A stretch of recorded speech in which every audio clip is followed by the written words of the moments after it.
thank y'all for tuning in to another episode of the Frontline Black News. I'm your host, Chan Croman. And it looks like I'm going to be solo dolo tonight. We'll see.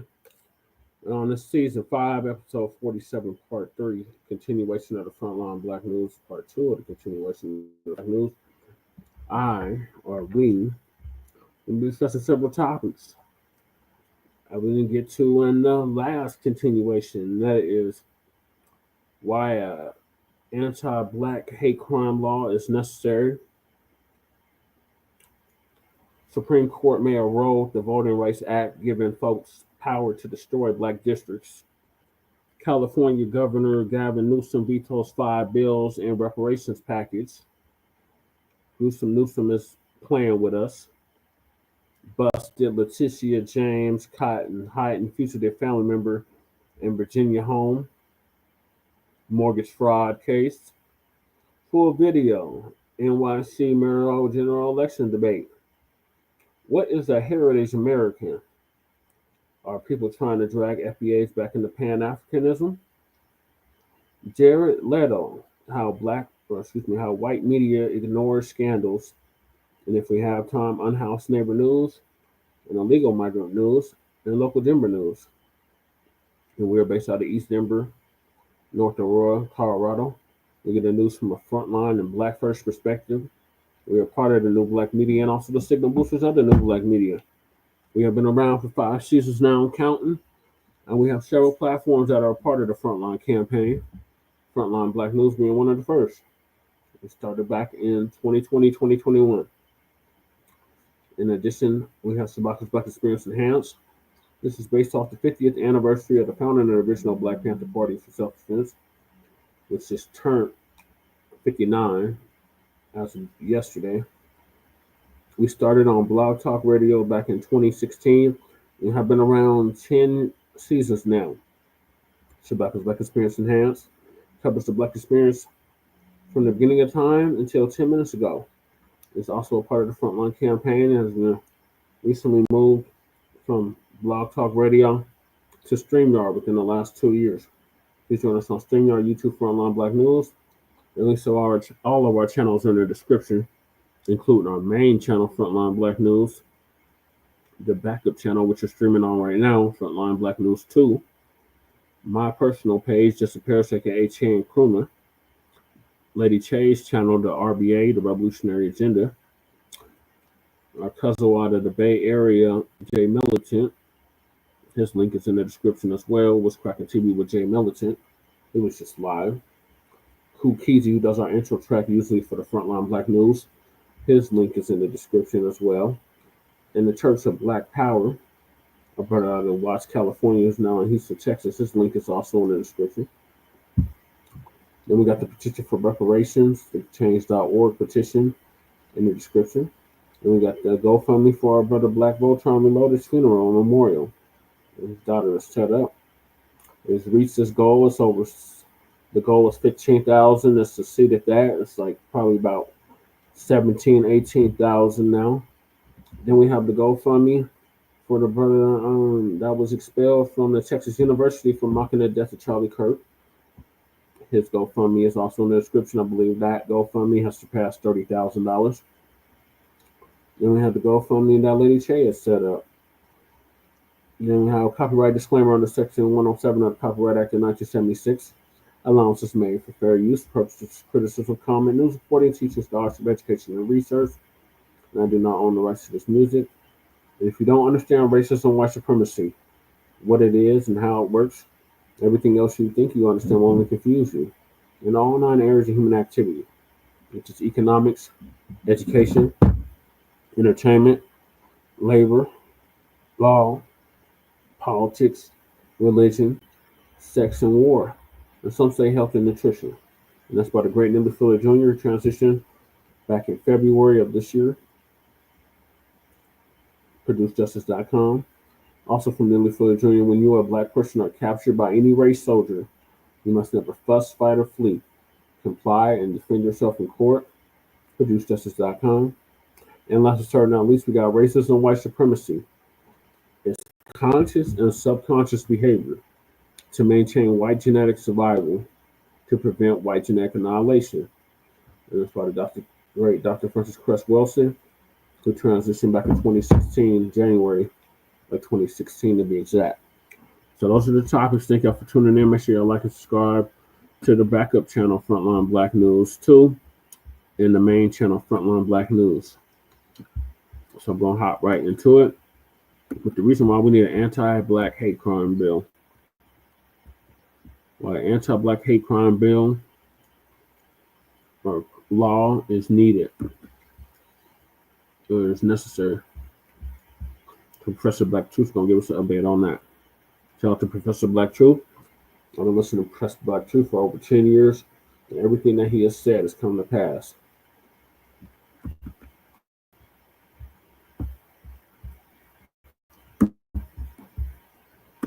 Family and fellow soldiers, I'm the Professor, and this is the moment of truth. I'm telling you, get out of here. Give me the keys. Give me the keys of the building. Give me the keys. Give me the keys. First of all, get the You fuck guys, out of her face. I don't care. I don't care. You guys are not coming back in. Do that to Grace. What the fuck is wrong with you? Back up, bro. Back up. Back up.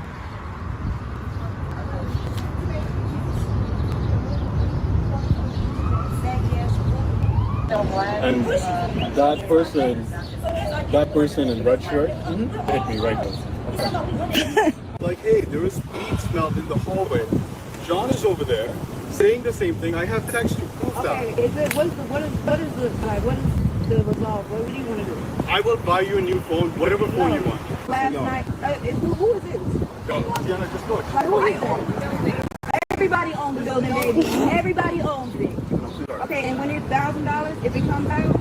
Right now. Right now, get it. Right now, yeah. Okay, go get it. She's walking. If not, you can go to jail. Okay, well, I'll get you the $1,000. Okay.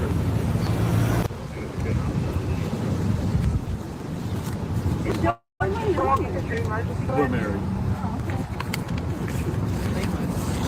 You sure the motherfucker's real. I know, I'm like, me for a loop.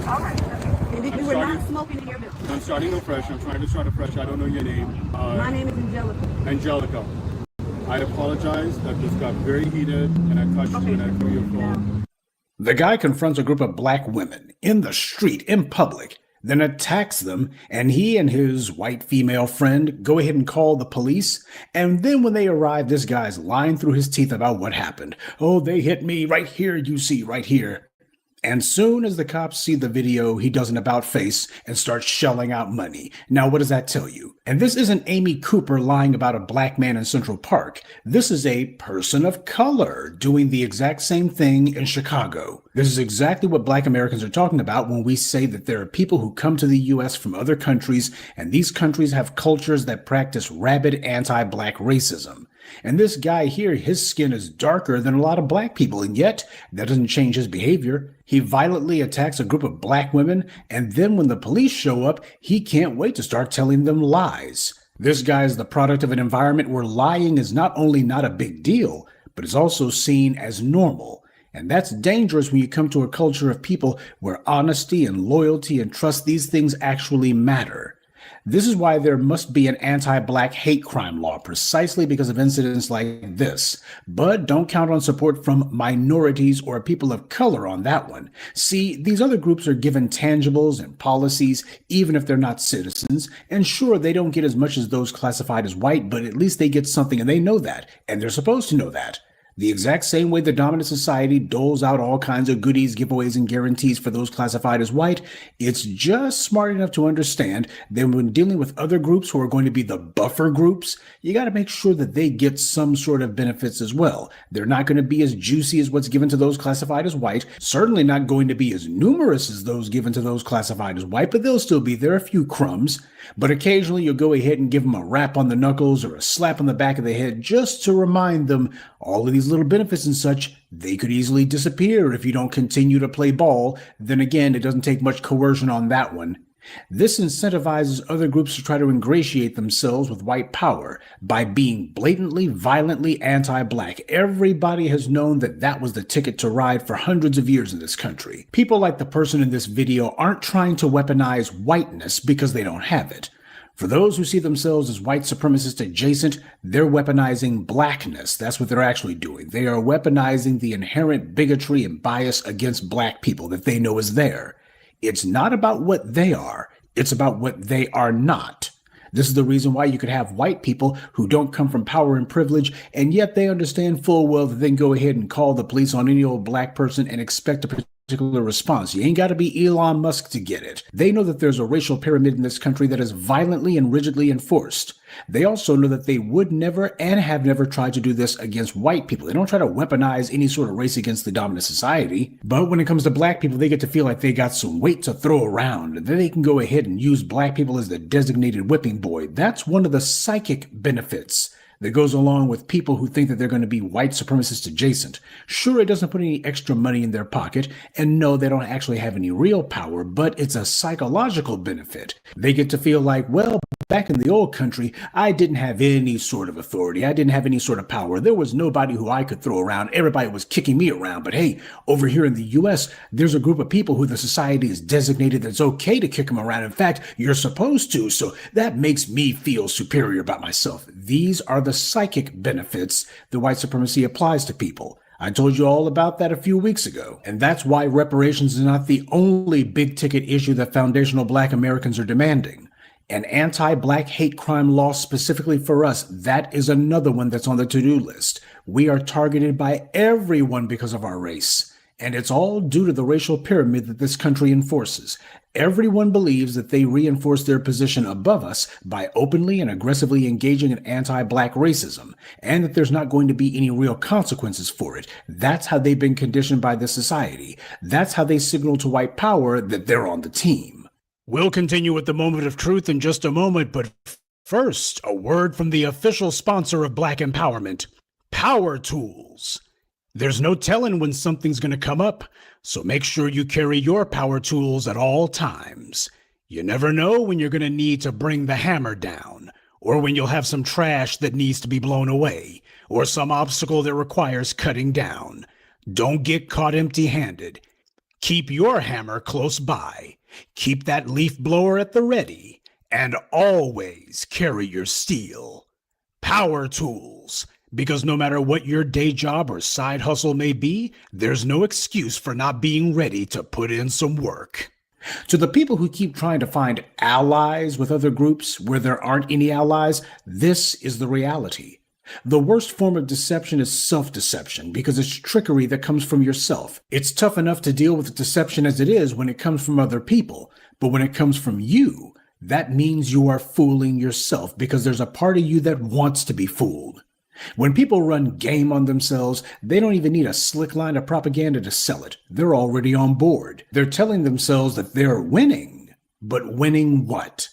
This is the foundation of long-term oppression. Whether it's the professional BS artist who cons people into giving them their life savings over the course of years, like Bernie Madoff, or personal relationships, or systems of racial oppression.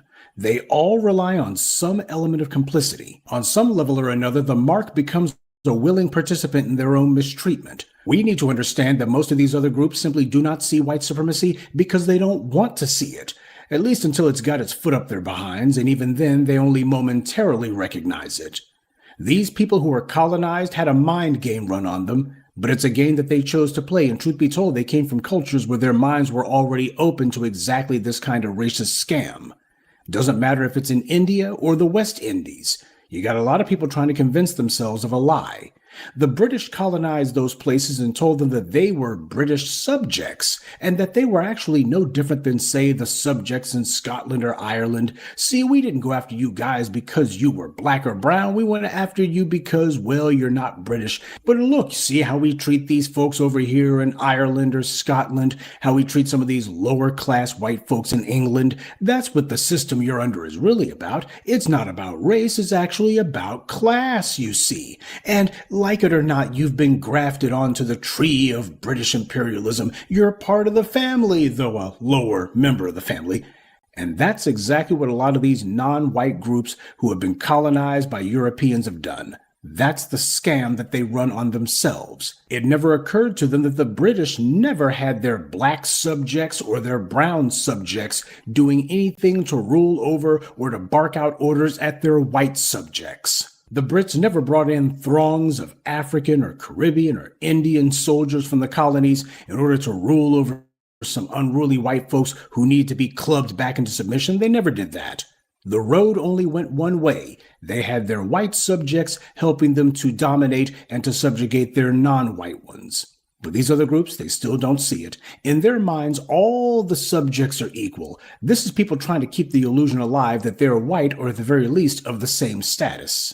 None of them would ever or have ever gone to Ireland and told those people that colonialism wasn't so bad and that they need to pull themselves up by their bootstraps, etc. They don't do that with white people. They know better than to be sort of finger wagging at them. The bootlicks of white supremacy know the rules of racism, and the first rule is you have to go along with the lie that white supremacy doesn't exist.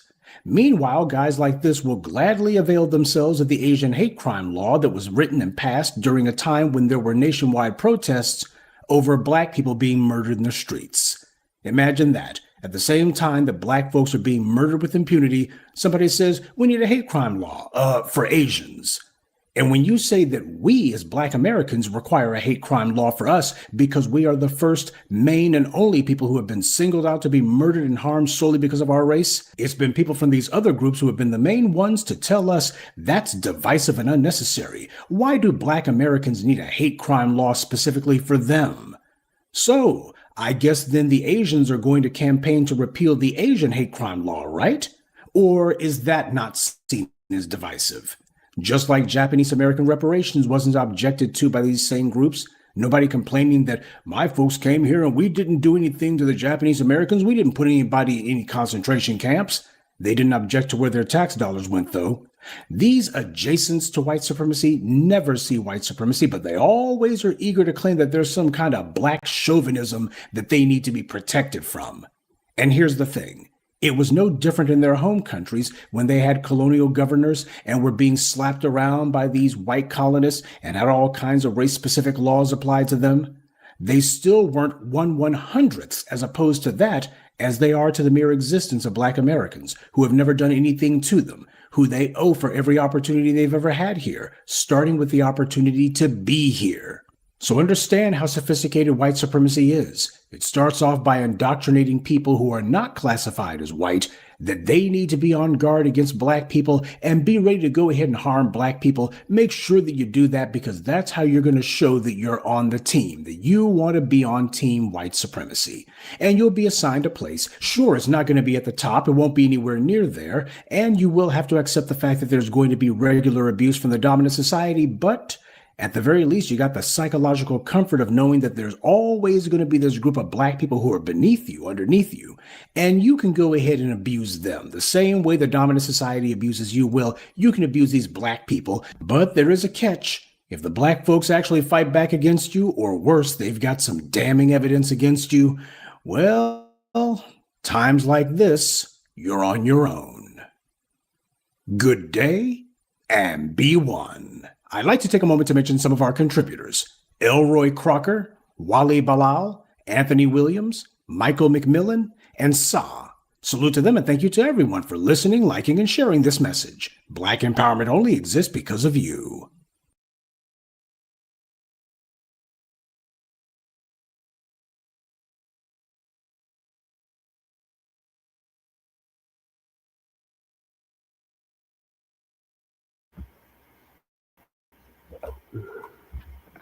Yep, so we have no friends. We have no allies. We just got permanent interests.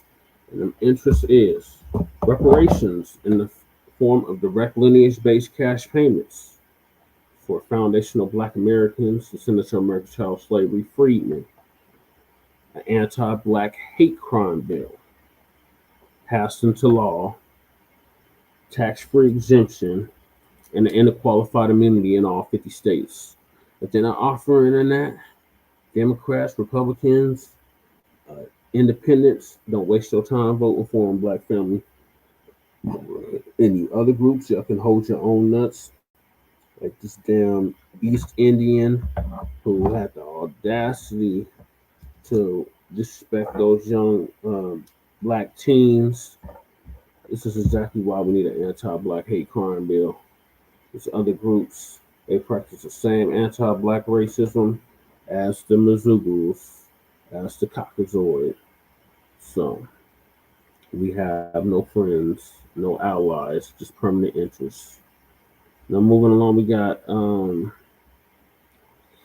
also me and LETITIA are working on a hate crime bill here in the state of Colorado. We'll keep y'all posted on that. We're actually going to be working with our brother Church of Black Power, who's also working on an anti-black hate crime bill in the state of Texas. This is in Texas now, and I believe in the state of California. So we'll keep y'all posted on that.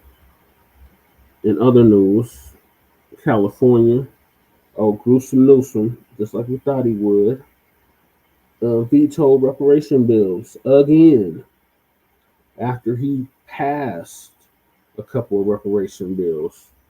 So I got two clips lined up for that. First one is from 30 Minutes of Black Empowerment, and the second one is from Uncle Phil. What's up, everybody? Get ready for your 3 minutes of Black Empowerment. Gavin Newsom approves Reparations Agency. As we all know, 5 years ago, California Governor Gavin Newsom created a reparations task force to study the effects of slavery on Black Americans. The task force was then supposed to recommend what type of reparations we should get, but instead of moving things forward, Governor Newsom shot it down right before the 2024 presidential election. Another one of the Democratic Party's little vote-for-nothing bait-and-switch games. That's why Kamala Harris lost. Now that this greaseball is gearing up to run for president, he wants to approve a slavery reparations agency. It's a state agency that's supposed to administer restitution for the descendants of slaves. In other words, it seems like he's trying to set up the same old bait-and-switch white supremacy's been running since 1776. But this time, it's not gonna work. This time, it's gonna have to be green cash in hand before I even register to vote. So Gavin Newsom better hit the ATM. You know what, family? I predict that Gavin Newsom may become the president and actually sign a full federal reparations package across the board. But if that happens, it won't be because he wanted to. It will be because he was forced to. Probably because it'll be the only way to save white people. In this one right here is the other article. California's Newsom signs reparations study law, but vetoes other racial justice proposals. I don't think the proposals that he vetoed are even worth talking about. But the subtitle in this article is, California Governor Gavin Newsom has signed a law authorizing $6 million for California State University to study how to confirm an individual's status as a descendant of an enslaved person.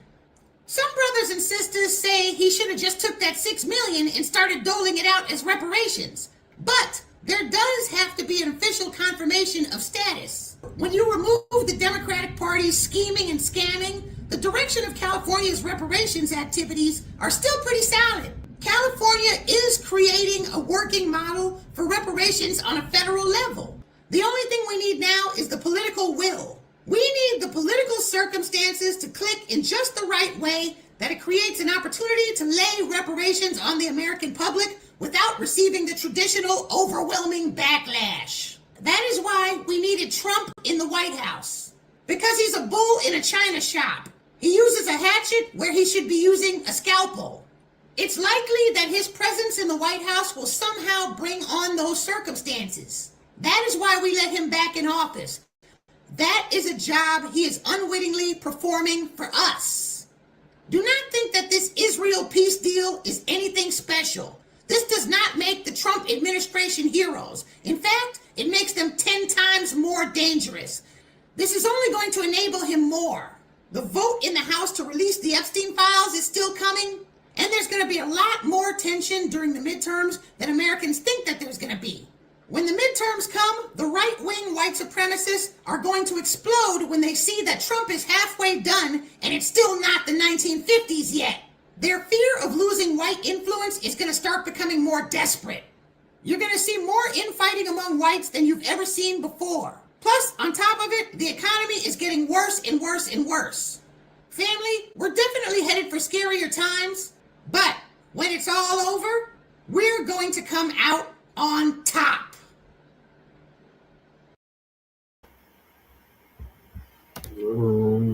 I agree with most of what Progressive Black Empowerment said, but I don't think Newsom will cut the check for reparations at the state or federal level. But we shall see. It looks like they are definitely gearing him up for 2028 presidential election. So we will see, but I doubt it, especially since he vetoed. This is the second time he vetoed reparation bills in California. First with the AB 3121, where you get that whole study that took 3 years, and they had all those hearings, and then LETITIA called into most of them, or tuned into most of them, and yeah, I would not hold my breath for Newsom to pass reparations at the national level. I'm still not rolling out Trump doing it, just despite the Democrats. But we will see. All right, so Uncle Phil is actually going to give us an update on the Supreme Court and Mayoral the Voting Rights Act, which gives black folks power to destroy black districts, which gives them folks power to destroy black districts. Then he's going to go in about the reparations in California and Newsom vetoing the reparations in California. Gentlemen, boys and girls, thank you for joining us on the stream. We greatly appreciate it. Make sure you click the subscribe button. Make sure you click the like button. I want to thank you for downloading the African Diaspora News Channel app. If you haven't done that yet, why don't you do it? It's in the Google Play and Apple App Store. You know, we can get 10 people to join per stream. That's always a good thing to see. Whether you join monthly, it's just $9.99 a month. It's equivalent to 31 cents a day. You can also join annual, you know, and also you'll say, you know what, I want to join lifetime. You can do that as well. And you never have to worry about price increases or anything that come like that. The quarterly that we have right now, that's going to be going away as of January 1. So if you want to get, grandfathered into the quarterly, because maybe you like it, it's best to jump on it now. And you'll keep being a part of that unless you allow it to lapse. So I appreciate everybody who has been supporting and just every month supporting. Some people may have some lapses and things like that. But, remember, you're sowing seed in good ground. Okay, we got to support our platforms because we don't have platforms. We don't have them. We don't have them. Trust me. Let me tell you something about things like this. Sometimes you don't appreciate things till they're gone. And, it goes along the lines of what we're going to talk about tonight with the Supreme Court.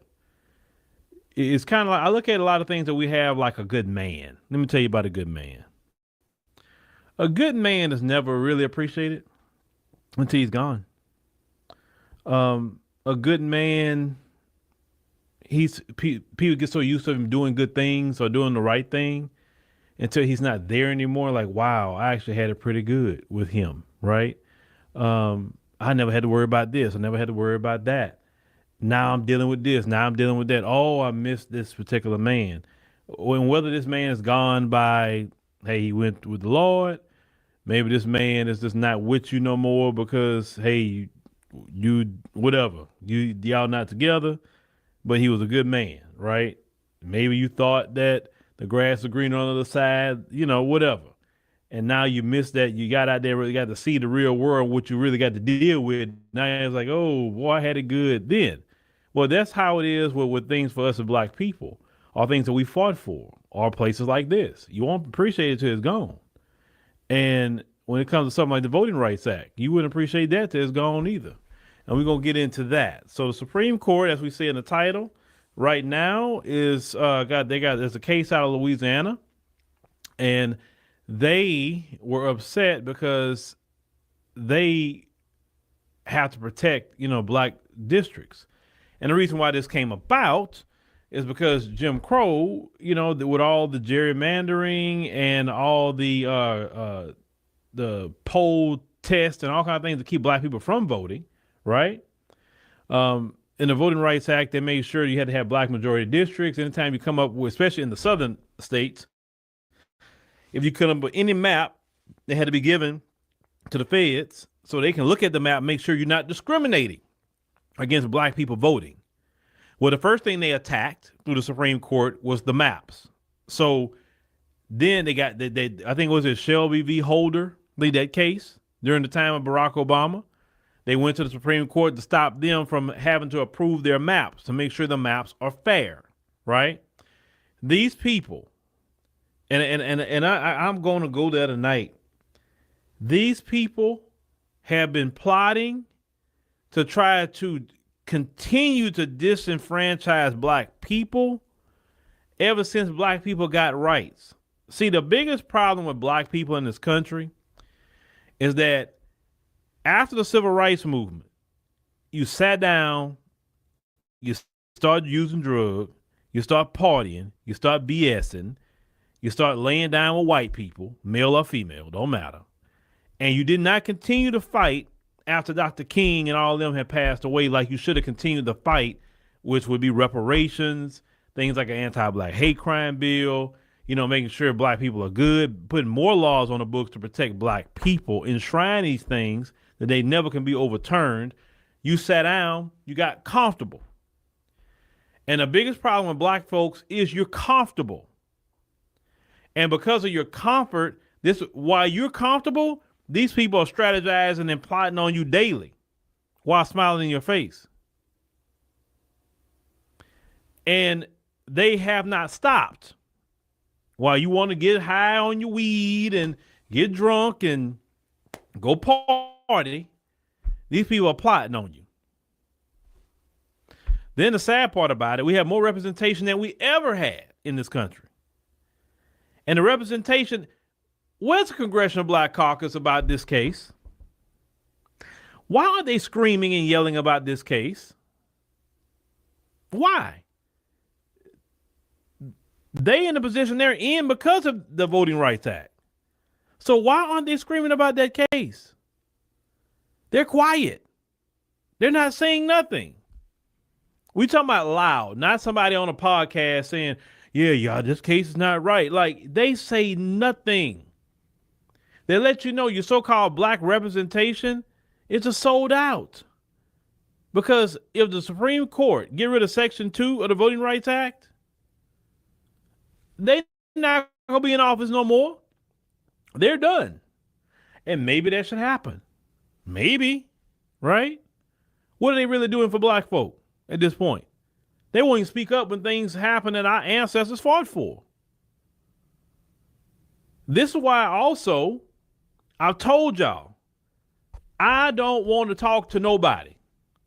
I don't want to have no debates. I don't want to hear nothing. This is why I say that. It don't matter what political party they come from. Don't talk to me about no rights. Don't even talk to me about this country. I don't even want to hear from you. Because are you screaming and yelling about what's happening in the Supreme Court right now? No. You know why? It's not going to affect them. Y'all have to understand.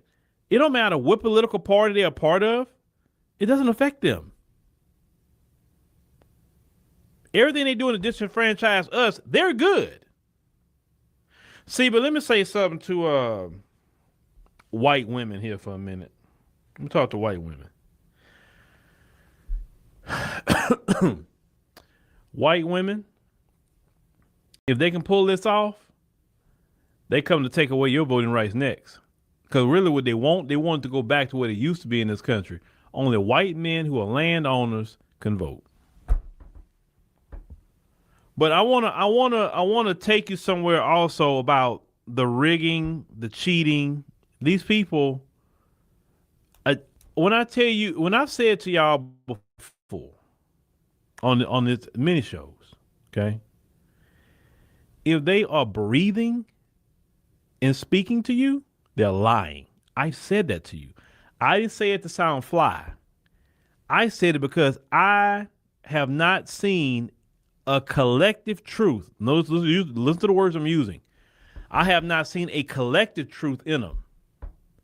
I didn't say an individual that spoke some truth. Didn't say that. I said a collective truth. Never seen it. And anything they say, I don't believe and I don't trust.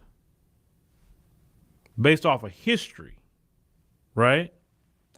Based off of history.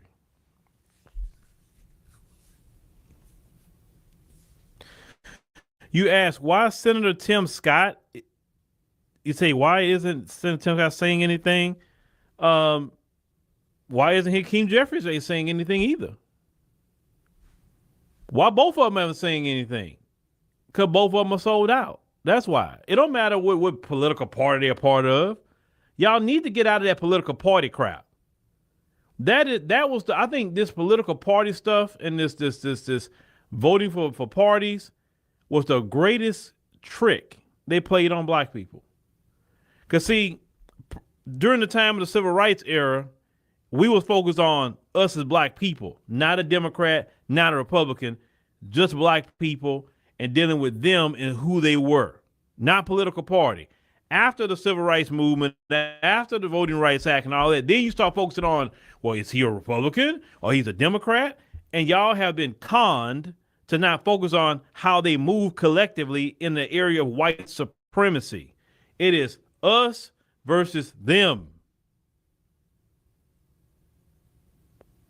And y'all forgot that. Y'all try to say, well, he's a Republican. Ooh, look at Trump. Ooh, look at the Republicans. I'm like, okay, fine. Where's Gavin Newsom talking about this case? He's always run off at the mouth now. He's not mentioning it, is he? Oh, because Gavin Newsom don't want you to have nothing anyway. He no different than Trump. Because they the same. They are the same. And I keep trying to tell y'all this. It don't matter what. Yep, they are the same, Uncle Phil. Salute the crew. I'm glad you were able to finally find the channel. Yeah, this is the backup channel because Lady Che got the other channel struck. So we can't go live on them for the next week or so. So I had to set up a backup page. So yeah, they're probably not sending the notifications out since it's a new page. But yeah, appreciate you tapping in. Shout out to you, Crew Reality. Yeah, so I'm going over the Supreme Court getting rid of the black district, and they're supposed to be getting rid of the black voting act from 1965. They're trying to get rid of it or something. Uncle Phil's going with that right now.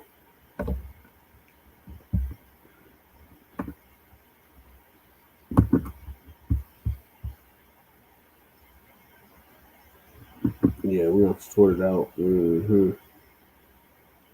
Yeah, they took all three. Well, they haven't taken them yet. They just struck them.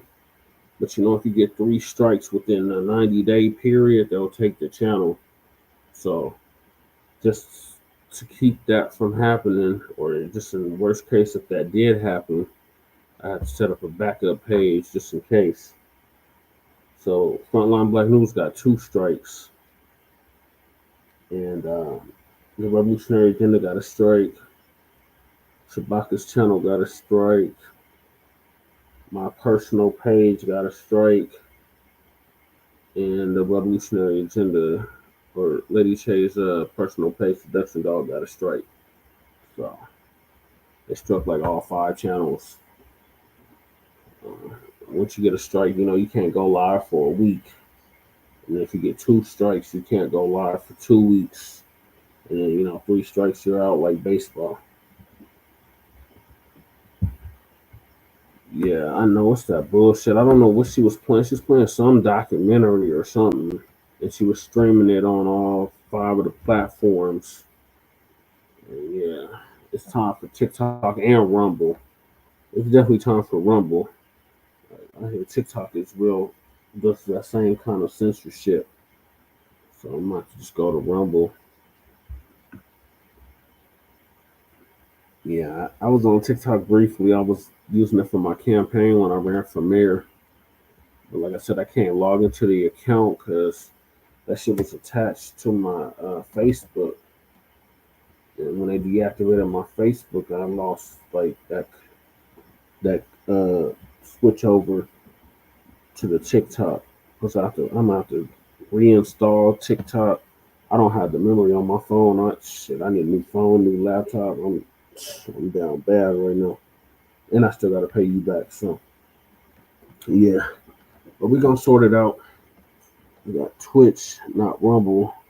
We got TikTok, and I go live there for gaming. Yeah, I'm about to try out Twitch too. I know that's usually for gaming though. Rumble, I hear Rumble is better because they don't do as much censorship. Because my brother Harvey, Your World, he had to go over to Rumble. I think Great Black Shark set up a Rumble page too. So keeping all the options open just in case YouTube try to take all the channels down. It's like the second time in like 3 years they try to take all the channels down. First time was for the Jabby Jab. Now they're coming after us for a damn documentary Lady Che decided to share. But they're not gonna stop nothing. Like I said, no one monkey don't stop no show, one white supremacist don't stop no show. Political party a part of, they are the same.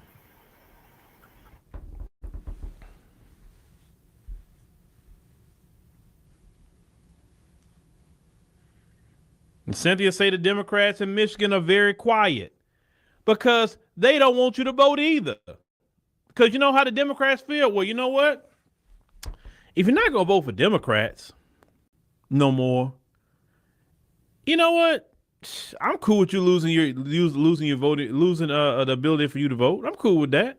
Because if you're not going to vote for, I mean, we was cool with you because you were giving us all the vote for the past 60 years. But if you're not going to give it to us, I'm cool with you losing it. I'm good. Or greatly crippling it. I'm cool. That's your Democrats for you.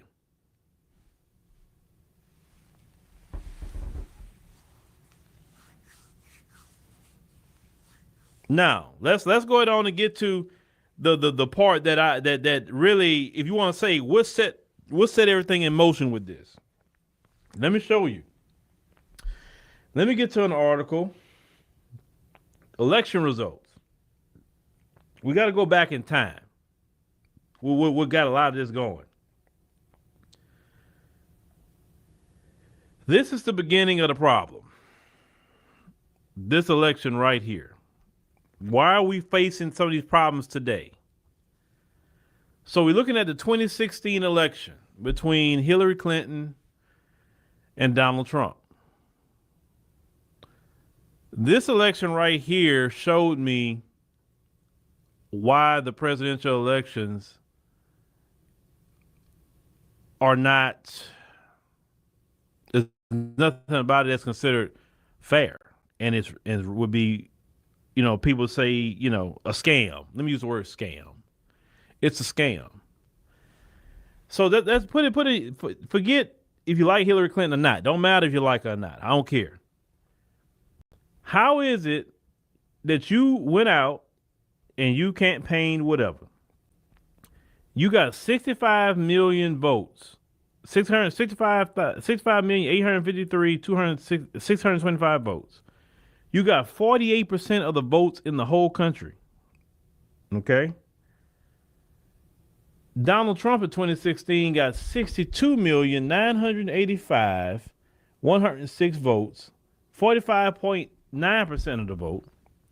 And yet he won the election, not because more people voted for Trump at that time period. No.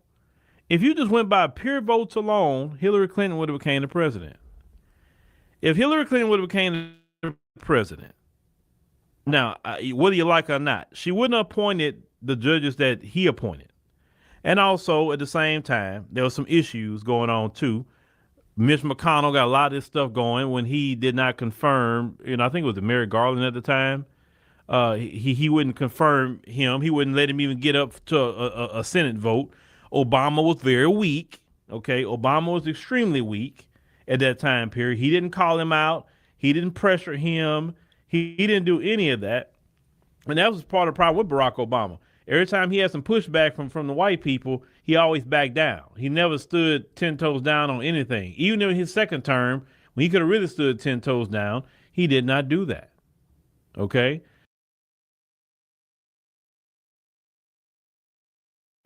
Yep, to hell with all Sambo and to hell with Hillary. Yeah, you're right, crew. We would have been in a worse off situation if she would have won in 2016 opposed to Trump. We definitely would have been in a worse situation. She would have been opening the floodgates for these damn illegals back then. The same ones that old Sambo was deporting, she would have opened the door for them to come right back on in. Yeah, we would have been in a real worse off situation. I didn't vote for Hillary. There was no way in hell I was going to vote for Hillary in 2016. I was supporting Bernie Sanders up until he said reparations not feasible, not feasible. So then I said, to hell with you, Bernie Sanders, and I went third party and supported Jill Stein in 2016. Yep. Right, me and you would be in jail for defending ourselves against Tende Agua. Yep. So would have.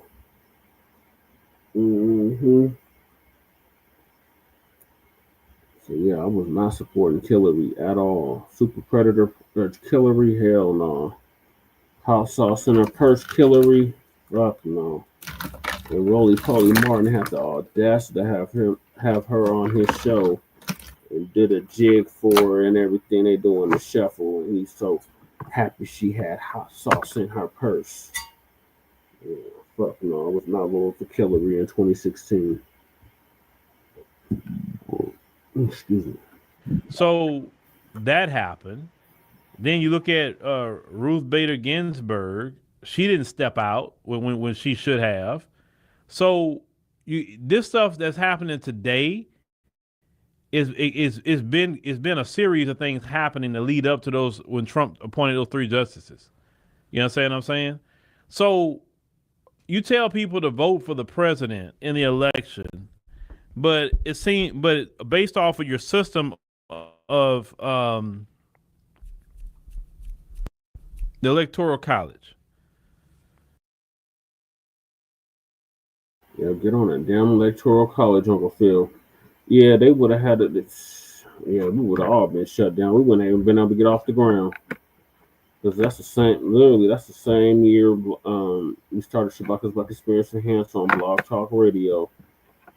And that's a couple years before we started Mile High News and the Frontline Black News. Yeah, they would have been censoring everything. Yeah, shout out to Dewan B. He covered how they were doing all the censoring during the Biden administration, and we kept calling it out, and they kept saying, no, that's misinformation and disinformation.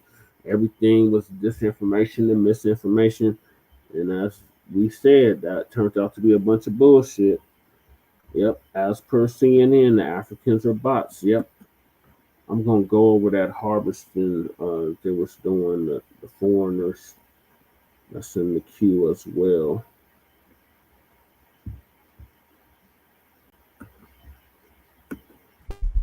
It's not one vote, one person. So I've had those conversations with some of the folks in the past, and I'm like, I've never liked the Electoral College. I've never liked it. And say, well, we have to kind of do it like that because that means California and New York will be deciding the majority of elections, and the people in the smaller states or rural states wouldn't have much of a say. I'm like, you have a say, you voting. So that means one vote, one person. You have to understand these smaller states got just as much power as California. Now, I don't agree with that. California is one of the most populous states in the country. Whether you like California or not, it just is.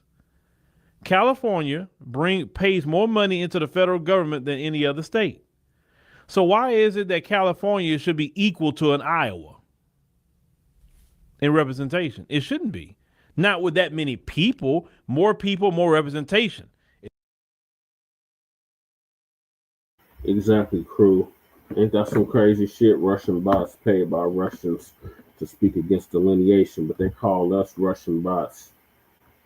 The projection is amazing. Yep, that's what Julius Reed and the rest of them Democrats was doing back in 2019, calling us a bunch of Russian bots because we were demanding something tangible for our vote. Oh, they must be part of Brexit. Oh, they must be part of this. They must be part of that. Oh, they must be working with the Russian government. Oh, they're a bunch of Russian bots. Yep, I remember all of that. That's when we were getting our start on YouTube with the Mile High News, and then we ended up going to Frontline Black News. Well, ended up starting Frontline Black News, rather. We started on Mile High News, but we were on Blog Talk Radio at that time as well. And yeah, that shit was crazy. All I heard from these damn Democrats in my state was, oh, you're spreading disinformation, misinformation. Oh, you don't want to vote for Biden? What's wrong with you? I didn't want to support Kamala. No, because she said she wasn't going to do nothing for black people. No. We knocked her off the paint back in 2019. She didn't even get to Iowa. Let's see, Rand and UGTV did a video about the Russians paint. Oh yeah, I'm gonna play that. Tariq did that too. Tariq did a Twitter space about that too.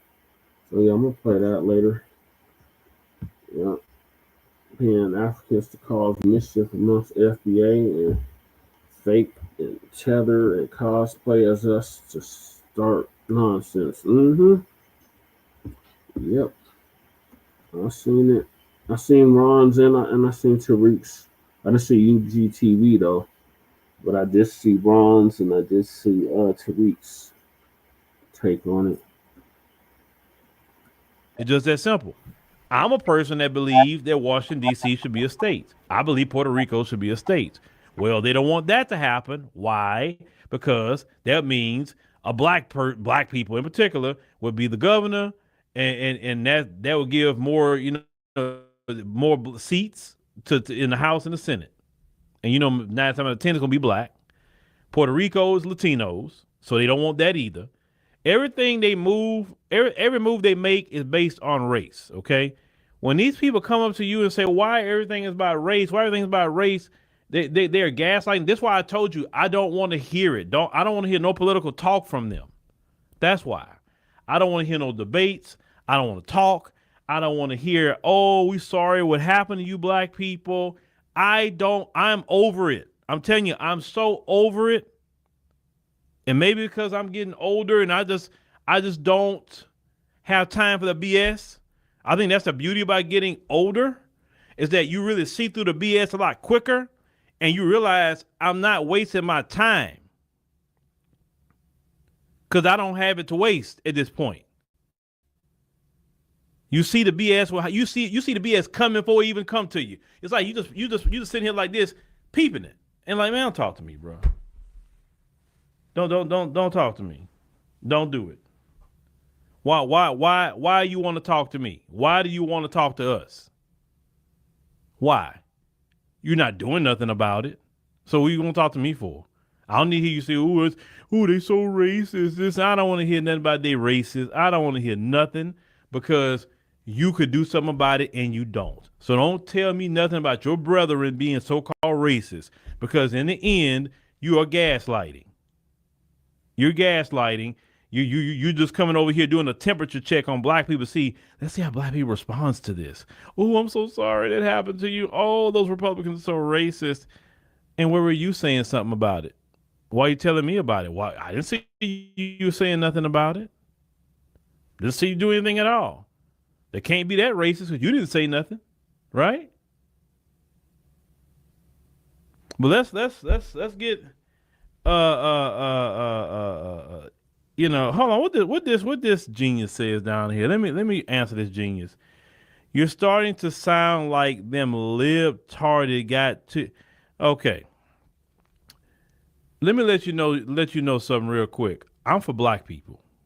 I'm not for any other. I'm for black people. This channel is called African Diaspora News Channel. I'm for black people all over the world. I'm not for you. I'm not for anybody else but my people. And the reason why I'm for them is because we don't have enough representation in media or anything else. Okay? Y'all are just cheat, you lie, and you steal. That's all you've been doing from the moment everybody met you, not just black folk. You met the Native Americans, you did that. You met the Asians, you did that. You met the Arabs. Everywhere you go, you have lied, cheat, stole, destroy, maim. That's what you have done historically. And you don't want the world to know what you did. So you try to remove books out of school because you don't want people to know about your history and what you have done. And to let you know, the so-called Democrats don't even like me. They don't even talk to me. They don't invite me to the Democrat functions. What Democrat politician have you seen come on this program? None. So you can miss me with that BS. No, the fact is, I'm always going to be for my people because I have no other people I can go to. That's number one. Number two, I get why y'all doing what you're doing. You thinking you doing this because that's the only way you know how to operate is that you have to be oppressive. You can't get along with nobody. It's no country in the world you go to that you can get along with anybody. You look at South Africa. You can't get along with black folks there. You can't. Your own nations, you can't even get along with each. Yeah, I hear you on that, Crew. Yeah, he is kind of confused at times. But you know, the name of his show is called the African Diaspora News Network. It's not called the American Diaspora News Network. So he started off as a Pan-Africanist, and now he's starting to see, you know, that shit ain't working no more. But he got to stay on it because, you know, that's his brand. And like you said, he was promoting them tours in Africa and all that. So, but yeah, he knows he's not African. But I think he just does that because he got a brand to uphold. And you hear it from these Africans themselves. I ain't black. I didn't find out I was black until I came to the United States.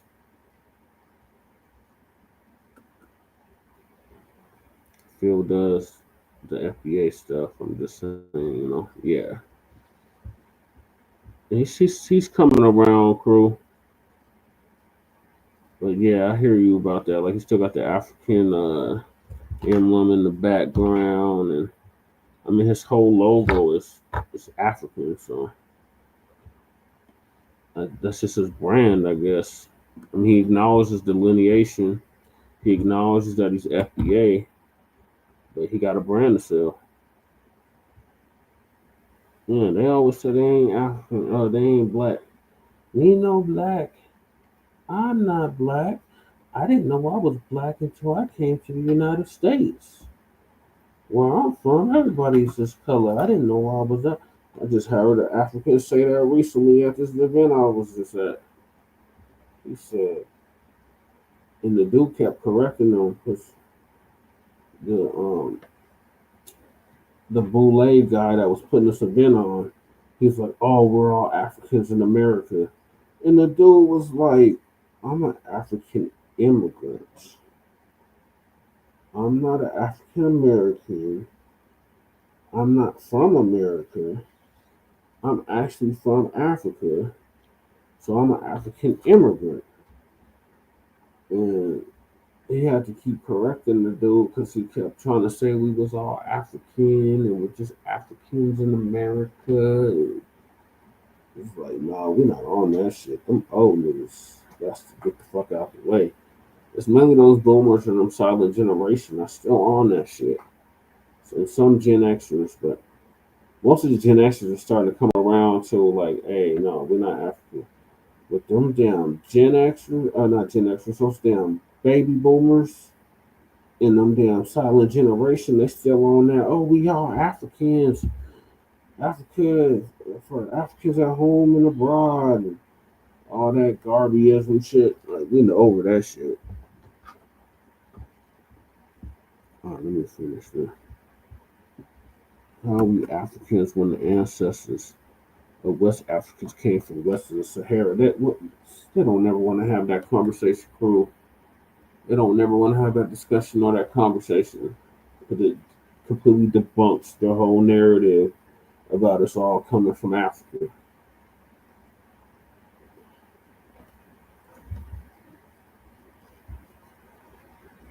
They want us to think Africa's the oldest and Africa's where humanity originated at. And they want to still subscribe to the Out of Africa theory. At the end of the day, that's what they want us all to subscribe to. And if you don't subscribe to that, something's wrong with you. And then they want to call us pretendians and all of this, even though we got proof to back up what we're saying. But they got that cognitive dissonance, so when they get reintroduced to new information, it's hard for them to receive and take in. So instead of taking it in, they want to reject it. Yeah, I think the old world is coming back into style. America is taking over again. Yep. It's about damn time. About damn time. But they don't want us to know we've been on this continent for thousands of years, not tens, 20s, 30s of thousands of years, upwards of 100,000 years. They don't want us to know that. Yeah, we the Anunnaki, we the Atlanteans, exactly.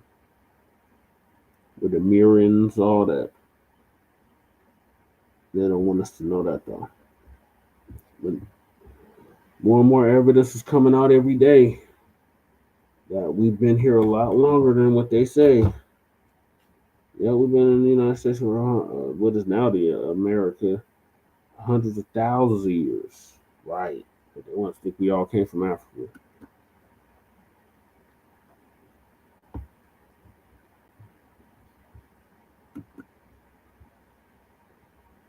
Each other. Look at Russia and Ukraine. That's white people fighting each other. Yep, that's y'all can't even get along that way.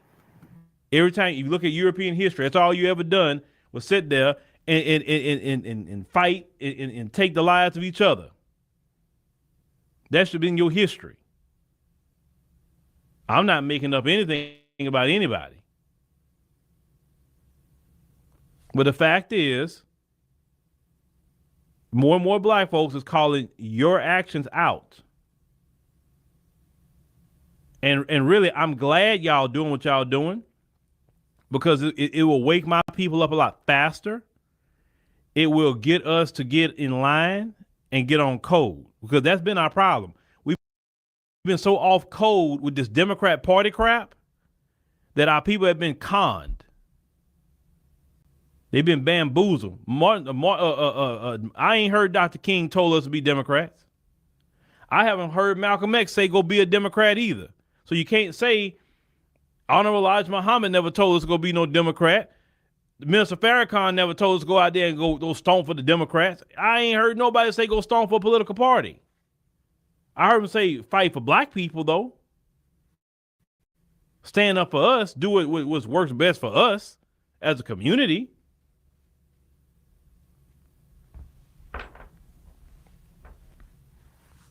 Now you say the CBC are mostly not FBAs. Yeah, but they got FBAs in the CBC though. Come on now. They got FBAs in the CBC. You can't put it all on immigrants.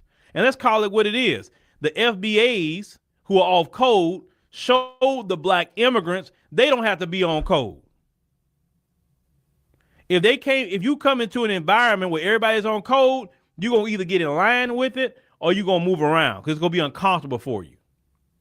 But when you come in and see the FBA politicians off code, whether they mayors, whether they city council people, whether they in Congress, the few you got in the Senate, not many, if everybody is off code, watch. If everybody looking to line their pockets with these folks and just toe the Democrat line, why should you do anything different? You need to get your money too, right?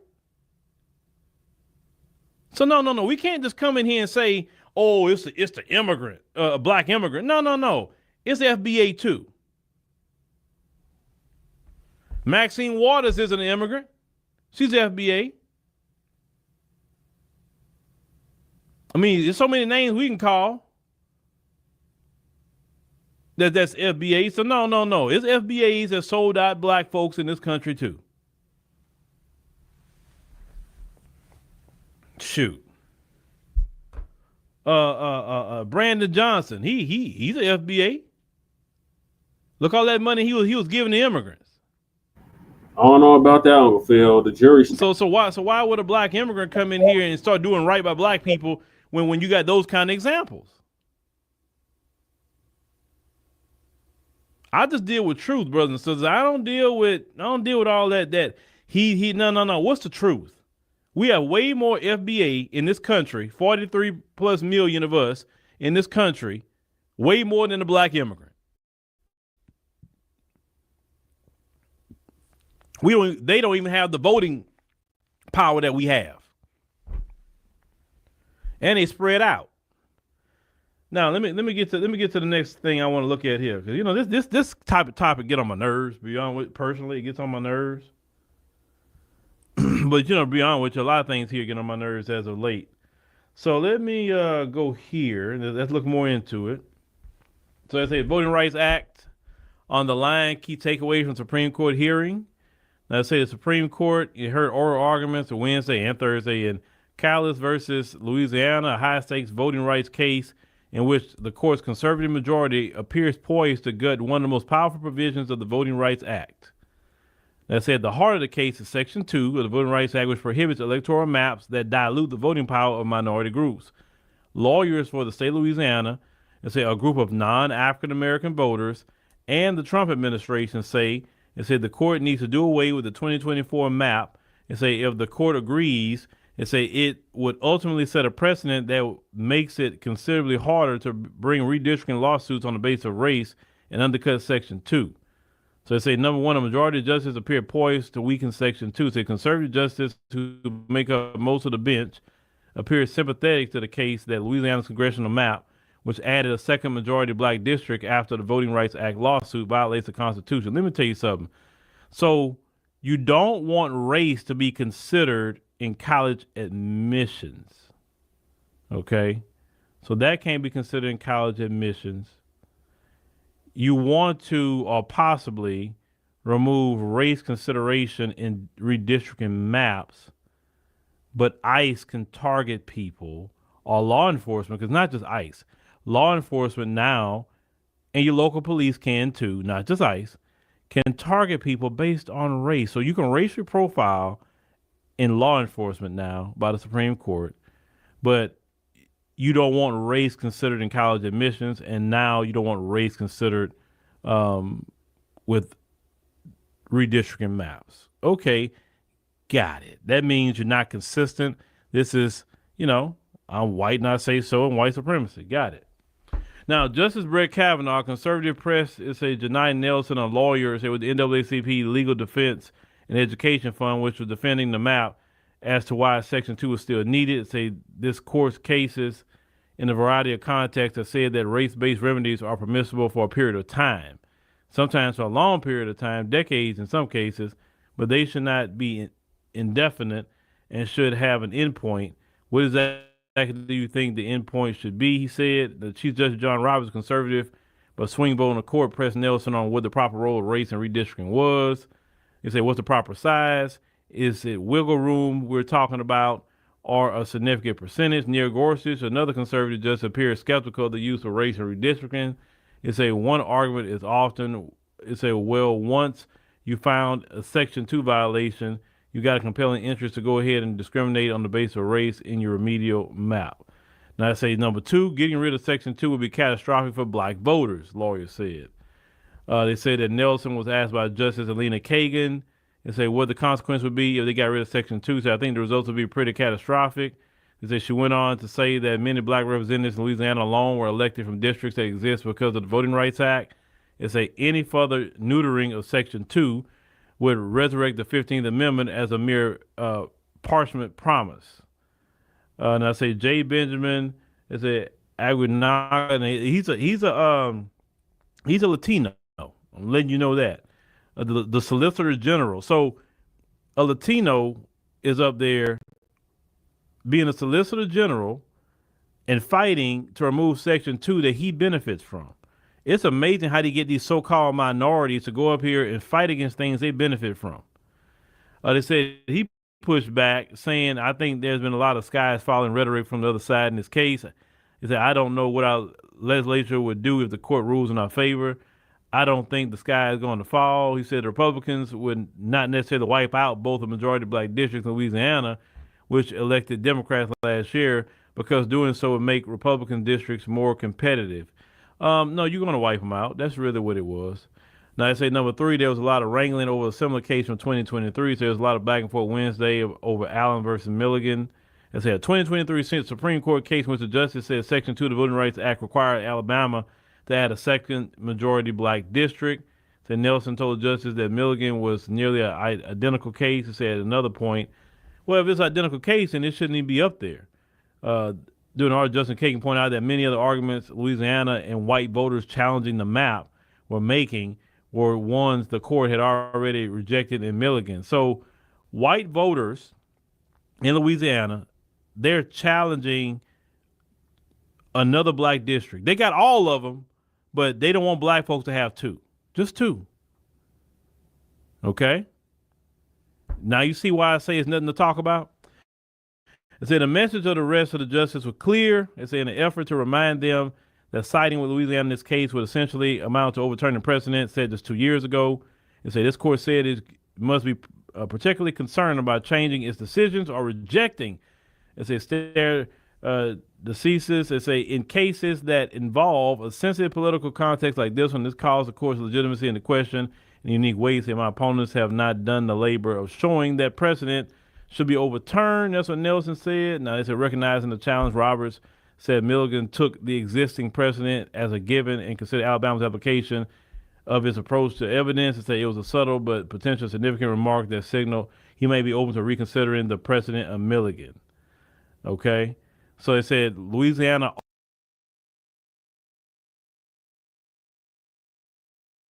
Yeah, that's crazy, crew. I didn't know she came from a family like that. She was the 5th child, and the daddy left, and the mama had 8 more. Jesus. By all different daddies, does it say, or by the same dad? Question mark.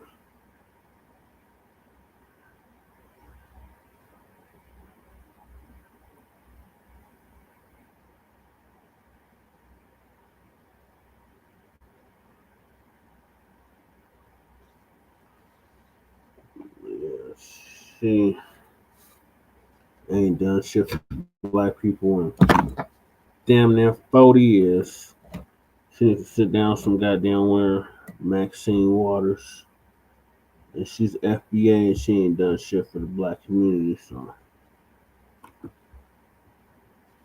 But yeah, these Democrats is running scared with the Supreme Court may erode the Voting Rights Act, giving them folks the power to destroy black districts. That's all I heard today at that event. I went to that black summit the Carl Black Roundtable put on. It goes for like the next 2 days. It's nothing but Democratic shillery. You need to go out and vote. You need to vote blue no matter who and all that shit. We gotta get Trump out. We gotta stop Trump from doing this. And we gotta stop him from doing that. And they taking away this and they taking away that. And let me play this. Finish up with Uncle Phil. Argued that race-based redistricting is unconstitutional. So the Latino lawyer here with the state of Louisiana said in his opening remarks that race-based redistricting is fundamentally contrary to our Constitution. He said that racial stereotypes were a consequence of the practice. He said they assume, for example, that a black voter simply because he is black must think like other black voters, share the same interests, and prefer same political candidates. And this stereotyping system has no logical endpoint. That's a dumb argument to make because just because you got a majority black district doesn't mean they're going to vote one way or another. They're just saying that you want to have at least some representation from the black community. I mean, this is so stupid. You know what I'm saying?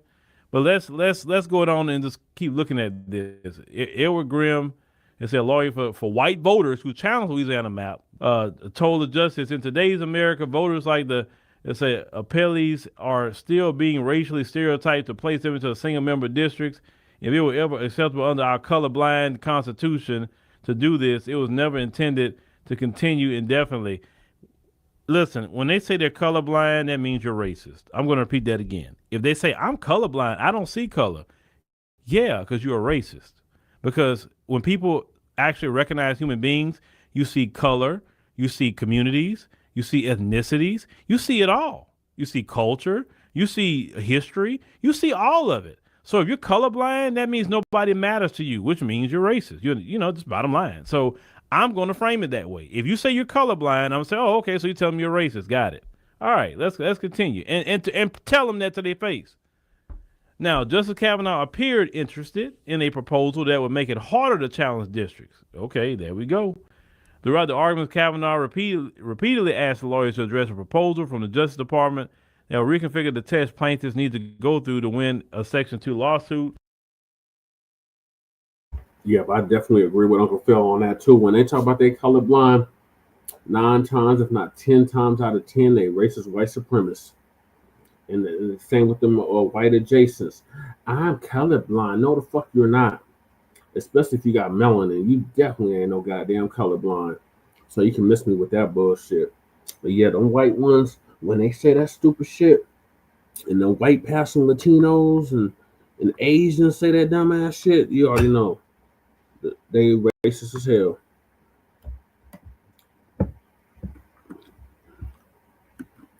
Part of that test requires plaintiffs to show they can draw a reasonably configured alternate district that gives a minority group a chance to elect their preferred candidate. The Solicitor General proposal would add an additional layer to that test. It requires challengers to show an illustrative district that meets the political goals of map makers. Such a requirement would be essentially impossible to meet, especially in the U.S. South, where voting is often highly racially polarized. Nicholas Steph. Yeah, any pale face. They all suspected white supremacists until proven otherwise. And the only way they can prove that they're not a racist white supremacist, they got to do something against the system of racism and white supremacy to help black people. Otherwise, you're no better than the Republicans, you so-called white liberals that tell me, I'm not like that. I have racist people in my family, but I'm not like that. You're racist too. The apple don't fall far from the tree. Miss me with that bullshit too.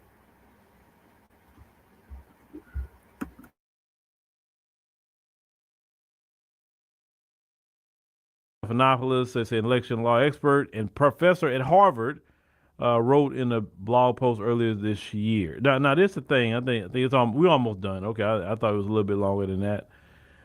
He says, suppose the Solicitor General's position were adopted in Louisiana, decided to get rid of both of its congressional minority opportunity districts in order to craft an all-Republican map. Any Section 2 plaintiff would then approve the reasonably configured majority-minority district could be drawn while preserving the plan's all-Republican delegation. They say, in all likelihood, this showing couldn't be made because under conditions of severely racially polarizing voting, all majority minority districts would almost certainly elect a Democrat, not a Republican. And they don't realize what they're doing because, see, right now, let's say we remove Section 2. Right now, sure, it'll benefit white people. It would. But here's the problem, and I'm going to get to the problem. That's a big problem, and they're going to screw themselves in the end by doing that. But let's get to number 6. The Progressive Voting Group said that the court's decision could cost Democrats a significant number of House seats. That's all they care about. The Democrats ain't talking about what's happening to us and our representation. They worry about power. It says the Supreme Court is considering the case as Republicans make a nationwide push to redraw district lines that show up their advantage in the U.S. House ahead of the 2026 midterms. The aggressive effort is unusual. And has been criticized as an anti-democratic effort to prevent GOP politicians from being held accountable to voters. It's a decision striking down Section 2 ahead of the midterms, depending on timing, could significantly help Republicans. It could cost Democrats about 12 seats in the House. It said a report by 2 progressive voting rights groups and put a number of seats at risk, even higher at 19. It say it's enough to cement one-party control of the U.S. House for at least a generation. Well, let's talk about that. Well, and I'm not no kind of Democrat at all. But I'm just a thinking man. Okay, let's say they do this, and all the red states say, "Ooh, this is awesome." Now we're redrawing all the maps, and all the districts are Republican. Okay, cool. That's no problem. Well, if the Democrats are about anything, then all the blue states say, "Okay, no more Republican districts. It's all Democrat." And we just do it like that. I mean, that would be the only fair way to respond. You get what I'm saying? No Republican districts in a Democrat state. But let me play a video from this sister here. It's kind of frustrated with the situation. Let me get up here. Let me get up here. White people have had a 400 plus year head start. 400 years worth of generational wealth stolen from our ancestors, Native Americans, ancestors, mind you, stolen. They didn't earn it, took it, and have had a 400 plus year head start and generational wealth. And they can't even handle Black people having one full generation of bare minimum voting right access, bare minimum. We ain't even nowhere near the same level what y'all got. We talking about voting rights. My grandmother is almost 80. And in her lifetime, she has literally gone from Black people hardly having any voting rights, especially Black women, to gaining a semblance of voting rights, to now those voting rights being back on the chopping block in one lifetime span. Grandmother.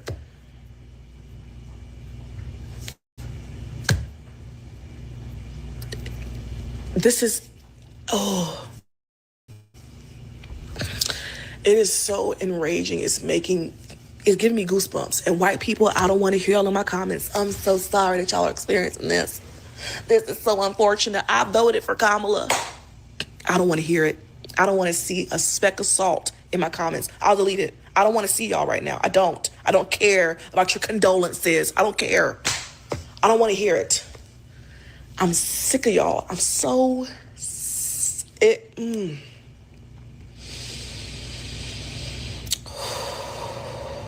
Jesus. 400 year head start, and y'all can't even handle. This is just. Well, the sister's right. 400-year head start, and they angry. 400-year head start, and Black folks can't have one or two majority districts. 400-year head start, they own all the businesses and they still crumbling everything. 400-year head start and got the country in major debt. 400-year head start and they're yeah. Now you see why I'm saying what I'm saying. Like it's nothing to talk about. See, other Black people getting it now. What is there to talk about at this point? We want to go to HBCUs and do a debate. No. If I'm talking to you at this point, it's a problem with me now. It's not even a problem with you. It's a problem with me. Collectively, I'm going to say collectively, you've always tried to harm my people collectively. And not just my people. You tried to harm, Caribbeans. Look what you're doing in Haiti. Haiti can't get on his feet because of y'all. Latin America is screwed up because of y'all. Let's call it what it is. The African continent is where it's at because of y'all. Because y'all make sure to install puppet leaders over there. If you have a good leader show up, you make sure a coup happens so you can get rid of them. So you can get the resources for free or for nothing. They've been doing it. It don't matter what flavor of them, whether they French, it don't matter. The U.S., it don't matter what they are. No matter where you at in the world, you just destabilizing everything. So I want Black people to pay attention to that. And what we got to do, it don't matter if you're Caribbean, African, it don't matter if you Latino, and the Black Latino, FBA, don't matter. We can be tired of it, but use that motivation to get on code. We need to be on code more than ever. Neely Fuller told us that a long time ago. We have to be on code. with each other. Let me tell you something. At one point in time in this country, we didn't have no voting rights. And how is it that we was more on code with each other without the voting rights and got more done? When they built Black Wall Street, we had no voting rights. When they built the 60 plus black towns, not neighborhoods, towns, we had no voting rights. Not to say I'm advocating for us not to have voting rights. It's not what I'm advocating. I'm just saying that when we get on code, there's nothing that we can't do as a people. And yes, if you're a black immigrant, it's going to affect you too. That's why you got to be on code with Black America, because it's going to affect you. The one thing I'm seeing also about these folks, they cutting off all that shucking and jiving. Listen, them little jobs you shucking and jiving, or you black immigrants, or wherever you come from, even the Candace Owens, they don't need them no more. Because why would they want you around? They don't need you. Listen, they are on this kick right now. I don't care about you say I'm racist. I'm going to say I have never heard them say the N-word as much as I've heard them say in the past 10 months. Since I've been, they wasn't saying it like that even when Trump was in there the first time. They going for broke. And that is good. Because black folks need to wake the hell up. Black immigrants, you too. Now I just come over here for a better life. Well, now you in the fire. So either you get it, you work for the right thing, or you'll run back to your homeland. It's about only what some of you won't, but you know what I'm saying? That's really what it is with you. Because you're not going to be spared. Clearly, ICE is messing with y'all too. So you're definitely not going to be spared. Now, some people can come up with all these different ideas. They listen. Let's think logically here. Let's get out of emotion. They can make the districts all Republican if they want to. Fine. That does not stop you from every black person in America registering to vote. It doesn't stop you from voting for whoever you want to vote for. They can make whatever district they want to make it. Now, yeah, I hear you on that, crew. But to the white supremacists, we all niggas. So, the ones that look like us, that ain't from this continent, meaning America, they consider them black, even though they don't consider themselves black. The white supremacists consider them black. So, them African immigrants, those South American immigrants, Central American immigrants, they consider them black, even though they don't consider themselves black. So, they're going to have to get on code, or they're going to have to go back to their homeland.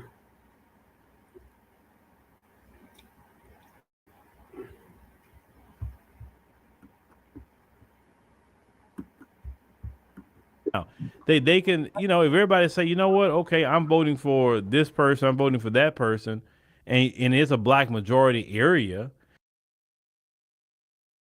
Now, what they'll do, they'll try to carve up those districts, though. That's what they'll do, to try to dilute black voting power. So they can't make you move, but they'll just, this side of the city is in, let's say, District 21, and this side of the district is District 22.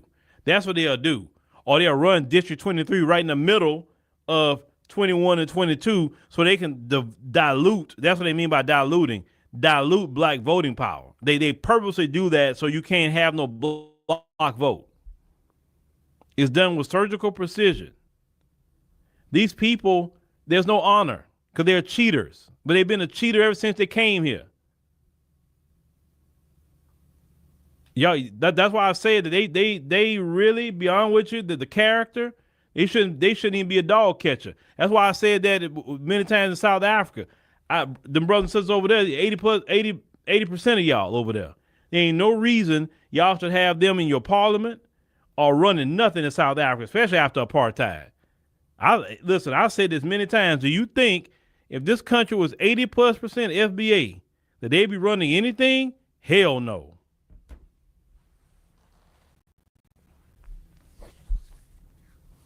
No. And then sometimes you tell them, oh, don't say nothing about our country. That's not like, listen, if people see what's going on in your country, they're going to say something. Just like you see what's going on in this country. You say something, right? I ain't got a problem with you talking about America. Talk about it. I have no issue with you talking about it. But we say it don't make sense for you 80+% of the population and letting these folks run you. Because FBA, no, that wouldn't happen. That's why they don't want our numbers to get that high. Because they already know what the deal is. They got to act. See, I want you other black people throughout the world to see what they do to us. They have to constantly try to sabotage black people. They're not trying to sabotage Latinos. I want you to notice that. They're not trying to sabotage Asians. They're not trying to sabotage Arabs and Indians and anybody else. I want y'all to pay attention to this. They're always trying to sabotage black Americans. We live in these people's mind every day. What can I do to harm black people? What can I do? And that's why I told y'all all the things I constantly read and then the history and pay attention and just looking into how they sabotage us daily. Y'all, like I told y'all don't know how much peace I think about it, how much peace I had back in April. I was in Ethiopia. I didn't have to worry about their sabotage or dealing with them. And I was so at peace with the Ethiopians. And shout out to the Ethiopians. Shout out to y'all. I was so at peace, eating good food. Didn't even have to go to the gym and I lost 3 pounds. Eating some good food too. That injera, boy, that clean, ooh, boy, that was detox. That was a detox. And I needed it, right? Didn't even have to go at the gym, doing more walking than normally, and we were eating. The thing is, we were eating good. And I still lost 3 pounds. Yeah, instead of y'all worrying about this obesity rate and cancer rates in this country and trying to cure that, you worrying about how I'm gonna sabotage black people. That's all they focus on. And the reason why you're talking about health care in this country, y'all arguing about health care, the reason why we don't have free health care in this country is because they don't want us to have it. They don't want black people to have it. That's the reason why we don't have free health care. That's how deep the demonic hate they have for black America goes. They will harm their own. And they harm their own with the big, beautiful bill, too. They're harming their own. They have no problem harming their own. Donald Trump and his buddies do not like poor white people. But those poor white people will support what they're doing against black folk. That's why I don't have no sympathy for them. They will always support undermining and doing something ungodly against black America. That's why I say collectively, you're all guilty of it. I don't want to hit it. Now, some individuals that's cool. Okay, I'm not talking about the individuals that's cool and for the right thing. But we talking about the collective. You don't look at a group of people based off of individuals. You look at it at the collective history of what they have been doing. And like that's something to say, for 400 years, the collective history have said that every time they look up, they're dreaming of ways to sabotage, hurt, and harm black America. And I don't fault black Americans for getting tired of it and say, I'm done with these people. I'm out. Now I can care less for people talking about, oh, that's fleeing, that's running out. Listen, you do what you got to do. When people get to a certain age, they tired of it. I'll never forget that brother I talked to in the airport in Costa Rica. Never forget this brother. And he told me, bro, I fought, the civil rights movement. I fought this, I fought that. And I believed him because he was genuine about it. He said, man, he said, I'm 60 right now. I'm done. I'm cool out here in Costa Rica. I'm chilling. I got friends out here. He said he had him a lady or whatever too. He said, man, I'm chilling. He said, I'm not worried about America and what they doing over there. He said, because I look at all the stuff they doing to the black people, I can't stand it. Right. Yeah, he lost me there too. It's like y'all not gonna run away from racism and white supremacy. It's all over the planet. There's nowhere you can go on the planet, except from the North Sentinel Island, which will probably be marked on site if you set foot there. There's nowhere on the planet you can go to escape racism and white supremacy. So These older folks always kill me with, I'm gonna go to Africa, I'm gonna go to Costa Rica, I'm gonna go here, I'm gonna go there. You still have to deal with fucking racism and white supremacy. I hear a lot of people be like, well, I'm tired of dealing with the police here. I'm tired of dealing with this. I'm tired of dealing with that. Like Randall Robinson leaving America. I can't go with it, right?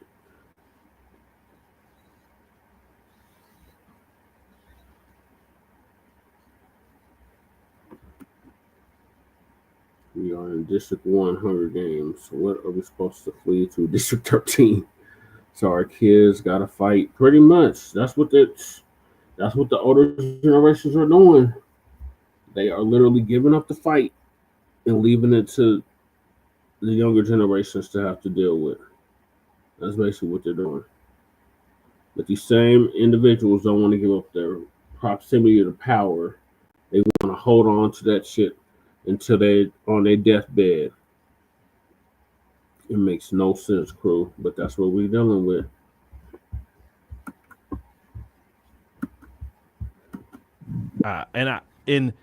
I'm understanding why he made that decision. I understanding why.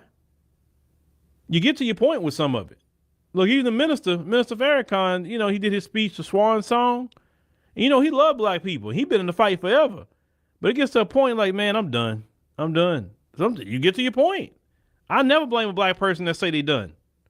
But it's supposed to be the younger people that supposed to come behind and get into the fight. Don't supposed to be the same people over and over and over and over again. No, it's supposed to be the new people. It's like in the NBA. Michael Jordan didn't play forever. He had to retire. LeBron James gonna have to retire here shortly. Steph Curry gonna have to retire too. It needs to be new people coming in the league. Same way with Black America.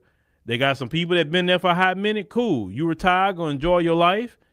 Get up on the beach or whatever. You and your lady, or just enjoy your kids. And you do it, but you can give some people some advice. That's the thing with a lot of these older folks, crew. They have found a comfortable place under racism and white supremacy. And they're not going to change that for nobody. So they'll give up the fight just so they can be comfortable and suffer peacefully. And they'll leave it on the younger generations to have to deal with to fight the fight. Jordan's the GOAT. Kobe got killed, never gave up. Yeah. Yeah, I blame all them that gave up. Right.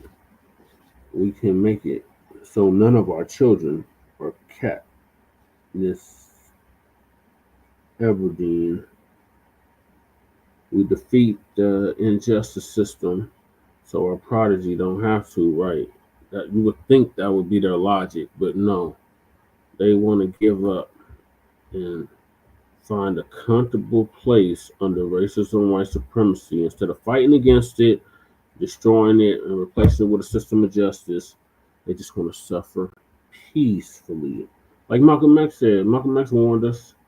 That's what the older generations was going to do, and that's exactly what they're doing.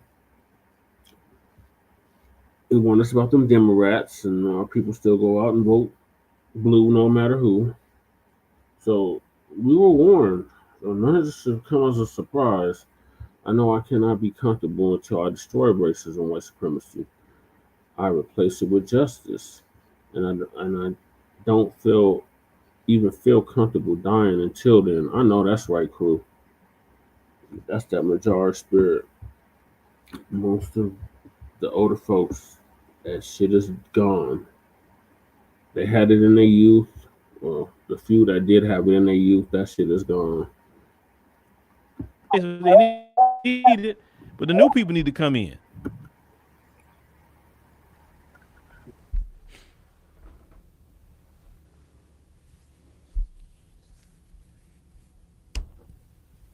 Yeah, the minister is I don't know if he's in 90s. Is he that old? I don't know how old the minister is. How old is the minister Farrakhan? You say he's in 90s. Is he that old? Yeah, he's like 94. Let me see. See, Hold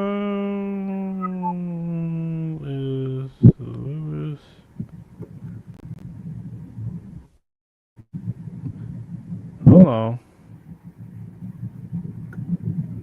Oh yeah, you're right. He's 92. He's 92 years old. He was born May 11th, 1933. Yeah, he's 92. Yeah, the minister been fighting for black people for a very long time.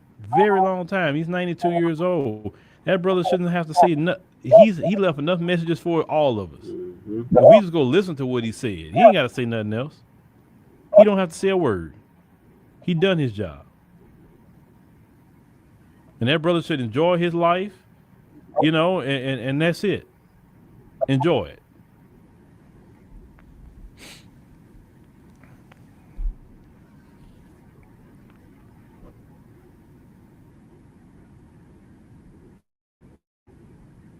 Yeah, I listened to that whole speech. You don't even know what the term of swan song is. When somebody does a swan song type message, they telling you basically, it's my time to go.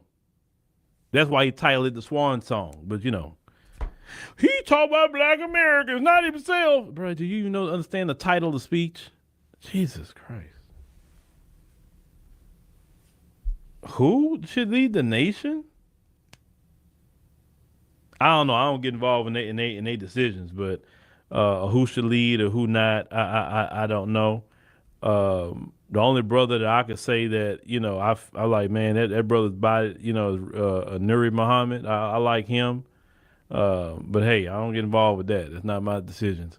But all right, ladies and gentlemen, thank you for joining us on the stream tonight. Greatly appreciate it. Make sure you click the subscribe button. Make sure you click the like button. Join us, like I said, join us. Make sure y'all do the same for Frontline Black News. Yeah, Dr. Wesley Muhammad is supposed to be his successor. That's what I keep hearing. It's either gonna be him or Ben X or Nuri Muhammad. One of them three is gonna be his successor. But I keep hearing it's gonna be Wesley Muhammad, Dr. Wesley Muhammad. So we will see. But yeah, the minister, he did his work, did what he had to do. It's time to sit it down. Like, that's a thing about these older folks. Like, they don't know when to pass on the torch. They just want to keep holding on to the shit until their deathbed. Yeah, the young dude that be working on, I think that's Ben X. I think you're talking about Ben X. Yeah, he's cool too. Or even 19 Keys. I don't know if I think he's clicked in with the nation too. One of them 3, 4, 5 is gonna be a successor. But I keep hearing it's gonna be Dr. Wesley Muhammad. Because you can't have no damn crackers. Oh yeah, Rizza Islam. Yeah, Rizza Islam could take over too. Shout out to Rizza Islam. Yep. He said not being with Rizza Islam. Yeah, he could be a Rizza Islam too. I could see him taking over as well. There's gonna be one of those 4, 5 that I named, or that you named as well. That's gonna take over for him. So moving along, we got the situation in California with Newsom. Newsom has vetoed reparation bills again. This time 5 bills in reparation package. Newsom is playing with black Californians and black people in general. So let's see what Uncle Phil got to say about that.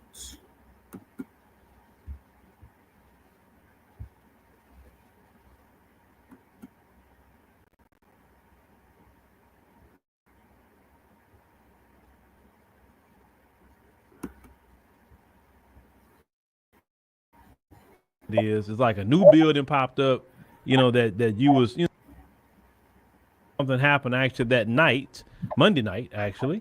And so we want to talk about the 5 bills that he vetoed when it came to trying to get anything going that way.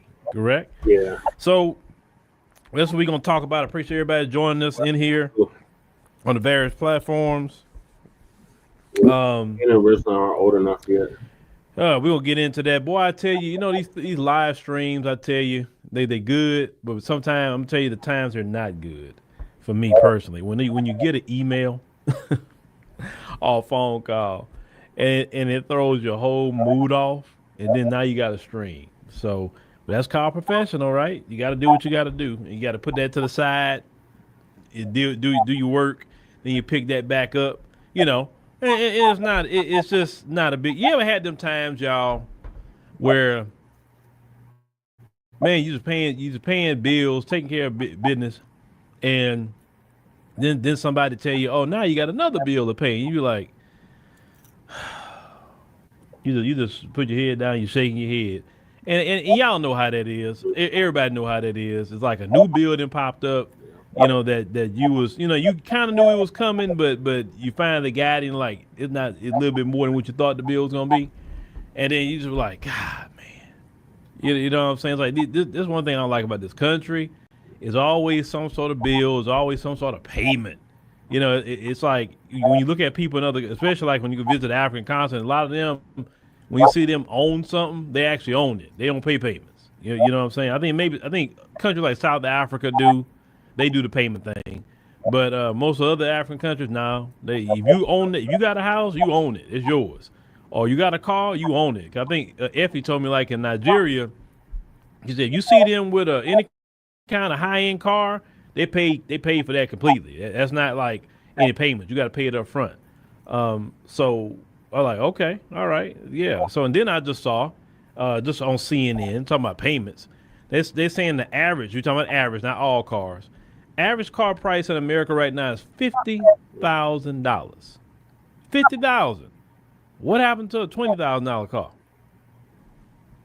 Now I'm trying to figure that out. Why if cars went up to $50,000? That's crazy. $50,000, and that was gonna put your car note what, $800 to $1,000? Yep. Man, these people are crazy in this country, y'all. Crazy. Yeah, I heard about D'Angelo. I heard about him. They say he passed away, 51 years old. They say he was quietly dealing with pancreatic cancer. He had cancer. All this mess and money y'all throwing at ICE. That part. Why don't y'all throwing money at eradicating cancer? Trust me, you talking about making money. If United States was the country that eradicated cancer, they'll make a lot of money. So my homeboy that moved to Kenya for 4 years, he bought a car out there. He said the radio worked.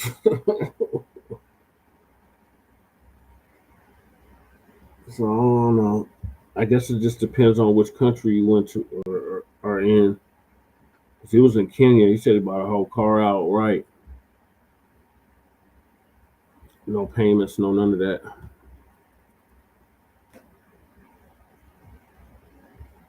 He said he had to get used to driving on the opposite side of the road and driving on the opposite side of the car.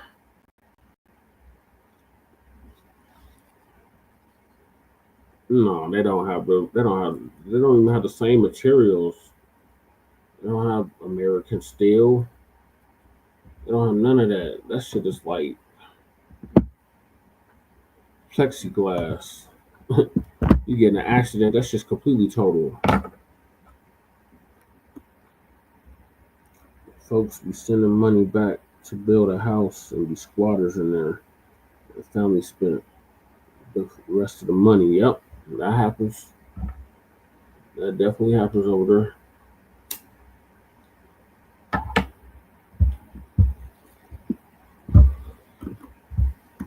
A lot of money. Pharmaceutical companies will make a lot of money, but they like, nah, we don't want to do that. We make more money on the treatment. We ain't worried about curing anything. I mean, there's billions of people on the earth. You'll make some money. You know what I'm saying? So I'm like, because that's all they're concerned about in this medicine. When it comes to medicine and all of that world, they're not thinking about cures and treatment. I'm talking about the pharmaceutical companies. I'm not talking about the doctors. They're thinking about how much money I can make. The hospitals too. How much money I can make. It's wicked. It's so wicked. So all right. Let's go ahead and get to it. I ain't ran it enough. Let's go ahead and get to it.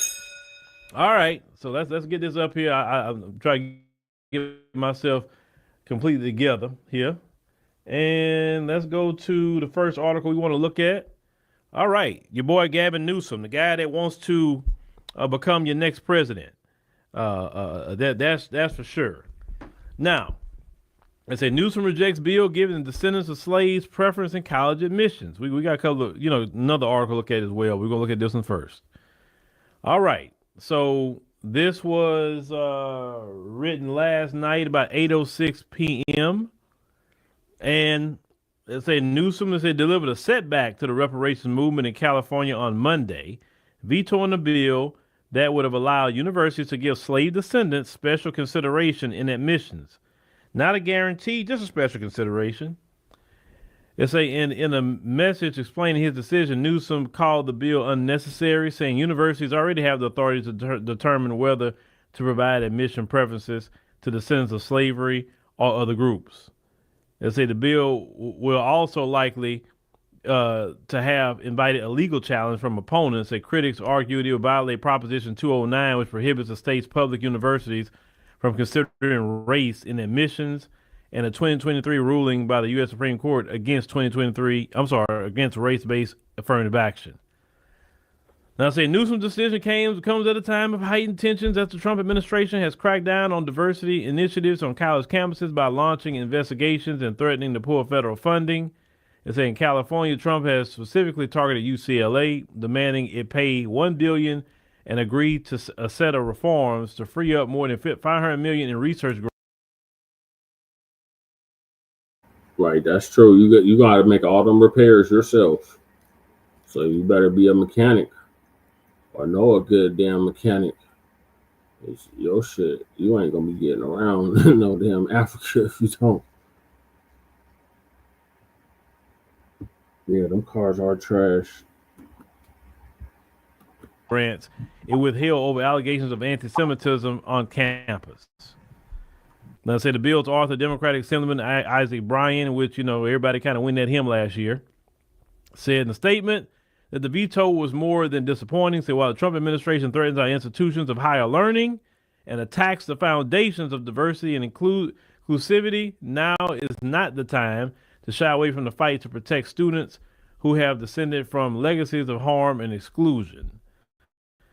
Now, say Newsom in his message encouraged universities to review and determine how, when, and if this type of preference can be adopted. They said last week, of course, we talked about last night, the governor approved a measure creating a state agency to administer reparations, and he signed another bill Monday that requires California State University systems to develop procedures to determine who qualifies as a descendant of slavery. But Newsom also vetoed two other reparations-related bills, both from Assembly member Tina McKenna. They say one, which helped victims of racially motivated eminent domain get compensation, and another would have provided home buying assistance to descendants of slaves, which black folks could really use that. It said this is the second time the governor has vetoed a bill providing redress for Californians who have their property seized. Last year, he declined to sign similar legislation from State Senator Stephen Bradford, citing the lack of an agency to run the program. Now, they say that school admissions bill AB 7 was passed Assembly 55-18. They say in the Senate 30-10. So it passed basically with a. I'm saying, like, ain't nothing like American Steel. But you see what they did to all those jobs. They shipped all them jobs overseas. That's why Gary looks like a freaking ghost town. Detroit is all fucked up. And Chicago's fucked up under Brandon Johnson and Lori Lightfoot. Newsom needs to be deported. Yeah, well, where they gonna deport him to? Italy? Where the hell is Newsom from anyway? Where's his family from? Are they Italians? Is Nancy Pelosi an Italian?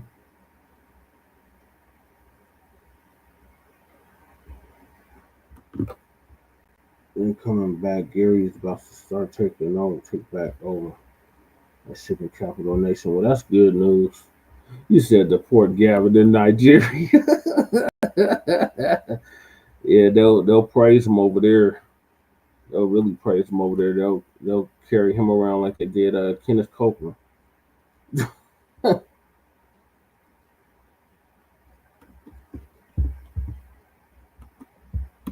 Good margin would have permitted but not required schools to give preference of descendants of slavery. The bill, which was believed to be a first of its kind in the U.S., was part of a reparations package pushed by the Legislative Black Caucus. and say it would have defined the sin of slavery as someone directly related to a person who was subjected to American chattel slavery. It said and was then either free, classified as runaway, or served in the military while facing restrictions due to slavery. Now, I say the proposal was backed by the University of California Student Association, which argued it addresses a fraction of the harm done to black students by systemic discrimination. The California Faculty Association said the law would provide a critical and necessary option for California's higher education institutions to thoughtfully and appropriately consider a student's lineage as a factor in admissions decisions. And they said the measure, however, was also met with questions and concerns from legislative committee staff over how it would be implemented, the number of generations of descendants who would qualify, and how eligibility would be determined. Okay, so that's article number 1. Let me get on camera and we'll get to article number 2. So let me talk about it. So like I said last night, these people. That's why I said you read bills. That's why I said don't never get too excited with these Democrats, because there's always something going on with them. Something going on behind the back. They got something. They never gonna go come up front and deliver. Y'all have to understand something about Democrats. And we're not talking about other groups of Democrats. We're not talking about Hispanics, Asians. We're not talking about any group. We're talking about white Democrats in particular. White Democrats don't want black people to have reparations. We already know how the Republicans feel, but they don't. They do not want black folks to have reparations. You have to understand, white Democrats, white liberals, want white supremacy just as much as the white conservative. They are the same. So when you say the parties are the same, the reason why the parties are the same is because it's the same culture of people running both parties. That's why it's the same. Both of them, all of them, are invested in keeping racism, white supremacy going. They cannot have you get equality, because equality doesn't work in the system that they built. They built a racial caste system, and we have been selected to be at the bottom of the racial caste system. Then you got your buffer groups that's in between them and us, right? But that's really what it is. So this is why Democrats, white Democrats in particular, I'm not talking about the black ones, why why you have a populist type like Bernie Sanders to say no cash payment reparations. Why is that? Because they are not going to want equality with black people. They don't even want you to get what's owed to you. They don't want you to get payment for your land that was stolen. None of that. We're not even talking about black people getting ahead in any way, shape, form, or fashion. We're not even going there. We're talking about just an equal playing field. This is why, and shout out to Sister Demetra. She did her stream today. I kind of viewed that. This is why I don't want to have no debates with them. This is why I don't want to talk. Talk for what? What is there to talk about? Black people.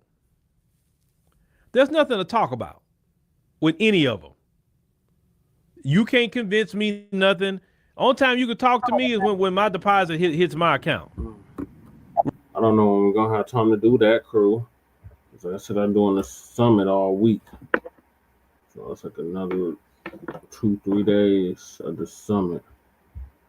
So I don't know when we're gonna have time to do that, but that would be cool. When these folks got paid reparations, yep. And they owe reparations. Yep, cut the goddamn check. That's right. Okay.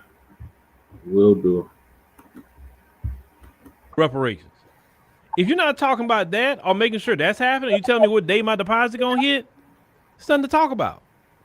Y'all need to really get on that. It's nothing to talk about. It's nothing to debate. Nothing. I don't need you coming over here talking to us about anything, justifying your racism, white supremacy, justifying this, justifying that.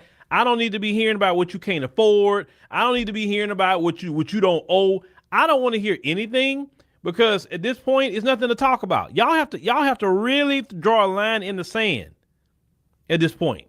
There's nothing to talk about from any of them, because anything more than that, they're playing in your face. And I'm not just talking about the politicians. I'm talking about in general. Then what is there to talk about? What is there to debate? You know, now these so-called white conservatives want to go to the HBCUs. Unfortunately, if they show up there, you need to tell your kids that go there, hey, walk right past them. Ignore them. They can sit there, but ignore them. Don't talk to them. They need your attention. That's why they coming in your face. Y'all got to stop. Like, I had a guy, and I was going to show y'all this. It got on my nerves. Oh, this got on my nerves today. On top of everything else, it's got on my nerves right before the stream. And let me. Can I pull that up? Let me see if I can pull it. I may not pull it up too much. I just want to read it, what I'm looking at here. So I had somebody send me a deal. Let me read exactly. Where is it at? Hold on. I'm not gonna show the person because I don't need to go. I don't want to be trying to go through all that mess. Here you go. Okay. So somebody sent me, Phil, you're going to love this Caucasian female. I love these type of white girls. This white girl even mentioned what happened to Tamir Rice. Really, this white girl is wonderful. I wish I could shake her hand for helping black folks fight against racism. And when I seen that, ladies and gentlemen, I'm like, you know, what is wrong with y'all? What is wrong with some of y'all? They ain't got to do much of nothing, and y'all act like a little puppy trying to chase a treat. Seriously. What is wrong with some of y'all? We got some real issues going on. That's all it takes to impress you, is that repeating literally everything. You got so many black women talking about racism every day long. Why you not being proud of them? You got black men talking about racism all day long. Why you ain't proud of us? You're proud because she's saying what her people been doing to us for hundreds of years. I mean, duh, we the victim of it. I'm not impressed by that. Don't tell me about it. Go tell your own people about it. Tell them to stop doing it. Matter of fact, you know this, I'm gonna tell you something they don't do. They'll sit up here and talk about how racist they people are, but they never go say, you know what? Let me tell you, I be in these rooms. Let me tell you exactly what they say. Hey, I be at the bank. Let me tell you how let me teach you what they do to discriminate against you on that home loan. Hey, on these jobs, I'm gonna tell you exactly what they be saying. They never go tell what be said at that country club. They never say what's really said behind the scenes. They just be Captain Obvious. Like we don't get Captain Obvious. Duh. Tell us something we don't know, and then go back and tell your people that message. We don't need to hear it. We do not need to hear about anybody, y'all anti-black racist culture. We don't need to hear that. Go tell your people that. Convince them to stop doing it. Because how I feel about it personally, when I see them doing that and they're not engaging their own, why don't they go talk to Nick Fuentes about that? Go argue with him. I respect it a lot more. But telling us, I look at it at this point as just some grift, because you got black people like the person that sent me that message get all excited. Oh my God, Becky is so acknowledging us. That just like freaking annoys me. It just so annoys me. Now let's get back. Let's get back to this mess here with Gavin Newsom. Give me a second, y'all. Let me get back to it. Where's the other article here so we can kind of go through it? Because I'm just kind of on one right now. All right, Governor Gavin Newsom, of course, he vetoes the bills. We talked about that. Now they said that, you know, Monday night, several bills as part of the Legislative Black Caucus Road to Repair priority package intended to address a legacy of injustice toward black Californians. That on the caucus's 15 bills, only 10 made it to the governor's desk, and he vetoed more than half of them. Now, the governor vetoed bills that would have given descendant slaves more opportunity for university admission, home buying, and professional licenses, and also shot down proposals to expand diversity, equity, and inclusion strategic planning and help people regain property after racially motivated eminent domain. Now, Newsom, let's say, all attributed several vetoes to a lack of state funds or capability. Others he said were unnecessary, would diminish the utility of existing program. I say on the subject of Assembly Bill 7, which have clarified that California colleges are allowed to consider whether the applicant was a descendant of slaves. Newsom thing, of course, Isaac Bryan and about the bill, say it was unnecessary. We read that part. They encouraged institutions. We read that part. We know he said it was disturbing. Kind of what we read earlier here. But I want to get to this one part here because we know about the Bureau and all of that stuff. Now, here, on Monday night, he also signed 3 bills that were part of a package. One that would authorize a California State University to conduct a $6 million study, y'all. Here we go with a study. Another study. They had the Reparations Commission. That was basically a year-long study. Now he's talking about another study. With California State University, give them money to do a study to explore how to determine whether or not someone is a descendant of slaves. Another that would expand.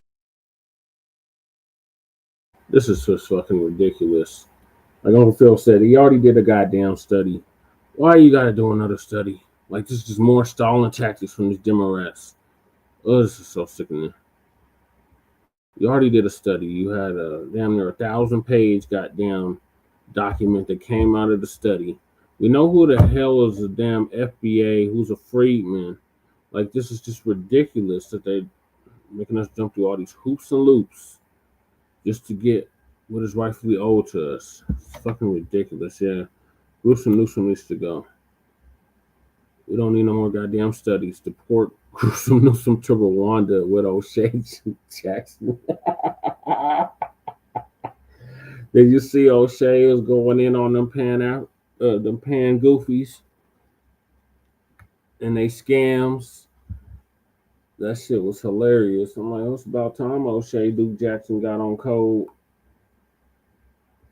But yeah, Newsom needs to go.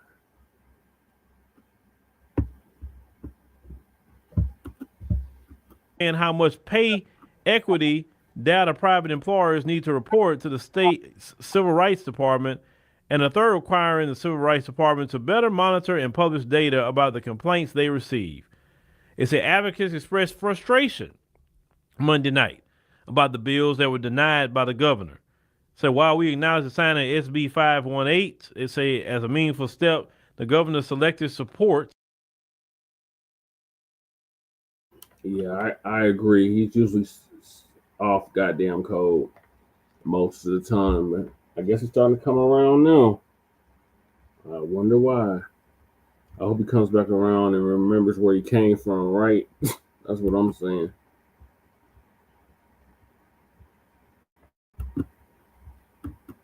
Undermines the very vision of comprehensive reparations, and so that began with AB 3121. Said Juliana Williams.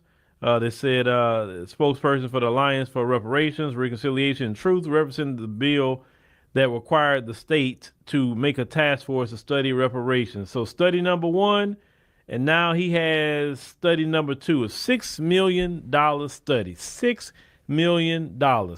Well, instead of giving $6 million to a freaking study, okay, why don't you just do $6 million to that first time home buyers program? That you know what I'm saying, that they wanted. You could I would prefer you to do the home buyers program more so in the college. Why don't you just do that? If you had $6 million for a study, you could have put $6 million toward the home buying program for Black Californians. That would have been a better use of $6 million than a stupid study. Once again, playing with black people. Once again, Gavin Newsom is not going to buck against his community. His community does not support reparations. You cannot, listen, I'm going to say it up front. You cannot depend on them to do reparations. You can't. But did you really depend on them to give you civil rights? Did you depend on them to get us out of Jim Crow? Did you depend on them to get us out of slavery? Everything that we fought for and got in this country, did we really get it through them? No, we got it on our own. Every right, every freedom that we enjoy and ungrateful others enjoy, we got it out the mud on our own. The ballot box and political parties have never gained any kind of freedom, respect, or anything for Black America.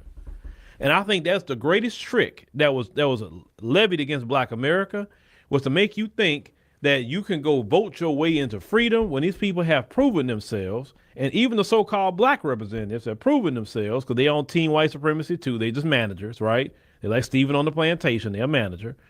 They become the managers of white supremacy to give black, a black face, to make it, seem more palatable, white supremacy or whatever. They talk like you. They may sound like you. They may go to your church. They may shop in the same store with you, all kind of things, right? But they are managers of white supremacy. And as long as they are good managers of white supremacy and don't rock the boat, they don't change anything, they don't rock the status quo, they could be paid heavily. Just that simple. That's what it is.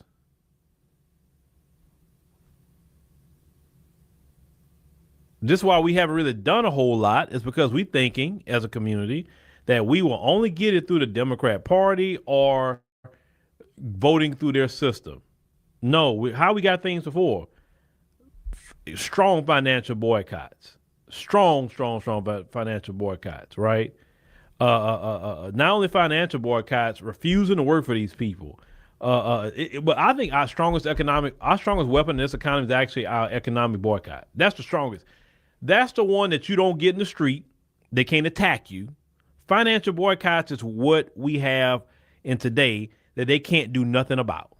If you get in the street, they got something for you. They're ready for that one. But they're not ready for you to hold your money in your pocket. They're not ready for that.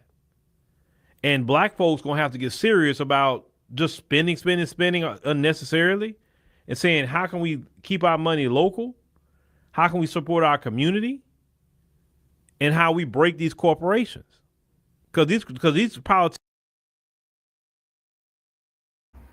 I ain't gonna lie, I was digging that song until I seen Kundis Lee, Moron Lee, that's what I call him, in the damn video. I'm like, oh my God, what the fuck are you doing in this video? And then it dawned on me, Democratic shilling going on. Yeah, she just dropped a new song too. I haven't checked it out yet. She just dropped a new song, a couple of songs. I think she got a whole album out now.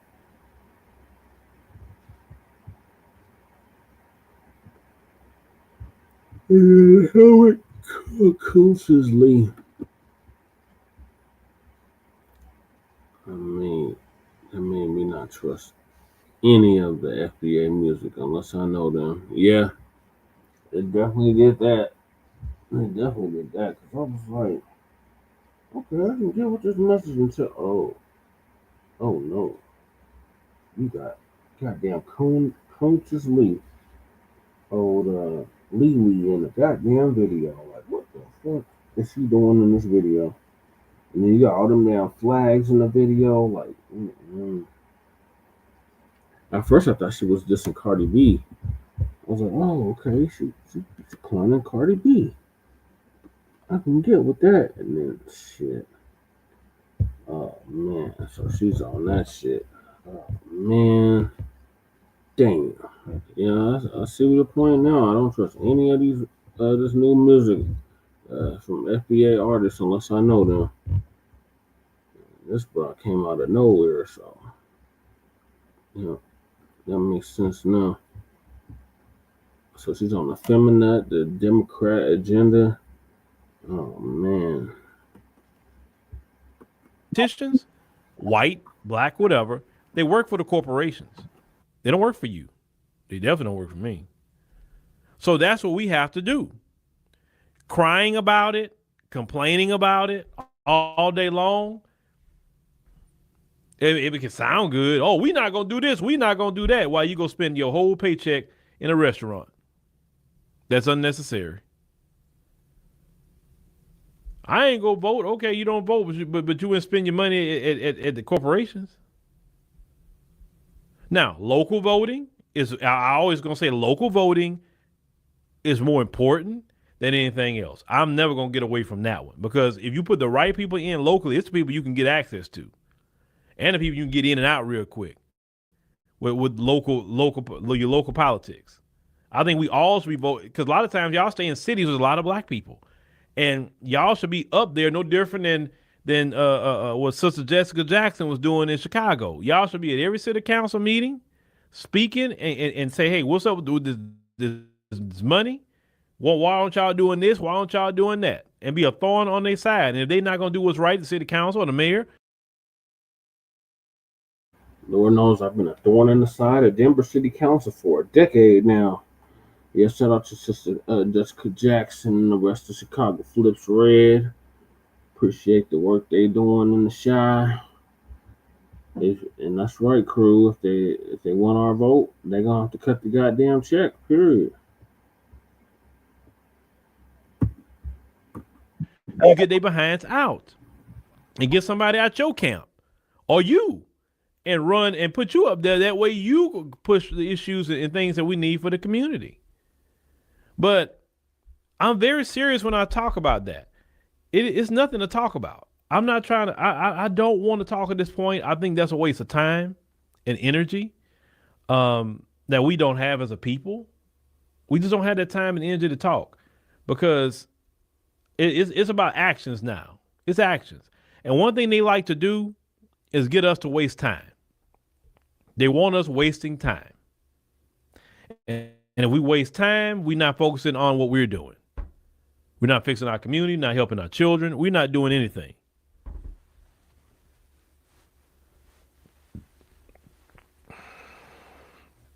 This David Nathan person, Jill Stein, was not going to do no reparations. She ain't going to do no reparations. I don't know, like I don't know why y'all be looking at a politician. Stop looking at a politician. They're not going to say, there has not been our history. If you study Black history in America, we've never got anything through a politician. So stop at that Jill Stein stuff. Oh, this party, that party. None of them parties and the Green Party, they're not even relevant enough because they can't defeat the two-party cartel. They can't defeat it. And y'all in society, I'm talking about all of you, not just some of you, all of you in society not willing to break the two-party cartel. You could in society, but you so caught up in the two-party cartel too. Who's stopping you from voting for the Green Party? It don't matter what community you come from. Nobody's stopping you. Nobody's stopping any of you from voting a third party just because. So you know what? Forget you. Y'all say Democrats and Republicans so bad. This is y'all, all you. You'll sit. You say you need another party. Yeah, you won't vote for them. Y'all won't collectively say, you know what? Forget Democrats, Republicans. We're gonna vote for this party. I don't care what party it is, Libertarian, Green Party, whatever. I don't take y'all serious when y'all tell me about these parties because y'all haven't shown me enough of y'all coming out to vote for these other parties to take them seriously. Y'all still caught up in this two-party cartel and Black people caught up on one-party cartel. I can't even say two.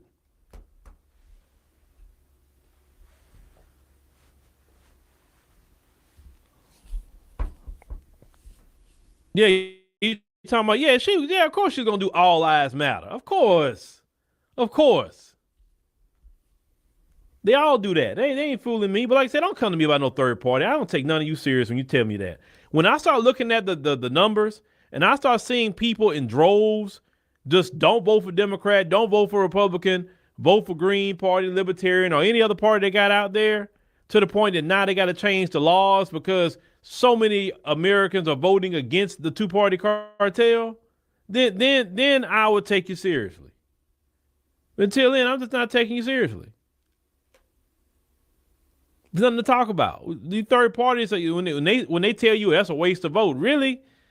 As long as y'all keep voting for the two-party cartel, it will. Now, if y'all had a movement, I'm talking about all you who say you sick of Democrats and sick of Republicans. If y'all just had a movement and say no Democrat, no Republican, anybody but them at this point, and I see that in the polls and I see that everywhere, and y'all made the candidates win, and now they in Congress and the Senate and boy, even that much, y'all haven't even sent them to the Congress and Senate.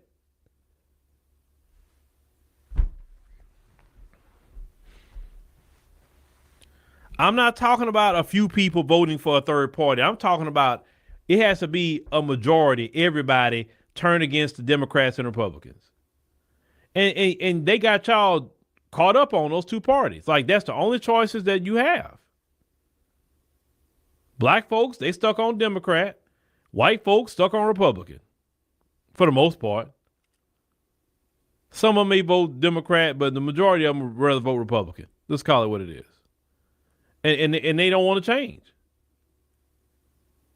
They'll complain all day about the Republicans, all the older leaders, the Democrats, older leaders, but you don't do nothing about it. They have sometimes younger people running in other third parties. Y'all don't go vote for them. You know, sometimes I've heard some of them talk the way you want them to talk. You don't go vote for them in mass. You rather do Democrat or sit it out. So don't come tell me don't come tell me about third parties and y'all not voting for them. Yeah, Eric said it's right. You need millions of people to literally, well, look, if you want to make it, okay, if you really wanted to stick it to the status quo, this is how you do it. It would take Gen Z, which is the hardest people to get to vote, millennials, and Gen X at least, to say, you know what? We ain't voting for Democrat or Republican. We voting third party. And we all do it in mass at one time. Hell, if the black community did it, that would make a statement alone. If black people did it by themselves, forget all the other groups. If we all did it in mass by ourselves, even if the person didn't win, that would make so much news that we didn't show up for no political party. We voted third party. And oh my God, they would be so nervous because you know good and well, if black people do it first, all these other groups going to follow behind. You know that. We got to do everything first. And then like, oh, this must be something to do because black people doing it. And then these other groups will follow right behind. I hear Uncle Phil on that. I definitely hear Uncle Phil on that. Like I said, I've been a part of a third party for the past 5 years, almost 6 years now. And I've been trying to get our people, hey, get the hell off the goddamn Democratic plantation. Stop voting blue no matter who. Support somebody besides the Democrats and the Republicans.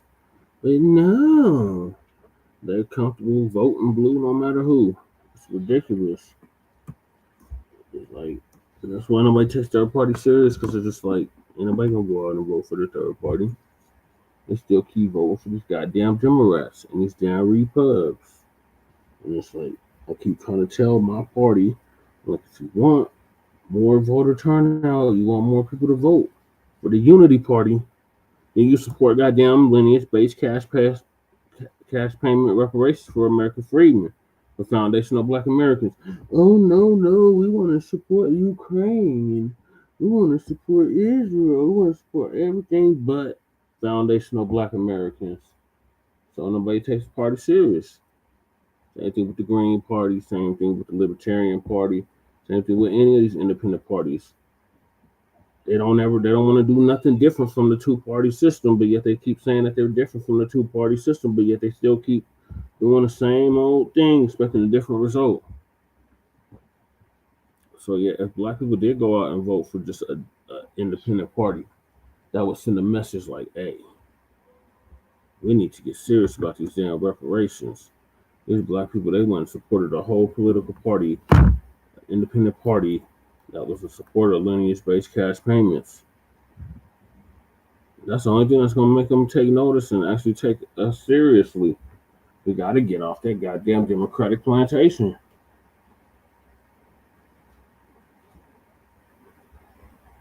Yep, cut the check. Or Black people make a particular candidate or political party hot, everybody like, ooh, I want to go with the Black people at. The reason why the Democrats are not doing well is because Black people not messing with them. See, the reason why so many people voted for Democrat is because when we're there, it makes it look like the it party, the cool party. You know, hey, that must be the progressive party because that's what Black people at. And when Black people abandon them and say, nah, we cool on Democrats, man, we don't want to fool with them. Notice how they having a struggling, they struggling. They thought billionaires was going to, and donors made them relevant. They didn't make them relevant. It was Black people. See, white folks got all the money in the world. They got it. But they don't have relevance. The only time they're relevant unless they're being violent. They don't know how to be relevant without being violent.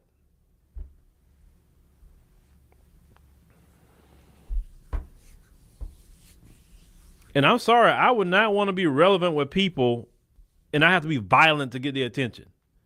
I have to be violent for them to talk about me, or I have to screw them over for them to mention me. That's not how I want people to talk about me.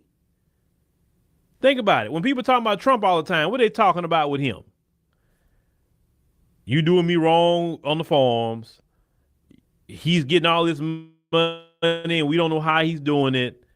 The aggression with federal law enforcement, all the stuff he's doing is not nothing that's even say, man, wow, he did this great. He did that great for me. Now you talking about the Palestine thing. That's that situation. I got nothing to do with that. I'm talking about what you do for Black Americans. Well, I see you ain't done nothing. So I'm not clapping for you till I see you do something for Black America. I'm just keeping it 100. I don't live in other countries. I live here for now. And because I live here for now, it is what it is.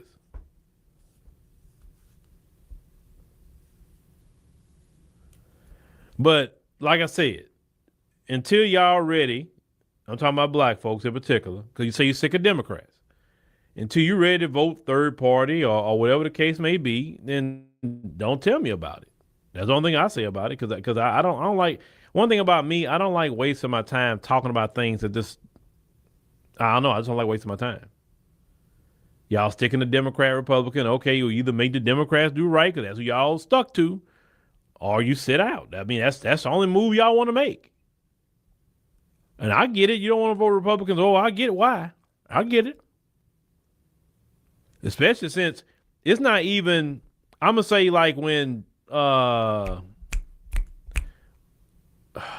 Obama, when he ran against Mitt Romney, right? Mitt Romney was more of a Republican that you can maybe listen to.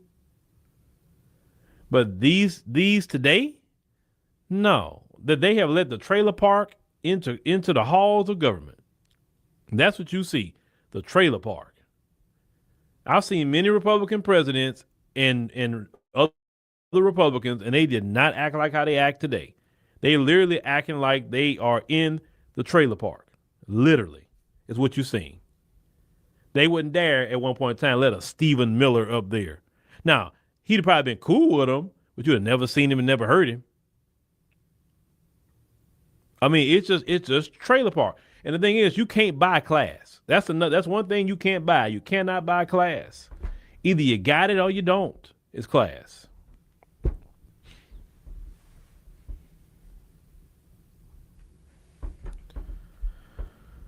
No, it's not bad etiquette. I can deal with bad etiquette. I can't deal with low class. Just You ain't got no class. Yep, you can't buy class. That's for sure, Uncle Phil. Trailer park in the office now. Damn. That is the realest thing he said all this whole video.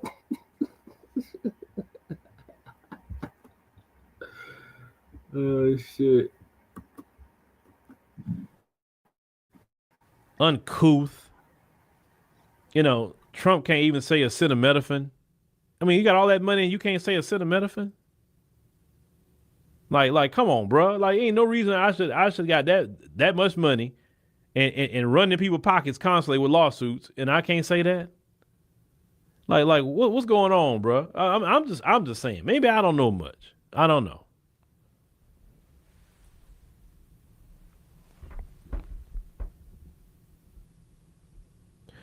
You say elder? No, the minister did his job. Well, hold on. Let's talk about the minister.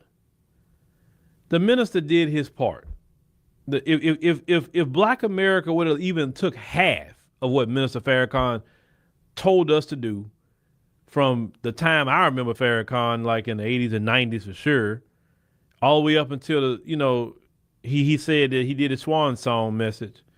If Black folks would have listened to Minister Farrakhan, we wouldn't be in not even a half of the problems that we in now. The issue is it can't be just the minister. Where's everybody else standing up? It's other people need to stand up too. It can't just be the minister. And like I told y'all not gonna get a lightning figure like Farrakhan again. It's just not gonna happen. Y'all didn't have them. Y'all didn't have King. Y'all didn't have Malcolm X. Y'all didn't have Khalid Muhammad. Y'all didn't have these lightning figures. And y'all still didn't listen to them. No, I'm not talking about you in the chat, but I'm just talking about overall in Black America. We did not listen to them. We didn't listen to Dr. John Henry Clark. We didn't listen to Dr. Claude Anderson. We didn't listen to him. We just now maybe slightly applying some things he said to do long time ago. The black people he talked to a long time ago, they're delineated back then. We wouldn't be in some of these issues now. We treated them like the preacher. Oh, it sounds so good. And go right back to doing what we were doing.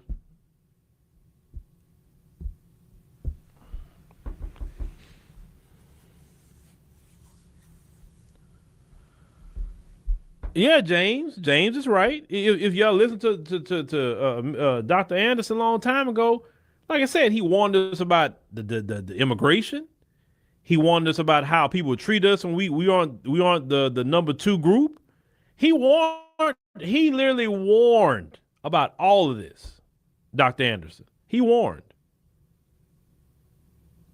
And did black people listen to him as a collective? No. So why should we have another figure like Farrakhan show up? Why?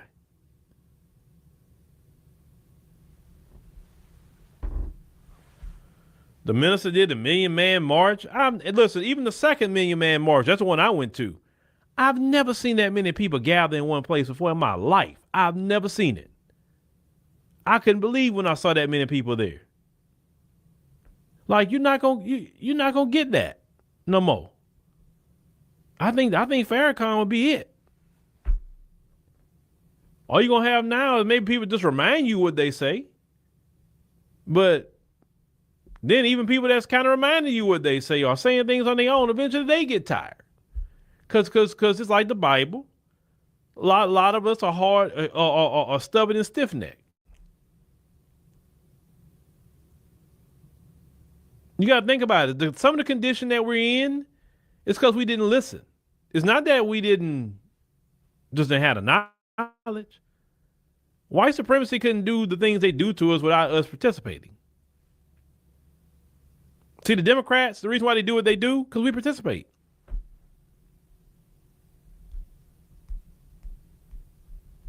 We could have got a whole lot done long time ago. We had the numbers. We had sometime more, even in California, black people had more numbers at one point in time. Black people could have really regulated in California. But didn't listen to Dr. Anderson when he warned about that illegal immigration. Black folks on this, oh, we all together, we all minorities. And Dr. Anderson was screaming, no, we not either. Them people not coming here to be your friend, they're coming to compete with you. I'm telling you, it's not what you think. And now you see it. But what if black folks would have took that approach back in the 80s, in the 90s?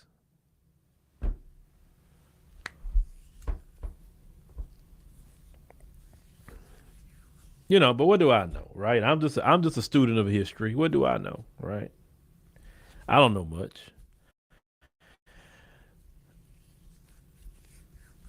Now people get it. Now they want to delineate, but like a lot of damage been done. And the reason why people react to delineation the way they're reacting, because like, bruh, like you've been acting this way about minorities decades. And then you switch up now. Yeah, people gonna say, well, what's going on with you? Why you being hateful? What's wrong with you? Because you literally have raised your kids to believe in the minority coalition. So it is a crazy switch up for a lot of people, a lot of groups who see that.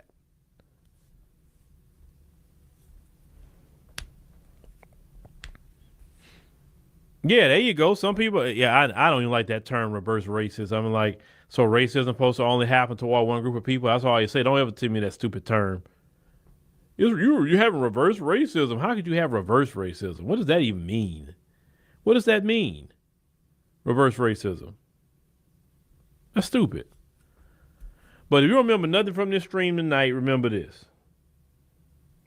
I want y'all to not engage with these folks. They go even online. Don't engage. I don't care what they say. Look, you remember when y'all was saying, and y'all did this very, very good, and I liked it. Y'all said, okay, all right, enough of the diaspora warring, enough of that. If we see any content come up on TikTok of somebody talking bad about Black Americans and trying to diaspora war, we're not going to say nothing. We just going to block them and keep going, right? And guess what ended up happening when you did that? It stopped. It stopped.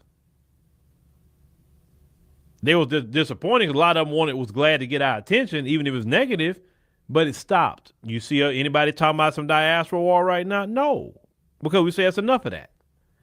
So we can be in control of who has access to us and who don't. You have to make a collective thing and say, okay, them folks, no, we're not arguing with you online. If you jump in our spaces talking about you want to have some sort of argument, no, you out of here. Like it just, no. It's nothing to talk about. Nothing. Talk to me when you telling me the day the bill is signed and the checks get deposited. Then come talk to me. Until then, I need to talk to my community because we got a lot of issues and problems that we need to solve. Well, isn't that you segregating yourself? No, I just need to fix my house. How is that segregating myself have to fix my house? I don't have time to talk with you. I'm wasting time. I got to fix my house. I got to fix my community. That's what we got to talk at. Okay, if I'm talking to my community, then outside of my community, okay, cool. Then I'll talk with the Caribbean brothers and sisters. I'll talk to the African brothers and sisters. All of them. I'll talk with them. We can have conversation and work different things out, whatever we got going on. But when it comes to them, no, I'm not doing it. It's nothing to talk about. You should debate this person. No, I'm not. Well, because you can't debate. If that's what you believe it. Just believe it. And if you ever seeing me do it, then you better believe they paid me substantially for 1 hour of my time. And they paid the reparations fee. Because you're not getting my time for free. No. I need $50,000 and for my time to talk to them at this point or debate one of them, and I need a $50,000 reparations fee. Because whatever I charge them, I got to charge 100% reparations fee. You can call it a tariff. There we go. We can charge 100% tariff. Since they like that word better, tariff. If you're not gonna pay me my tariff on my $50,000, then it's nothing to talk about. And you got it. You got it.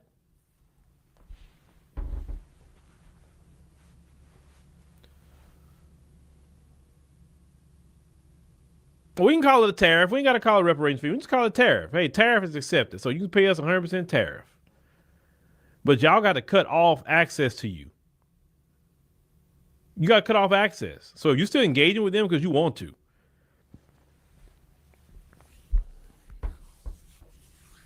There's no reason to engage. That's a waste of time.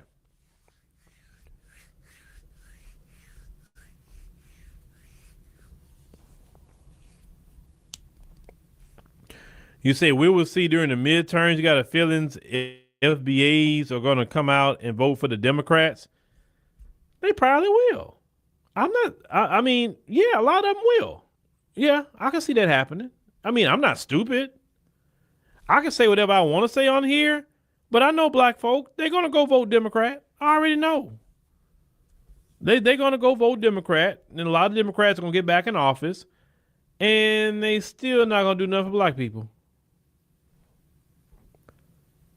So, I mean, like I said, I was talking to my wife about this, I think, last night. I said, I've been doing this for a while, and I see the same cycle over and over. It's the same cycle. It hasn't changed. It's literally the same cycle. It's amazing how this country runs on the cycle. It's just, I literally can predict the cycles. It's crazy at this point. It's crazy. It's literally crazy.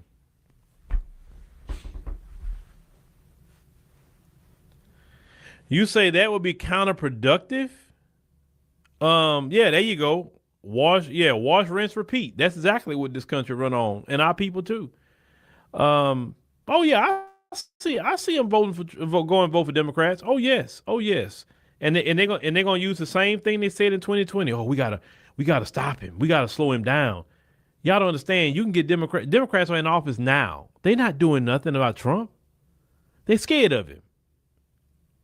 Okay, you get more Democrats in office. They literally would have to get 3/4 of Congress Democrat to literally impeach him and convict him in the Senate to get him out of office. They're not going to get that many in there. They're scared of him. That's why they don't say nothing to him.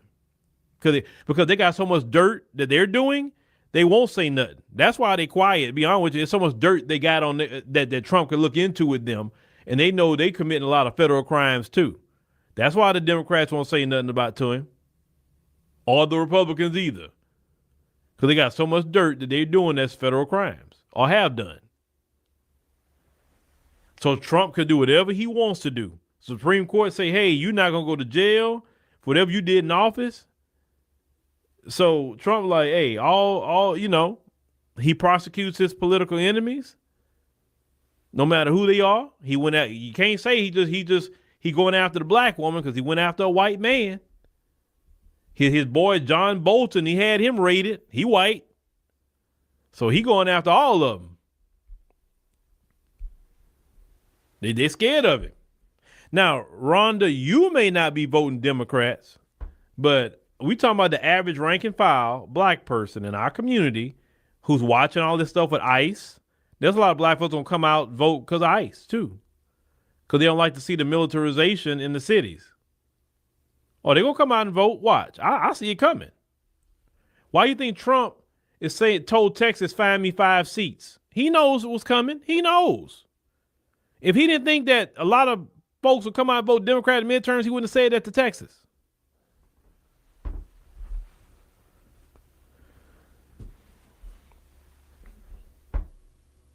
Cynthia, I get it, Cynthia, but realistically, you're a minority. You're not the majority, Cynthia. I'm with you, but I'm just telling you, I just know what black folk. All right, y'all. But appreciate you joining us on the stream tonight. Really appreciate it. Make sure you click the subscribe button. Make sure you click the like button. That's also very important. The like button. And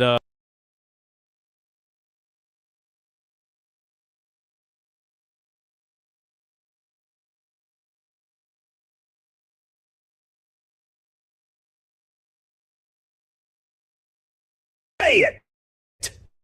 Say it.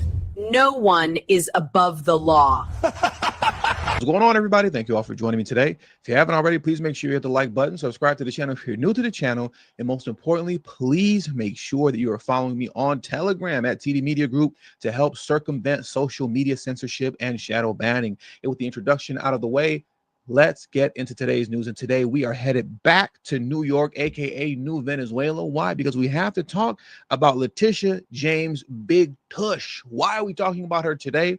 Well, obviously she has legal troubles, to say the very least, but she may be in for some more issues. Why is that?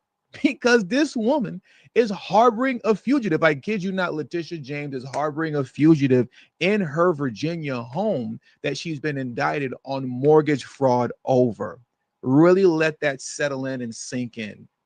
You purchased a home through mortgage fraud in Virginia, allegedly, just for you to harbor a fugitive that's been living in that home for 5 years that just so happens to be a family member. She's your grandniece.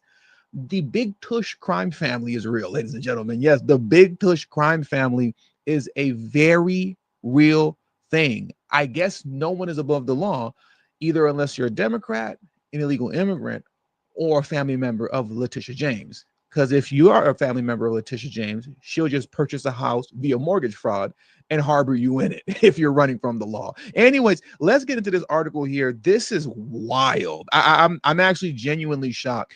Indicted, LETITIA James is housing fugitive grandniece in her Virginia home, report states. Now let's take a look at this article and unpack what's really going on, because this is nuts. Okay, so indicted New York State Attorney General LETITIA James, aka Big Tush, has housed her fugitive relative in her Virginia house for 5 years, according to reports. The under fire prosecutor's grandniece, Nakia Thompson has been living with her 3 children in James's 3-bedroom property in Norfolk since 2020. It has been revealed that Thompson is officially listed as an absconder who is wanted by authorities in Frost County, North Carolina, for failing to finish her probation, court documents seen, the Daily Mail revealed. Let's look at her court documents, all right? Let's look at her grandniece's court documents to see what she has on the docket concerning all these charges and crimes that she's been convicted of. So I want to go over to this page here, and let's check this out. North Carolina Department of Adult Correction Offender Public Information. Ladies and gentlemen, let's take a moment to unpack Miss Nakia Monique Thompson, Big Tush's grandniece's record. Let's take a moment to unpack this. And as you can see here, first and foremost, in big, bold, red letters, it says absconder. Translation, fugitive, right? Translation, fugitive. And just so you can get the direct definition, absconded, leave hurriedly and secretly, typically to avoid detection of or arrest for an unlawful action such as theft. You can't make this stuff up. The Big Tush crime family is real, ladies and gentlemen. It is definitely real. Let's get back over to the corrections page now. Okay, so as you can see here, female Black African American, ethnic group African, date of birth June, or I should say February 25th, 1989, age 36. Let's look at her crimes, right, that this fugitive has committed, that Big Tush is now harboring in her home. So as you can see here, it's very small lettering. It shows that, you know, she's on probation / parole for this here. On June 9th of 2011, assault and battery. On June 9th of 2011, the same day, she was also charged with 2nd-degree trespassing. Nice. Great work. Great work. The assault and battery charge was a class 3 misdemeanor, and the 2nd-degree trespassing was a class, or I should say, excuse me, the assault and battery was a class 2 misdemeanor, and the 2nd-degree trespassing was a class 3 misdemeanor, right? But that's not all. You think these are only crimes that she's committed? No. She appears to be a career criminal. On January 20th of 2006, she has 2 charges of assault, threat against the government, and a 2nd assault, threat against the government. Both were class A1 misdemeanors. What in the world was she doing?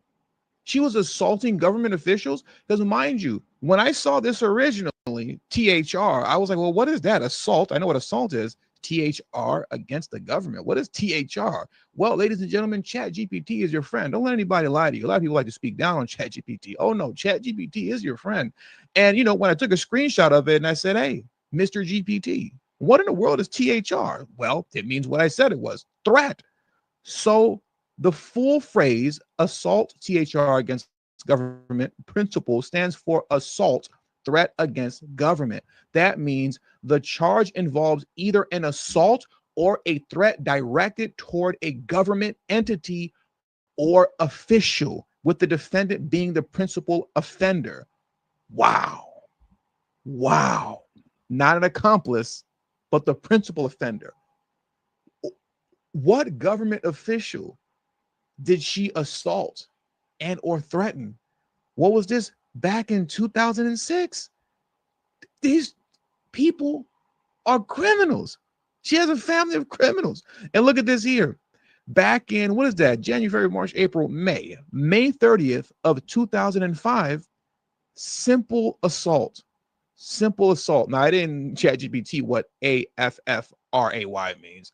I don't know, okay? But the point is she was sentenced on all of this stuff. Class 2 misdemeanor. And she was put on probation for these things, for these crimes that she committed. And she's on the run. She's on the run. Look at this. Absconder. Shout out to the Big Tush crime family. Let's get back into the New York Post article now to unpack this a little bit more. So now the article continues to read in closing, And I quote, Ms. Thompson was sentenced to probation for misdemeanor convictions for assault and battery and trespassing, and has willfully avoided probation supervision. Keith Acray from the North Carolina Department of Corrections told the Daily Mail. An absconder is considered a fugitive. Thompson faces arrest if she is located in North Carolina, Acray added, saying that her crimes were considered low level and thus non-extraditable. The Forest County District Attorney's Office and North Carolina Department of Corrections did not respond immediately to requests for comment from the Post. Of course not. I'm not surprised about that. But ladies and gentlemen, Big Tush, who is Attorney General of New Venezuela, is harboring a fugitive in her home that she purchased through mortgage fraud, allegedly.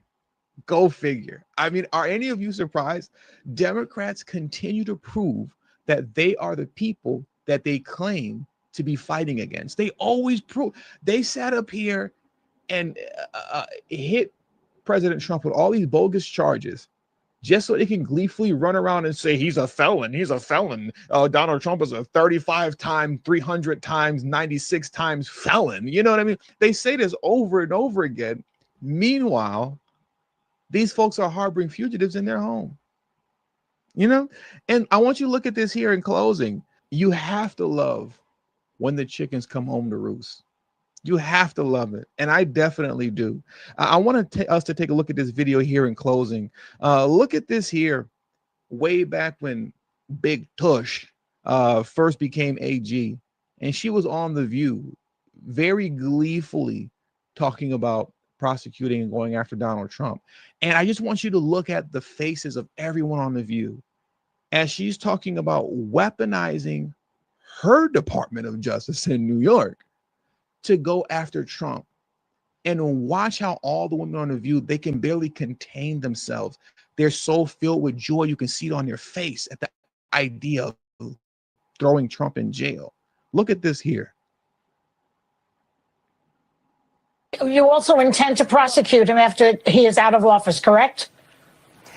Joy, again, our investigation currently is civil in nature. It is not criminal. In the event that we uncover any activity... Look at their stupid faces. I mean, I don't really care about what they're talking about. I just want you to look at how dumb they are. Look at their dumb faces. They are so happy. Her weaponizing the justice system in New York to go after Trump for crimes that they don't even know. They don't even know. They haven't even figured that part out yet. But just the idea of throwing him in jail. Look at the looks on all of their dumb faces and how happy they were. They can barely keep it inside. Look at Whoopi Goldberg, everybody. It was so funny until the chickens came home to roost. Okay, let's finish out the rest of whatever they're talking about here. Your conduct. Yeah. If in the event that we uncover any conduct. Oh, yes. But will you go ahead with the civil suits? Yes, our civil suit will continue, whether he's president or not. And so after January 20th at 12 o'clock, our investigation will continue, Joy. There's no way a potential pardon for Trump or his three eldest kids would shield them from anything you're investigating. Am I right? That's what you just said, I believe. Correct. He cannot pardon himself. What he could do is step down and allow the Vice President Pence, to pardon him. In all likelihood, I suspect that he will pardon his family members, his children, his son-in-law, and individuals in his administration. These idiots, these demons are always projecting. So what they thought Trump would do that he didn't do, Biden did all of that. Biden pardoned his entire family. You cannot despise these wicked demons enough. You really cannot. Oh my God. I hope she spends the rest of her life in jail. I hope Big Tush spends the rest of her life behind bars. As well as some of his close associates. And then I suspect at some point in time, he will step down and allow the vice president to pardon him. Now, it's important to understand he is pardoned from federal crimes. but he is not pardoned from state crimes. Last year, I introduced a bill in the state legislature which would close the pardon loophole so that individuals such as the President of the United States would not evade justice. It's important that we have this check on presidential powers. And in the legislature, the state legislature, I'm so happy they passed that bill, and it is now the law in the state of New York. President Trump cannot avoid justice in the great state of New York. The level of happiness that would just come out of me if this woman is found guilty would be on par to when Trump won the election. When he won the election, oh man, I was so happy. And I couldn't wait to get online and boast over his victory. And when this woman is found guilty, Lord have mercy, we're going to have a good time repeating over and over and over again, no one is above the law. Say it! Say it! No one is above the law. There will be nothing that will make me more happy than to see her spend the rest of her life in jail. These people are evil. She wanted to bankrupt Trump and put him in jail for life, as well as lock his children up for charges and crimes that she can't even define in this moment. She couldn't even define the crime, neither one of them. In between Big Tush and all these dummies from The View, they couldn't tell you like what crimes. Go after him for what? You're going to go after him as soon as he steps down as president, right? You're going to go after him, right? At least civilly, right? At least civilly, right? For what? Can somebody say what you guys are going to go after him for? They weren't even able to tell you. They didn't know. They just knew they wanted to put him in jail. Meanwhile, this woman's been harboring a fugitive for 5 years in a home that she purchased through mortgage fraud, allegedly. But she has to make up crimes in order to put Trump in jail, and still failed. And now you're the one who's going to end up in jail. You got to love it. And with all that being said, that does it for today's news. So I want to thank you guys for joining me today. Please hit the like button on your way out. Subscribe to the channel if you're new to the channel. Share this video on your social media platforms. And please do not forget to follow me on Telegram. That is extremely important, at TD Media Group. The link to my Telegram is in the description box below and pinned in the comment section as well. Thank you all for your time. And to the next video, peace and have a great afternoon.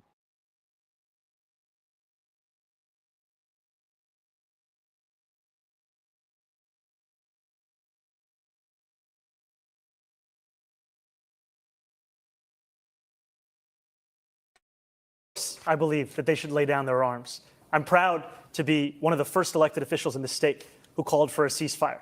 And calling for a ceasefire means ceasing fire. That means all parties have to cease fire and put down their weapons. And the reason that we call for that is not only for the end of the genocide, but also an unimpeded access of humanitarian aid. I, like many New Yorkers, am hopeful that this ceasefire will hold. I'm hopeful that it is durable. I'm hopeful that it is just. And for it to be just, we also have to ensure that it addresses the conditions that preceded this. Conditions like occupation, like the siege, and apartheid. And that is what I'm hopeful for. Yeah.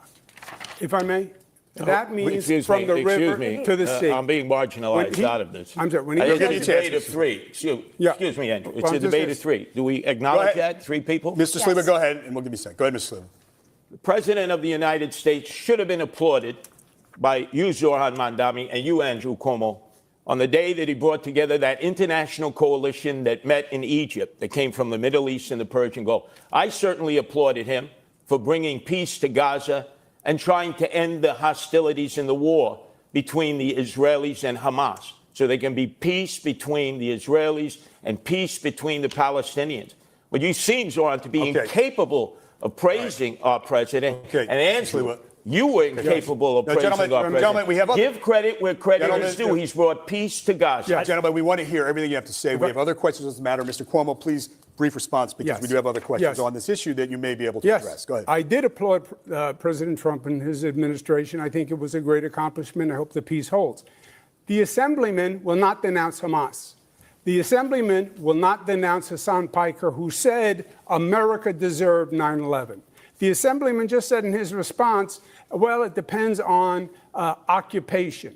That is code, meaning that Israel does not have a right to exist as a Jewish state, which he has never acknowledged. That is from the river to the sea. That's why he won't denounce globalize the Intifada, which means kill all Jews. Let's give Mr. Mamdani a chance to respond to that. I want to be very clear. The occupation is a reference to international law and the violation of it, which Mr. Cuomo has no regard for since he signed up to be Benjamin Netanyahu's legal defense team during the course of this genocide. And I find the comments that Hassan made on 9/11 to be objectionable and reprehensible. And I also think that part of the reason why Democrats are in the situation that we are in, of being a permanent minority in this country, is we are looking only to speak to journalists and streamers and Americans with whom we agree of every single thing that they say. We need to take the case to every person, and I'm happy to do that, which is why I was on Fox News yesterday talking about how I wish it was more like NASCAR, so we could see all the billionaires who are sponsoring you right on your suit jacket. Melissa has another We're going to turn it to Sally, actually. Yeah, actually, this kind of flows, and then we'll go back to Melissa. Mr. Mamdani, you told NBC's Meet the Press that you don't believe it's the role of the mayor to police speech. Your words about this war have comforted many New Yorkers, but they've troubled others, and I want to ask about some of this. There is your recent refusal, as we just discussed, to condemn the slogan, globalize the Intifada, which many view as a call to arms. In 2017, you rapped lyrics praising the Holy Land Five. These are men who were convicted of supporting terrorism. How would you assure New Yorkers, especially Jewish residents who might be concerned about this, that you would be a mayor for all? You have 1 minute to answer this. Thank you for this opportunity.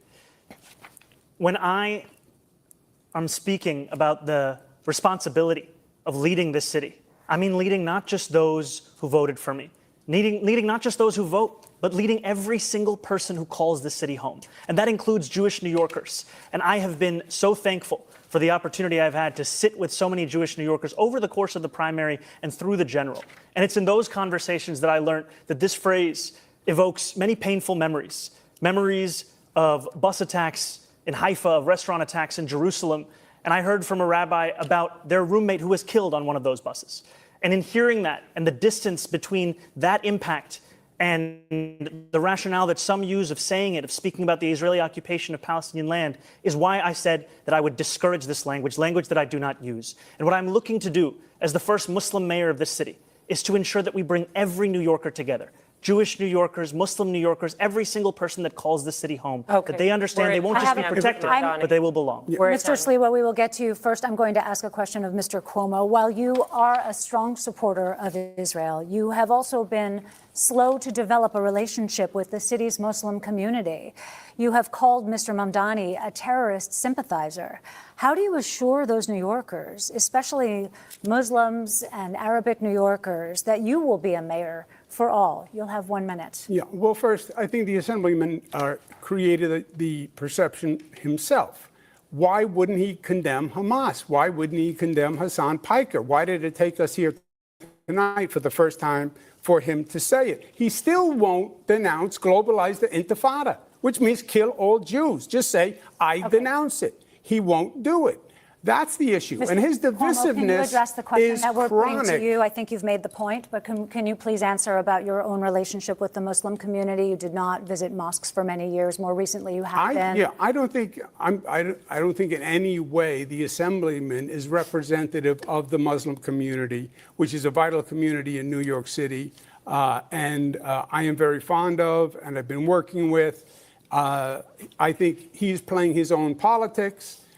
Many of his positions don't even follow the Muslim faith, so I see them as two totally separate things. Mr. Mamdani, want to respond? You know, it took Andrew Cuomo being beaten by a Muslim candidate in the Democratic primary for him to set foot in a mosque. He had more than 10 years, and he couldn't name a single mosque at the last debate we had that he visited. And what Muslims want in this city is what every community wants and deserves. They want equality and they want respect. And it took me to get you to even see those Muslims as part of this city. And that, frankly, is something that is shameful and is why so many New Yorkers have lost faith in this politics. Yeah, except that is totally false. I've worked with the Muslim community for many years. Name a single mosque you went to when you were the governor. Can you name a single mosque you went to in 10 years? Before you were ever here. Before I was here. Before you were even in state government. I worked with the Muslim community. Imams presided over State of the States. We worked in religious working groups, You couldn't tolerance visit a groups, mosque. anti-Semitic groups, Okay. etc. All right, gentlemen. Mr. Sliwa, Rosarita has a specific question for you, but I'll give you a second Zora, here to weigh in. this is what disturbs me about you. You will be celebrating your birthday this weekend. In 1991, I was in the streets of Crown Heights with the Guardian Angels for 30 days and 30 nights when the first Democratic Socialist mayor of New York City, that's right, David Dinkins, was a proud member of the Democratic Socialists of America, abandoned the Jews for 3 days. They were left to their own means. And we protected them for 30 days and 30 nights. Then your favorite mayor, Bill de Blasio, in 2019, abandoned the Jews again when they were being attacked in Williamsburg, in Borough Park, and Crown Heights. And I had to bring the Guardian Angels in for 30 days, 30 nights. Jews don't trust that you are going to be there for them when they are victims of anti-Semitic attacks. Okay.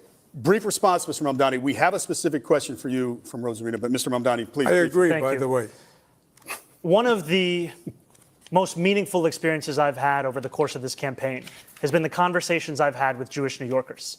Jewish New Yorkers who've told me about the door that they've had to lock that they had kept open for 40 years. Jewish New Yorkers who've told me on the M57 about an apartment the speech therapist was trying to sell when a realtor told her, put the Jewish books off the table. Jewish New Yorkers who've told me about their fear in living in this city. And I will be a mayor who finally addresses that, not through the theatrics of the politics on this stage, but through action. I'll do that by ensuring that we have police officers outside of synagogues on the high holy days. Gentlemen, we have a lot to get to, and we do have a specific question for Mr. Sliwa.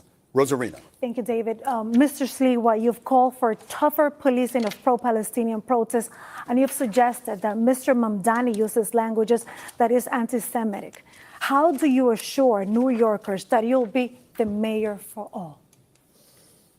Well, I've been there for all people and all times for 46 years as leader of the Guardian Angels here and around the world. Whether it is a religious violation of people's rights to worship as they choose in a mosque, in a church, in a synagogue, or a shul, whether it's because of racial identity. Remember, in the summer of 2020, Asians were under constant attack because of the lockdown and pandemic. I don't remember Governor Cuomo coming to their aid. You were the governor then. I was out there going into all the neighborhoods, Flushing, Bayside. We were in down in Bensonhurst. We were in Chinatown itself, where Asians were being attacked indiscriminately because they were thought to be carrying COVID. We protected them then. Governor, you were not there for them. De Blasio was not there for them. We understand hate. And in order to counteract hate, you have to get the community involved along with the police to protect people when they're under siege. Jews are under attack now more than ever before. And I don't believe either of you have the capabilities of protecting them with increased anti-Semitism. That is pure fiction. I passed the no hate in our state, the strongest hate crime law in the United States of America. We tolerate no hatred, no discrimination. We are from every place on this globe, and Unless we are it's proud you of that's it. perpetrating and, excuse me, and we're tolerant, and we accept. If you notice, the assemblyman still won't say he believes that Israel has the right to exist as a Jewish state. He is a divisive personality all across the board. NYPD are racist. Barack Obama is evil, liar, and he gave the finger to the Christopher Columbus statue. By the way, Cuomo, your laws with no cash bail turn the haters right back in the street to violate and attack again and again and again. Thank you. You're the reason for that. No cash bail. Thank you. Thank you. You don't know what you're talking about. Thank you. Go ahead. There have been a number of absolutely unfounded lies that have been said by Andrew Cuomo. I would just like a moment to address them directly. I've said time and again that I recognize Israel's right to exist. I've said that I will not recognize any states. I said that I will not. As a Jewish state. If I would be allowed to finish, that I would not recognize any state's right to exist with a system of hierarchy on the basis of race, of religion. I have made that very clear. And part of that is because I'm an American who believes in the importance of equal rights being enshrined in every single country, whether we're speaking about Israel or whether we're speaking about Saudi Arabia. You can stand here and you can lie all you want, but New Yorkers know that. You answered the question. We don't support Israel. want to address some issues here. All right, and we have another polarizing issue that we would love to discuss with you candidates. And let's talk about the National Guard here in the city of New York. Now let's go back to Mr. President Donald Trump. One threat hanging over the city is the deployment of the National Guard troops, like he has done, as you all know, in other cities. The NYPD commissioner has rejected the idea as unnecessary, but the president ordered troops to hit the streets of New York. Now, how would you respond? Mr. Sliwa, you have a minute. There's no need for the National Guard in New York. Kathy Hochul, the governor, when we had a crime crisis in the subways that I'm well familiar with, being down there all the time, unlike my two adversaries, she sent 750 National Guardsmen down into the subways in 2024. Remember the horrible case of Debrina Kawan. Does anybody even say her name anymore? That woman who was set on fire by that migrant. As a result of that, the worst crime I've ever seen committed in the subway system, the governor did the right thing. She sent an additional 250 National Guardsmen, giving us a total of 1,000 National Guardsmen in the subway system, while our mayor, Eric Adams, was telling us it was all a perception. So Governor Hochul has responded. I would tell the President of the United States, since I'm familiar with cities all across America having guardian angels there, if you were going to send the National Guard, you don't need to send them to New York City. There are other cities that could desperately use their help in dealing with their crime crisis. Thank you, Mr. Sliwa. Mr. Mamdani, how would you respond? You know, I agree with Police Commissioner Tisch in that we do not need the National Guard here in New York City. We do not need them for the purpose of safety, because if it was safety that President Trump was so concerned about, he would send them to the 8 out of 10 states that have the highest levels of crime in this country, but he won't, because they're all run by Republicans. What New Yorkers need is a mayor who can stand up to Donald Trump and actually deliver on that safety. When Donald Trump sent ICE agents on people in Los Angeles, Andrew Cuomo said that New Yorkers need not overreact. That is the furthest answer that New Yorkers are looking for. They are looking for someone who will lead, someone who will say that they will have their back, someone who will actually fight for the people of this city. And that's who I am, because I'm not funded by the same donors that gave us Donald Trump's second term, which isn't something that Andrew Cuomo can say. Thank you, Mr. Mamdani. Yeah, first, the answer in the subways is not more National Guard. I put National Guard in the subways also. It's more NYPD is the answer. But the National Guard is not, he's not sending in the National Guard to do any real function. It's control, it's power. He's trying to say these Democrats don't know how to run these cities, and it's a political gesture by sending in the National Guard. He has said if the Assemblyman is elected, he will take over New York. Forget the National Guard. But this is he not has the said, question. I'm going to The take question the is, funds. if they order the troops to come here, what Yes, would you do? well, I went through this with him. He sent the National Guard to 20 cities when I was governor. You know what city he didn't send them to? New York. Why? Because I said to him, don't you dare, we don't need it, and he backed down, and he will again. So that proves a good relationship. Wait a with the second. president. The president is going to back down to you, Andrew Cuomo. I know you think you're the toughest guy alive, but let me tell you something. You lost your own primary, right? You were rejected by your Democrats. Why and didn't you have you a send the difficult National Guard? understanding that what the term no is. You're not going to stand up to Donald Trump. I agree with Curtis. You're not going to stand up to Donald Trump. Okay. And he can't stand up to Donald Trump, who knocked we have him a- right we have on a his follow-up. toes. We have a You follow-up. negotiate with him. You don't fight just with him, Lewis, because thank you. only the people of New York City will lose. we You yeah. do have have to a stand up follow-up. to negotiate. We have a follow-up. I'd like to see a show of hands. Are there any circumstances where any of you would allow the NYPD to cooperate with the National Guard if Trump sent them to New York? Show of hands. Yes? No takers. Okay. Moving on. If history is a guide, National Guard troops in the city could trigger protests. And we have questions for each of you about how you would handle that. So, Mr. Sliwa, you have been arrested for protesting migrant housing and for trying to serve Mayor Bill de Blasio with court papers. How would your NYPD handle protests? And would you continue participating in protests as mayor? You have 1 minute. Well, I have been arrested oftentimes in civil disobedience. That is a great American right. But demonstrations have a time and a place. And it used to be before Bill de Blasio, I know he was your favorite mayor, Joe Mondami, that you'd have to get a permit. There's a time period you were in a structured area. You get a sound permit, it could be turned around in a day. If there was going to be civil disobedience, you discussed it with the police department. And obviously you had an opportunity of expressing your anger or your outrage at whatever it was that motivated you to sit down in the street to block traffic or block an egress. Now we have rampaging groups that go running through the streets, that enter all kinds of facilities and violate other people's rights. And there's no one who's willing to stop it. When I'm the mayor, there are rules and regulations. Everybody has a right to demonstrate, but you can't violate other people's rights, or you yourself must be arrested. And I would remove the face coverings. Remove those face coverings. Why are you afraid of identifying who you are as a demonstrator, unless maybe you're an agent provocateur who's been sent in here to cause chaos? Thank you. Rosarina? The next question goes to you, Mr. Mamdani. You were arrested for blocking traffic in a pro-Palestinian protest, and you participated in a sit-in at Grand Central. Protesters offered block streets, bridges, and hubs like Grand Central. How much of that would you allow as mayor, and what's your line in having the NYPD arrest protesters? You have a minute. Protest is a part of what makes this city's history what it is. It is a part of the First Amendment. We deserve to have a mayor who stands up for that First Amendment, especially as we have a president that's looking to shred it at each and every opportunity.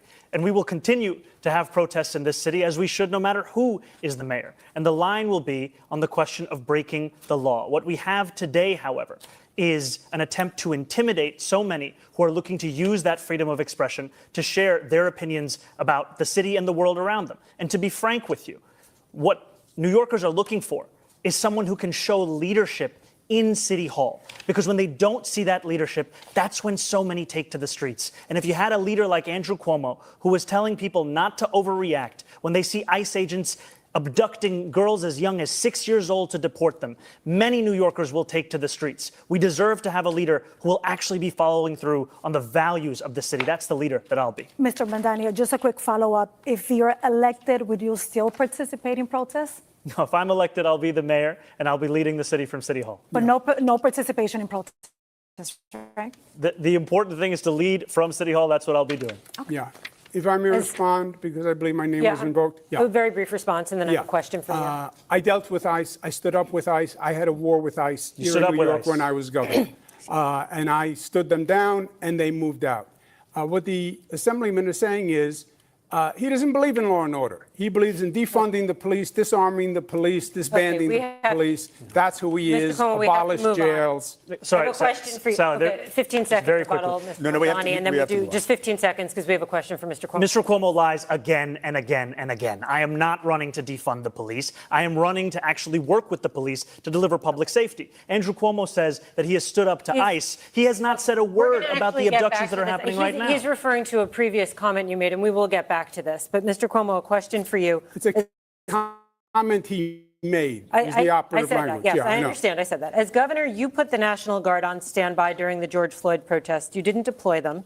As mayor, talk about how you would balance the right to protest with maintaining order in the streets. The right to protest is a sacred right. There is no doubt about that. But the law is the law also. And you have New Yorkers now who are afraid in this city. They're afraid of Donald Trump coming, they're afraid of that anarchy, and they're afraid of the anarchy in this city itself. We have to provide public safety that makes New Yorkers feel safe. Demonstration is one thing. Violating the law is something else. Blocking public transit is something else. Stopping students from going to class is something else. Harassment, intimidation, that's a hate crime, that's illegal. Enforce the law. Respect the police. They're not racists, as the assemblyman calls them. They're not a threat to public safety, as he says. They're not anti-queer.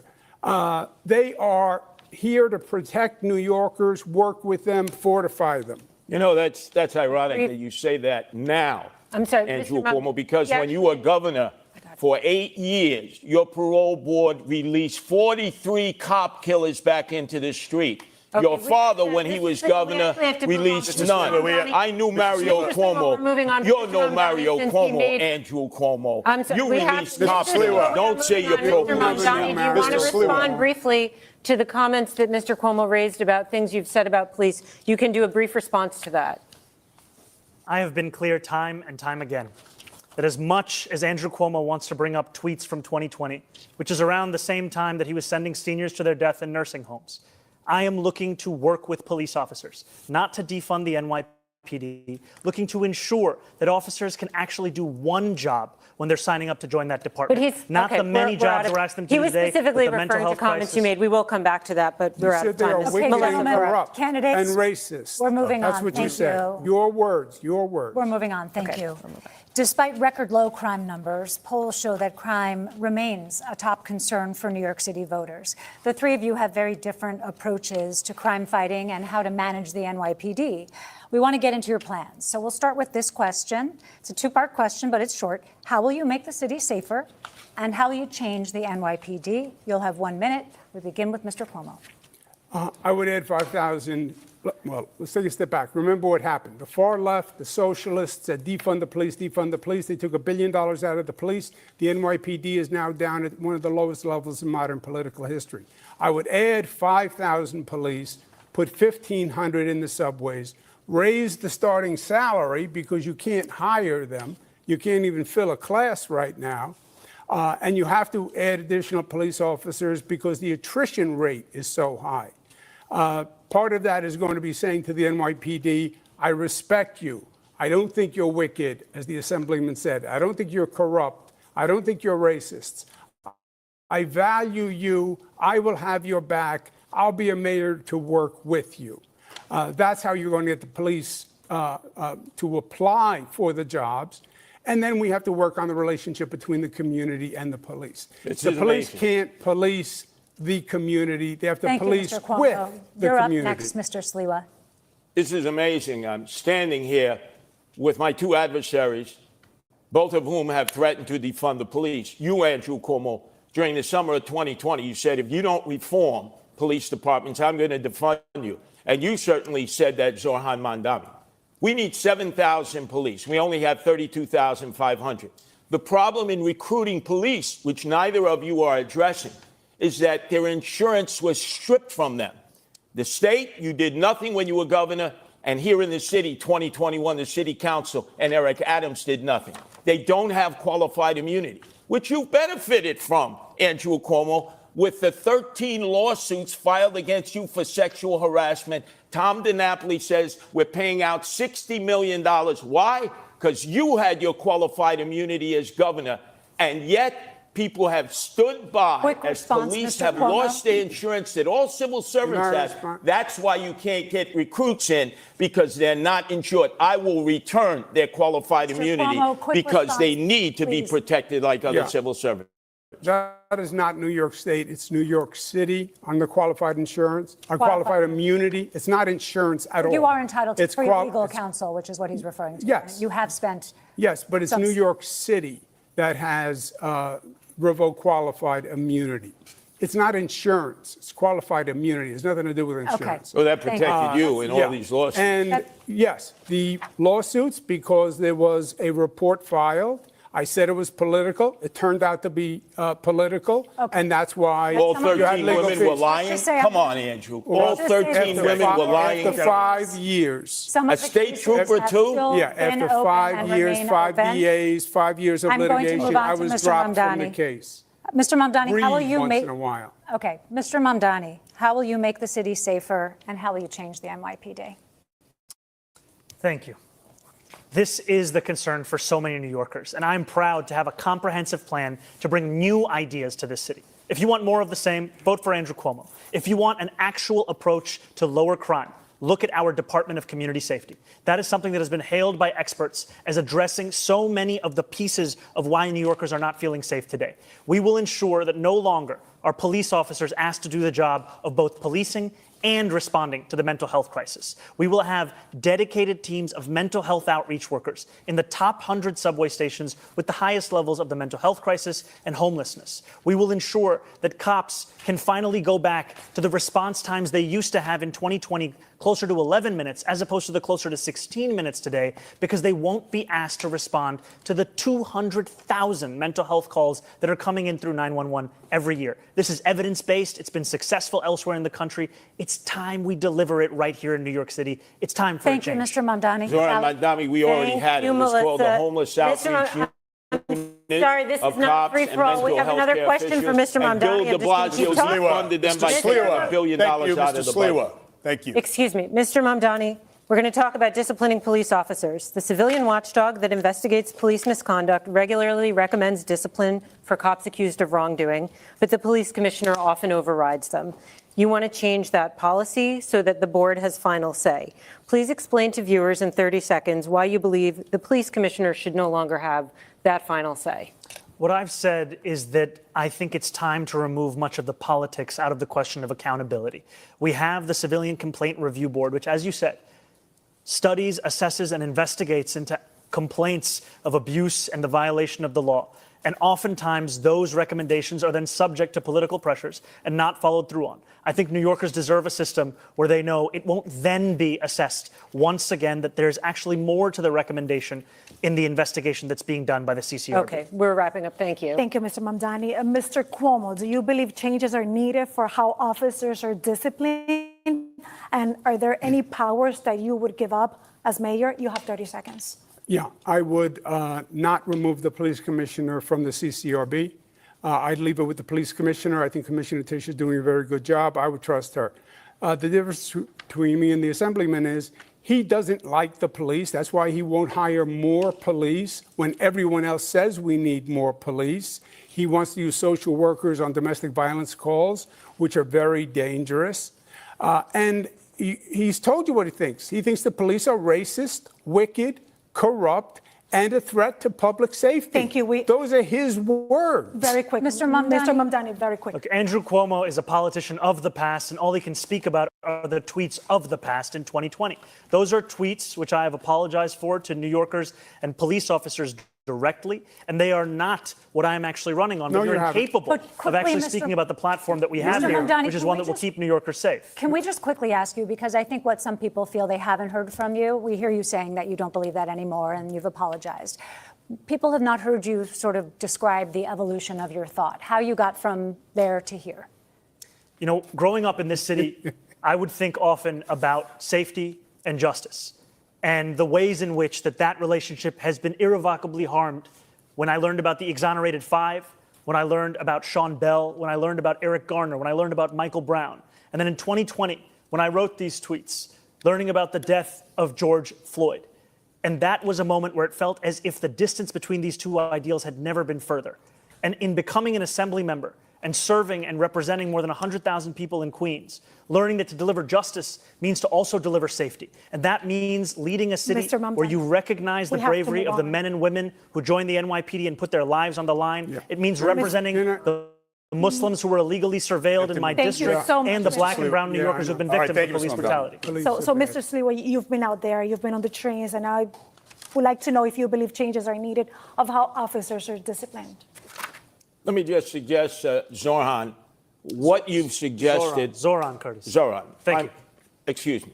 Appreciate Let me just suggest what you have proposed with this new police outreach unit will endanger women and children in domestic violence situations. I know I've been involved in so many of them with the Guardian Angels. They will be killed. They will be maimed. Number two, in dealing with emotionally disturbed persons that I have dealt with for all my years as the Guardian Angels, you need trained professional police officers. Yes, you can have mental health workers with them. Thank you, Mr. Sliwa. But that has been suggested. It was done before by the homeless outreach unit, and the guy you thought was the best mayor, Bill de Blasio, disbanded Mr. Sliwa, thank you. Brief response? To be very clear, the Department of Community Safety is not about responding to calls of domestic violence. We are speaking about mental health crisis and the homelessness crisis. These are the focuses of the work that they will do. All right. We have other questions for that a little later in the debate, but we want to just change the pace a little bit, candidates, switching gears to the high cost of living in New York City. To kick us off, we have a few quick pocketbook questions that New Yorkers wrestle with daily. So we want to know how much you spend a week on groceries. We'll begin with you, Mr. Cuomo. Depends how many times my daughters come over, but probably about $150. Okay. Mr. Sliwa? Oh, I'd say about $175 with a gallon of milk, now $5 and always rising up. Loaf of bread, simple loaf of bread that used to be 99 cents. It's like $3 now.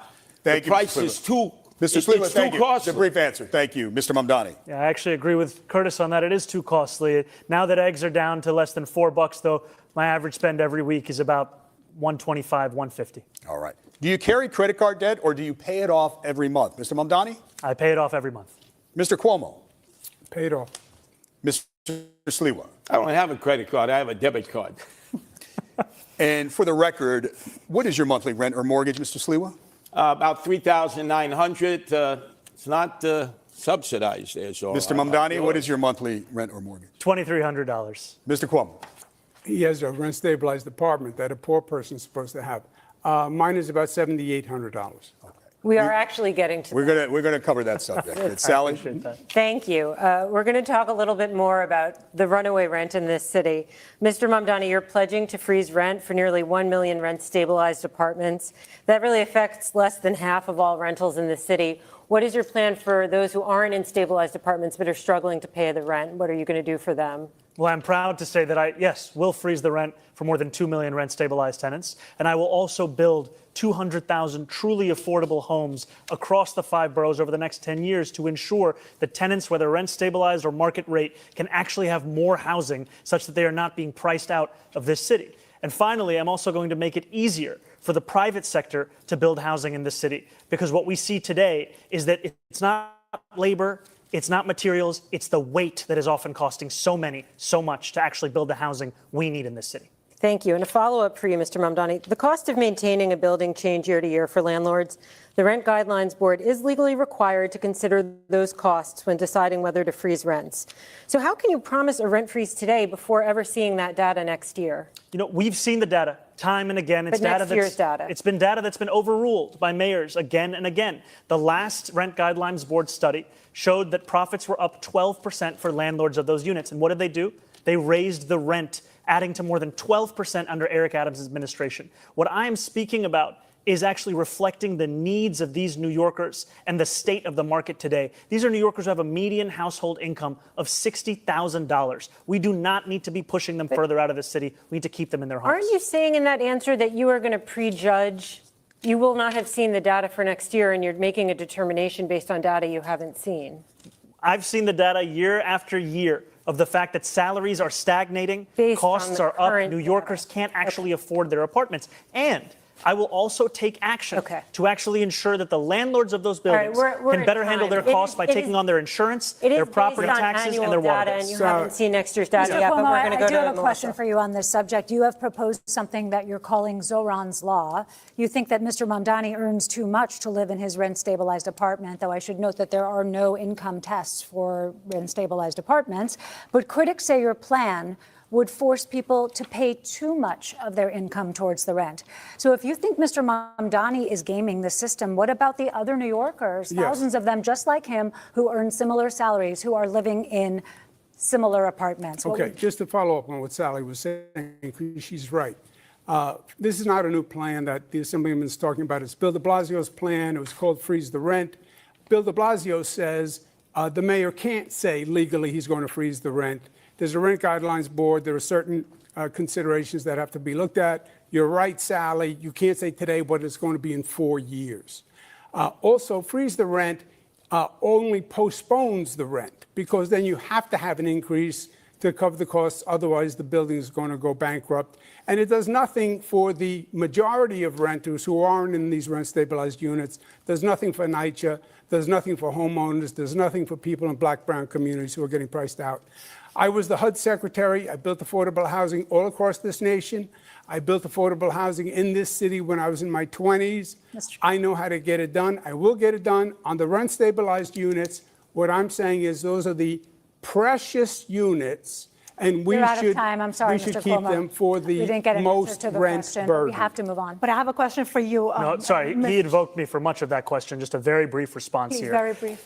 You know, you've heard it from Andrew Cuomo that the number one crisis in this city, the housing crisis, the answer is to evict my wife and I. He thinks you address this crisis by unleashing my landlord's ability to raise my rent. If you think that the problem in this city is that my rent is too low, vote for him. If you know the problem in this city is that your rent is too high, vote for me. If I understand it correctly, sons of Mr. Cuomo, millionaires your need program, subsidized Zoran's housing. Law, would not evict Mr. Mamdani. It would not evict it. It would No, apply he to just- people applying for He's But the making tenant it up. but the He tenant made it up. advocates. It would evict All right. no one. This It would does be not an affect. income limitation We have to move on. on I rappers. have a Mr. question Sliwa. for Mrs. This is Sliwa. like Rosarina? a spat in the schoolyard. Let me No, suggest. Mrs. Can I Lee, please Rosarina ask has a a specific question for you on this. Yeah, well, I wanted to hear it. talk about affordability Well, you can and use it. obviously address Absolutely. that Go issue. ahead. Yeah. So you've proposed, Mr. Sliwa, plans that would make a point of talking about the struggle of renters and property owners. Describe your plan to help renters and landlords.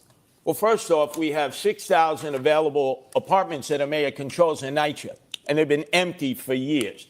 That you address, number one. Then we talk about senior citizens who are living here.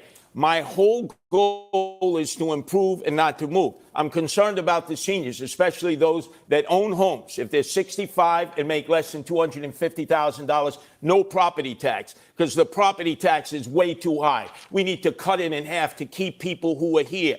And then in terms of rentals, we have affordable housing that can be built in these huge skyscrapers. You see them all throughout Manhattan and in northern Brooklyn and in Long Island City, which we have 25 Empire State Buildings full of commercial space that will never be occupied for office space. We should be converting them into affordable apartments. They're in dense areas. The infrastructure can support it. I'm the only candidate here who's against the Mr. city of Sliwa, yes thank you. that would Mr. destroy Sliwa. residential I neighborhoods. have to interrupt you because we have a programming moment right now. We're about halfway through the mayoral debate. Channel 4 and Telemundo 47 will return to regular programming, but we got a lot to get to, and you can continue watching live on NBC New York, Telemundo 47 streaming and digital platforms, Lexitos, Politico.com, and YouTube. Stay with us. A lot to discuss.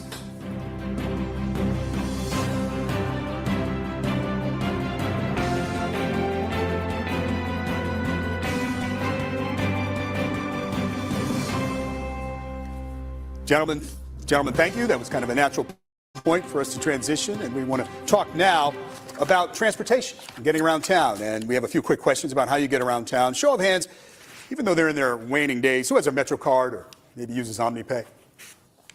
Uses OmniPay? Yeah, OmniPay, yeah. Metro card, I mean, I have one, but, I know I'm hanging on to the last moment. You're on the subways, Mr. Sliwa. What do you use? I'm just curious. If you don't OmniCard. In fact, I got a whole batch. Okay. I'm in the subways, I'm in the buses, and I'm in the express buses. Okay. The only candidate who rides mass transit every day. When you need to get somewhere fast and you can't take the train, do you hail a taxi? Do you use rideshare? Mr. Sliwa, what do you do? I try to avoid yellow cabs. As you know, I was shot in the back of a yellow cab in 1992 by the Gottis and Gambinos. But I find my way around. If I have to, I Uber if I can't get there by mass transit. What do you do, Mr. Mamdani, if you can't take the train? I would either take a cab or ride a bike. Mr. Cuomo? I would take a cab, Uber. Okay. All right. Thanks, gentlemen. Sally? Thank you, David. Let's talk about free buses. Mr. Mamdani, this is a centerpiece of your campaign. Can you explain how you will make buses free? You have 30 seconds to answer. Absolutely. We will make buses free by replacing the revenue that the MTA currently gets from buses. This is revenue that's around $700 million or so. That's less money than Andrew Cuomo gave to Elon Musk in $959 million in tax credits when he was the governor. And the reason that we will do so is that making buses free doesn't just provide economic relief, but also public safety. Because what we've seen is that it decreases assaults on bus drivers by 38.9%. New Yorkers deserve more than the slowest buses in the country. I know that because I was on the M57 not too long ago, and its average speed is 4.9 miles an hour. We're at time, though, but the question is how you'll make them free. We will fund the revenue that would have otherwise been brought in from fares. And that's something that we would do in partnership with Albany. And I've put forward two proposals. The first is to raise taxes on the top 1% of New Yorkers by 2%. That would raise $4 billion. The second is to raise the state's top corporate tax rate to match that of New Jersey, which would raise $5 billion. We're going to move along, but I just want to point out to viewers that Governor Hochul has opposed raising the income tax. But Melissa, we'll move on to your question. Could I address that on the buses? Because half the people don't pay their bus fare to begin with, Zorhan. And so it's Zoran. It's a complete disaster. If you have free bus fare, and the Citizens Budget Commission said just last year, 2024, $1 billion of fare evasion in all different forms, this MTA system will collapse. There's not enough money out there to make up for fare evasion. Pay your fare. If you don't pay your fare, they have fair programs for the poor and the indigent. But everybody should be forced to pay their fare. Mr. Cuomo, you had both praise and some criticism for Mr. Mamdani's free bus pilots. So you're sort of in the middle on this issue. What's your plan to make subways and buses more affordable? I think free buses is a mistake. It costs about $700 million. Just to give you an idea that we only raise about 500 from congestion pricing.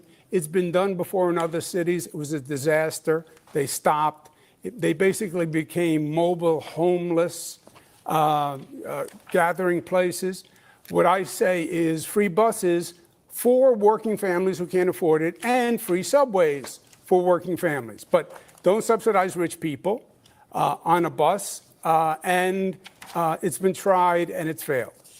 Mr. Mamdani, can you just respond quickly on the point about the mobile homeless gathering places? You know, this is something that we heard when we were fighting to make buses free in Albany when we delivered the first fare-free bus lines in New York City history. And what we saw is when we made one bus route free in each borough of New York City, there was no increase in homelessness on those buses. There was no increase in fare evasion in the surrounding area. What there was an increase in ridership of up to 38%. Thank you, Mr. Mamdani. Candidates, maybe we can dig deeper on this and get a sense of how all of you would pay for your big ideas. Mr. Mamdani, we'll start with you. We've obviously been talking about free buses. You've talked about free childcare, city-run grocery stores. So essentially, you're proposing about $10 billion in new spending.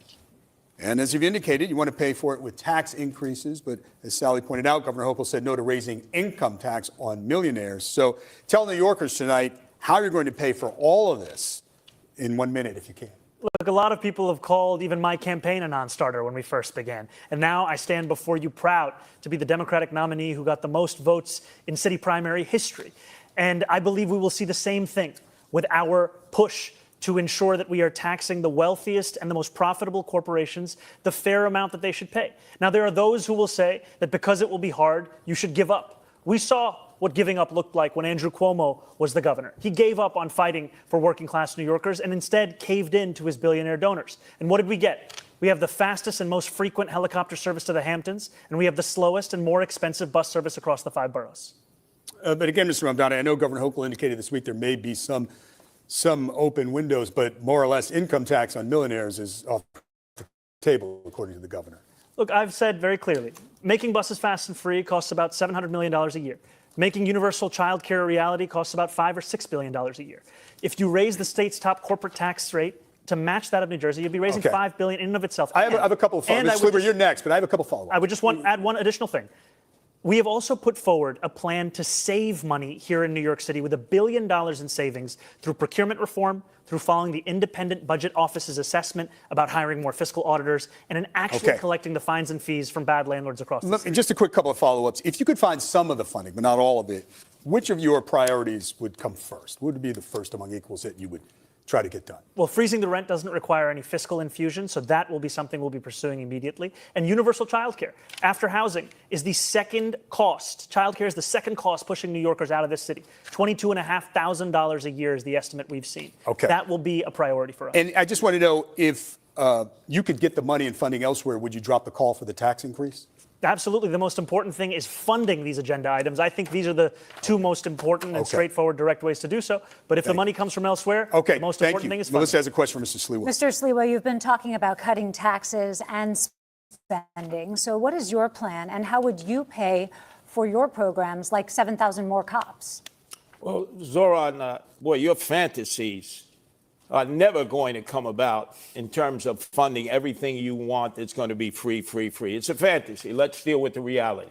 7,000 cops. You already have a plan in Boston where you pay for taxes in the future. This is a great plan in which universities and others who have bought up properties that are now taken from the real estate market and taken from property tax pay. We could raise $1 billion from Columbia University, NYU, that are in the real estate business, and Madison Square Garden, your friends, Andrew Cuomo, Jimmy Dolan, who pays no property taxes. That's how you raise $1 billion to get 700 police officers trained, vetted, and out into the streets in the 5 boroughs. And then the police will be on the subways, and they will be patrolling the old-fashioned way where they're needed, going up and down the moving subway cars where people want to see the visual protection, especially women who are being assaulted, perved, and like we saw this morning on 86th Street, a woman with a gun to her head, an armed robbery because we don't have enough cops. I have a question for you in this topic, and let's talk about history because as governor, you raised and cut taxes. Now you're proposing some tax relief. What's the price tag for your proposals, and where will you get the money for example, 5,000 new police officers? You have a minute to answer. I think Sally's question was very well taken. The Assemblyman's whole plan is based on a myth.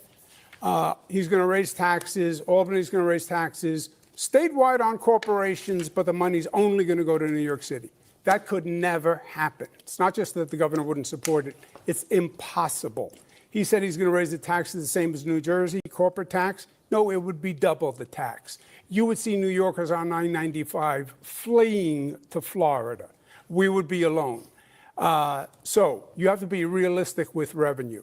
You have a $115 billion budget. You have to go through that city budget and find savings.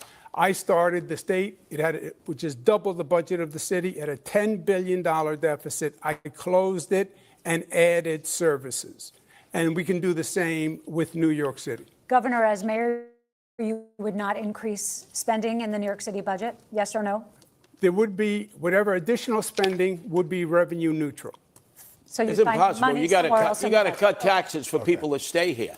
Thank you. Corporations are not going to stay here. They're being lured south to cities that are more corporate friendly. You got to cut the property tax, income tax for those who are 19 to 28 who have skill levels if they go to school here. Thank you, Mr. Sliwa. Andrew Cuomo thinks it's all right to spend $60 million to fund his legal defense from accusations of more than a dozen women of sexual harassment. But if I say we should spend the same amount of money on delivering cheaper groceries in this city through a pilot program, that is unfathomable. Quick, David, I have a right to respond to that. Yes, quickly. First, I did not bring those lawsuits. That was brought by the Attorney General, which I said was political. Well, those That's what generated by individual the legal women, and some of them have still been making their way through the courts this year and yes, now. and I've been dropped from the cases. Not all of them. Yeah, and what the Assemblyman doesn't say is all this money that he wants to pass. The one thing he did do is he voted for a pay raise for himself. They're the highest paid legislators in the United States. I did ask the State Controller's Office this week. I did ask the State Controller's Office this week. The total was above $60 million. But just those sexual harassment cases to defend Governor Cuomo and his staff was about $21 Sorry, it was million. The sexual harassment and I just want to clarify because you said 60, but on those cases it was 21. Okay. Thank you. We have to talk about quality of life in the city. Let's turn to everyday life in the city and some issues a mayor can directly impact. We start with a couple of questions about 311, the number New Yorkers call or text for non-emergency help. First off, have you ever called 311, and if so, for what? Mr. Mamdani? I called 311 for issues with my heating in my apartment, and I've spoken to New Yorkers time and time again who are frustrated by the fact that they can track their Uber Eats block by block, but when they call 311 for them to come to their apartment, it's just a question of hoping and praying that they do. There's no actual appointment. That's something that we would change. All right, Mr. Sliwa, have you ever called 311? You know, there used to be that song 911 is a joke by Public Enemy. 311 is a joke. You can call it over and over and over again, and you never get a response. Have you? The analytics are when the operators talk to you, as I talk to them. Have you called? Yes, I've called them many times and gotten no response. Mr. Cuomo? Most citizens I talk to in the subways and streets never get good responses from 311. Short answer. Mr. Cuomo? I've heard a lot of complaints about 311, so I actually made a call to 311 myself to see if the complaints were bona fide. And I was dropped twice. Then they were going to send someone to help a homeless woman in distress, and no one showed up. You're all expressing frustration. Last year, 311 received 38 million contacts from New Yorkers, from calls to the website. Wanted to know if you had a sense across the 5 boroughs what the top 2 categories of complaints were. What do you think they were, Mr. Sliwa? Potholes, constantly potholes. People's undercarriages ripped out, ball bearings, alignments. Second one, top 2? Rats. Rats, okay. Oh, the city is flooded with rats. Mr. Cuomo, what do you think the top 2 complaints were? Homeless and trash rats. All right, Mr. Mamdani?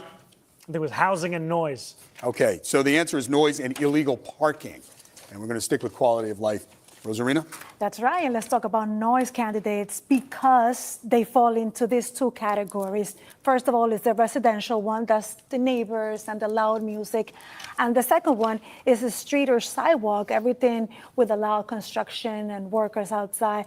So, Mr. Cuomo, as mayor, what can you do to help the city that never sleeps get a little bit of rest, Mr. Cuomo? Yeah, look, I think if the 311 system worked well, if there was actually contact with people, I think New Yorkers would get it. I think New Yorkers would be responsive. I think we have to change the ethos in this city, the ethic in this city. Right now it's toxic, it's divisive, everyone's angry at everyone. I think when we have public safety that's functional again, and New Yorkers are part of that system, I think they would be more cooperative than you think. Thank you very much. There's no proposal. Mr. Sliwa, how would you quiet a little bit the city that never sleeps? In the outer boroughs, I see problems all the time, quality of life issues. 18-wheel tractor trailers, RVs parked everywhere. Garbage that's not picked up and collected. In the city, we've seen trash cans taken away by the sanitation department, Jessica Tisch, when she was the commissioner. The quality of life has diminished noticeably. So naturally, people are going to revert to 311. But it's important that a mayor be able to provide services to all the people. And they believe if quality of life is diminished, the next stop is sell your house and leave the city. And my goal is to improve and not move. Mr. Mamdani, your turn. What we've seen is one of the biggest sources of noise in the city is from congestion. And with the implementation of congestion pricing, we've actually seen noise complaints drop in the congestion zone. And so I would continue to find ways to ensure that we have reduced congestion across the city. And one of the ways is by making the slowest buses in America ones that are fast and free, so that New Yorkers can not only live a life of excellent quality of life, but also be able to get around this city without having to worry if they have $2.90 or soon to be $3 in their pocket, which is already out of reach for 1 in 5 New Yorkers. We have here the author of congestion pricing, and we have the apprentice of congestion pricing. Okay, we might I'm need the only candidate who's opposed to congestion pricing. Thank you. It has led to We might need to- storefronts we might need to closing place- because they don't have enough food. We need to move on, otherwise we might have to place a call to 311 about candidates going over there a lot of time. Okay, so we're going to move on to don't worry. We're going to move on to illegal parking plaques in many neighborhoods. Recently, Councilmember Lincoln Ressler released a study that found 450 vehicles parked illegally during the day in downtown Brooklyn, many with fake or government placards. That's just one snapshot of the city, but you hear similar complaints everywhere. So how would you fix this specific situation? You'll have 30 seconds. Mr. Sliwa will begin with you. Well, obviously, placards have been abused consistently. You have people who've created fake placards. Not only that, you have people with fake license plates, paper plates. This all violations against the Department of Transportation rules and regulations of where you can park a vehicle. There's just no enforcement. And that's because we don't have police. We have these e-bikes going up and down. We have the motorbikes. They're not following rules and regulations. They should be licensed. They should have a way of being identified. This way, enforcement can take place because people are terrified walking out into the streets. Mr. Mamdani, your plan for illegal parking? We have to showcase that accountability is true, whether for New Yorkers who are just living in this city or those who are working for this city. And the violation of traffic laws are violations no matter who is doing it, and to show that that accountability is something my city government's actually going to pursue. Okay, Mr. Cuomo. On the quality of life, you're right, is very, very important. On the placards, I would make it simple. I would recall all the city placards and reissue only those that are bona fide, period, on day one. On the quality of life issues, the worst thing that could happen is if the Assemblyman's proposal for legalizing prostitution went through. That would be terrible for the quality of life. He also doesn't want to enforce misdemeanors. We're getting to that, That's Mr. assault, larceny, et cetera. That would We're be going to have terrible. time to address that. I want to be very clear. Not only have I never called for the legalization of prostitution, I'm not calling for that today either. And I also have never said anything about not enforcing misdemeanors. This is just yet another figment of Andrew Cuomo's imagination.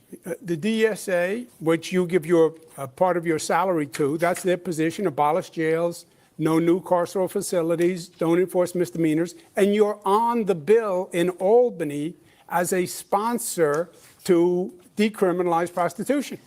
The difference between myself and Andrew Cuomo, of which there are many, is that there is no one that is actually telling me what to do other than the 8.5 million people who call this city home. If you want my policies, you'll find them on my website. Who told you to legalize prostitution? We actually have a question. Andrew, you can't escape this. You signed the law doing away with loitering for prostitution. That was the law put forward by Jessica Ramos. Gentlemen, you started the prostitution in East Elmhurst, Mr. Sliwa, and Jackson Heights and Flushing. Mr. Sliwa, and you want to add to it, which diminishes the quality of life. Mr. Sliwa, when I talk over you, nobody's hearing you, and we actually have a question on that. So we'll let Rosarina ask. And for this question, candidates, we want to come to Queens, where we know that prostitution has been an ongoing complaint. Mayor Adams formed a task force and ordered sweeps by the NYPD. But the situation continues, especially around the very popular Roosevelt Avenue. As mayor, Mr. Mamdani, how would you handle this situation? You have 30 seconds. I want to first be clear that I am not, and nor have I ever called for the legalization of prostitution. And if you are happy with what's happening on Roosevelt Avenue, then you should vote for Andrew Cuomo, because his policy is to continue the exact same ones we've seen under Eric Adams. My policy is to actually take on sex trafficking, to have a zero tolerance for violence against women, and to follow the advice of district attorneys that we have here in New York City, the current Manhattan DA, the former Manhattan DA, the current Brooklyn DA, the former Manhattan DA having said that prosecuting women for prostitution is something that actually leads to less safety. And what we need to do is provide an economy Mamdani, just a quick clarification. So no legalization. How about decriminalization? I do not think that we should be prosecuting women who are struggling, who are currently being thrown in jail, and then being offered job opportunities. I think we should be actually providing those kinds of opportunities at the first point of interaction. Mr. Cuomo, your turn. Look, Bill de Blasio, the Assemblyman is a mini-me BDB, okay? He's Bill de Blasio light. He proposed legalizing prostitution. He didn't get it, and he just told the cops, don't arrest any more prostitutes. There is a bill in Albany that he signed that says the prostitution, that a woman who is a prostitute, that would be decriminalized. That is what the bill says. And that's what he said, if you listen very carefully. That would take Roosevelt Avenue and explode it, because it would make it legal for prostitutes. But real quick, how would you handle this situation? You have to enforce the law. It's illegal. I went to Roosevelt Avenue. I talked to the store owners. I talked to the neighbors. I walked down Roosevelt Avenue with prostitutes there at 9 o'clock in the morning. Your turn, Mr. Sliwa. I've dealt with this back in the 80s and 90s in Hell's Kitchen in Chelsea, when they were overrun with open-air prostitution and Times Square. You don't go after the women. The women are the victims here. You lock up the Johns, you shame the Johns. You let everybody know about the Johns. The madams and the pimps need to be prosecuted to the full extent of the law. And these absentee landlords who knowingly rent their rooms, their apartments out for the use of prostitution, the Department of Building should come in, padlock the building, seize the building. Because many of these landlords live in Delray, Florida. They did back in the 80s and 90s when we did it in Chelsea and Times Square and Hell's Kitchen. And they're doing it again, and there's no enforcement. That's why the prostitution. We're going to go to Sally now. Thank you, David. We're going to talk a bit about experience and beliefs. We've covered a lot of ground tonight, but we want to probe a bit deeper into each of your mindsets and how you'll approach governing as mayor. Mr. Cuomo, you have touted your experience on the campaign trail time and again, but you pretty squarely lost the Democratic primary to Mr. Mamdani, forcing you, a lifelong Democrat, to run as an independent. When you announced that decision, you said, quote, "When you get knocked down, learn the lesson and pick yourself back up." What lesson did you learn, and what do you feel it said about you, something you did wrong, something that you need to change about yourself? Yeah, I think in the primary campaign, I did not do enough on social media, which is a very effective medium now. I think the Assemblyman did do a better job on TikTok and social media than I did during the campaign, and that has changed now. I've also increased my activity significantly, but my agenda is exactly the same. I am the Democrat, although I'm not on the Democratic line. He is a Democratic socialist, called Barack Obama evil and a liar, didn't vote for Kamala Harris. Fight and deliver is, I will fight for people, I will fight the bureaucracy, and I will deliver results. New Yorkers need the mayor to get something done. This is all words and theories. I am a manager who can actually get things done. This is a question about self-reflection. Is the thing you're reflecting on the most that you need to be on social media more? Was there any other deeper lesson that you learned? Between the two campaigns, social media, more accessibility. Okay. I just have to say, it's been an hour and 20 minutes of this debate, and we haven't heard Governor Cuomo say the word affordability. That's why he lost the primary. That's why he'll lose the general election. And you can lie all you want, but the truth is, I voted for Kamala Harris. I'm the only candidate on this stage to have the endorsement of Kamala Harris, and I'm not the one who's funded by Bill Ackman, who called Kamala Harris unqualified to be the vice president of this country. Okay, may I respond? Yes, brief response, please. There are a lot of New Yorkers who support me. And there are a lot of Jewish New Yorkers who support me because they think you're anti-Semitic. So it's not about Trump or Republican. It's about you. Do you think he's anti-Semitic, Mr. Cuomo? I don't make those judgments about people. Are you a racist? Are you an anti-Semite? I know there are many Jewish people who believe he is anti-Semitic.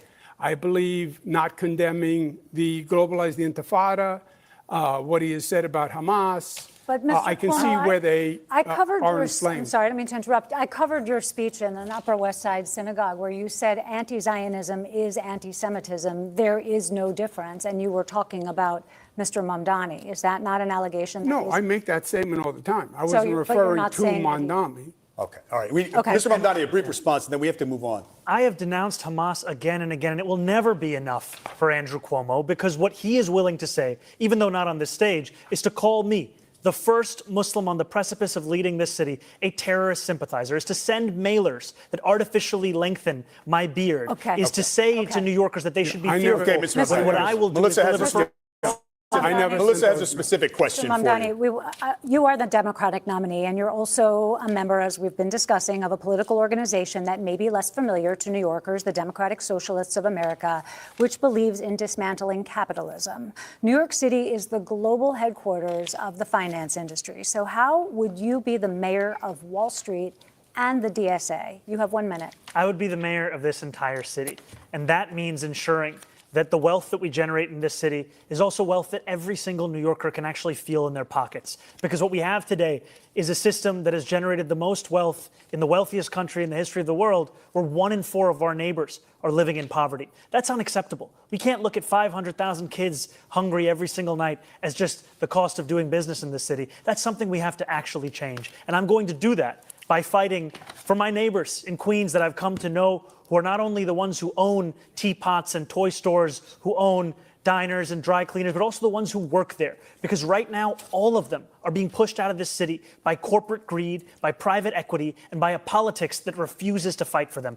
I will finally Just a deliver quick that follow-up, Mr. Mamdani. A lot of Hispanic that flee socialism and are a little bit scared to hear your policies. What would you tell them? Well, I would first say that I wouldn't be here without the support of Latino New Yorkers, because it was the majority of their support that helped to make me the Democratic nominee. And what democratic socialism means is a belief in the dignity of each and every New Yorker and the responsibility city government has to deliver that dignity. That's why I'm speaking about childcare, because it's pricing out New Yorkers from the city. That's why I'm speaking about freezing the rent, because housing isn't a human right in the way that we practice our politics in this city. And that's why I'm talking about making buses fast and free, because 1 in 5 New Yorkers are being priced out of public transit today. Rosarino. So, Mr. Sliwa, I would like to talk to you because you were here with us 4 years ago in the same stage for the general election debate, and you lost it. Why do you believe New York is ready to elect a Republican this time around? First off, did I not warn you 4 years ago that Eric Adams would be corrupt and we would have chaos? Did I not? Of course I did. And I get praised for that. Now I'm trying to get people to vote for me, not just on the Republican line, but also my wife, Nancy, who was the best thing that's ever happened to me, created the first ever independent Protect Animals line, which calls for no-kill shelters and putting animal abusers in jail. But the other thing that differentiates me from both of my adversaries is that I am opposed to the city of yes, which will destroy the residential neighborhoods.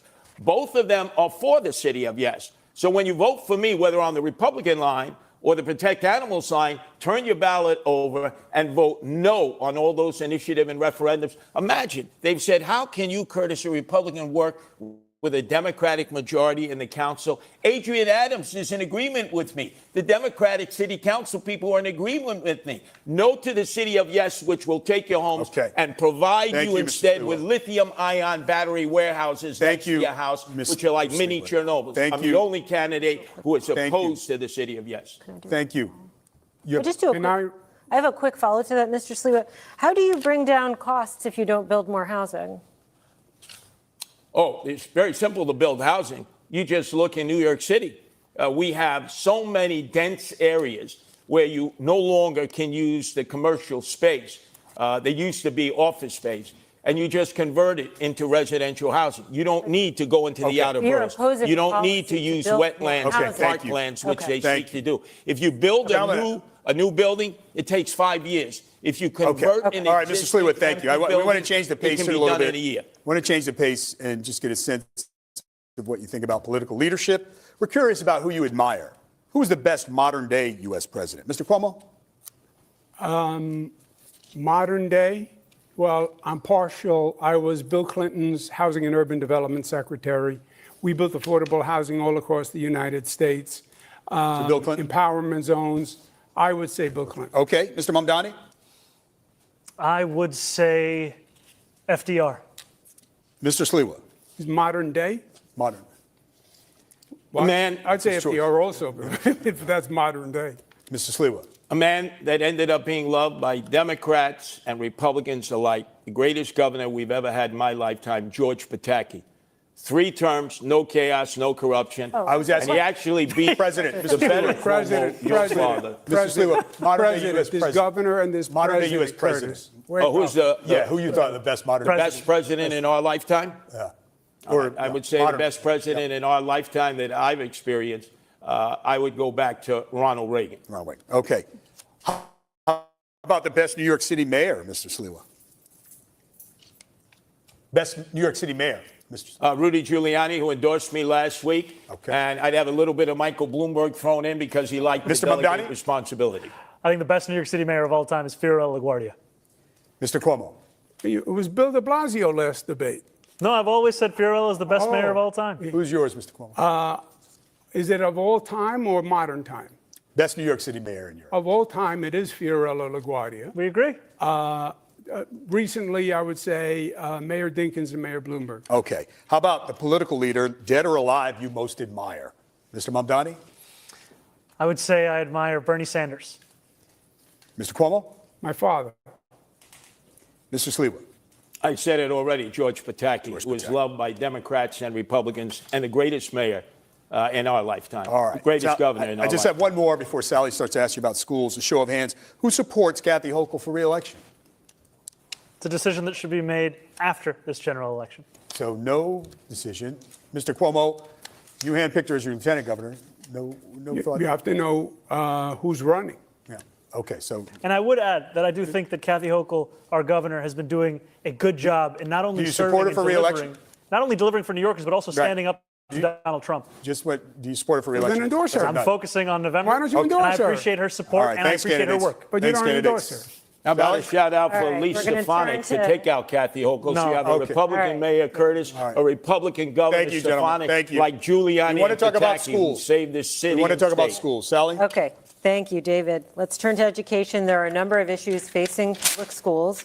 One that's been controversial in the campaign is the Gifted and Talented program, which offers accelerated instruction to elementary school children. Mr. Mamdani, you have said that you want to phase out the Gifted and Talented program, while Mr. Cuomo and Mr. Sliwa want to expand it. Mr. Sliwa, we will start with you. What is your plan for the program? You have 1 minute. Gifted and talented. Yes, gifted and talented. I have two younger sons with Melinda Katz, the Queens DA. They both attempted to get into gifted and talented as 4-year-olds. They failed. It did not present a problem with their future education. We don't have enough slots. Right now, they're 1,900. We need to have at least 5,000 slots around the city. What they have not done at the Department of Education is make these tests available in Black and Hispanic communities.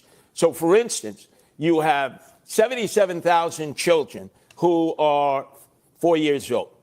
Only 10,000 have taken the test. Only 2,000 are accepted. Why not offer the test to all 77,000? And even if a gifted and talented class only has 3 or 4 in a minority school, give these children an opportunity to excel too. That would make it fair for everybody. Thank you. Mr. Cuomo, how does your plan differ from Mr. Sliwa's? You also have 1 minute. First, I support mayoral control. I think it would be a terrible mistake to roll back mayoral control. That's probably been the most dramatic educational reform in 40 years. We'd go back to the old system that had local school boards, which were corrupt, patronage mills, et cetera. So who runs the system is number one. I would expand gifted and talented programs, accessibility. I'd offer preparatory courses to any student, parent that wanted to take them. I'd double the number of specialized high schools from 9 to 18. And I would keep the SAT as it is. Thank you. And Mr. Mamdani. Could I add one thing? There's been no discussion about vocational high schools, Okay, which save so many young men and women. We need to expand vocational training for those who are not going to achieve academic excellence. We're going to keep going here with Mr. Mamdani.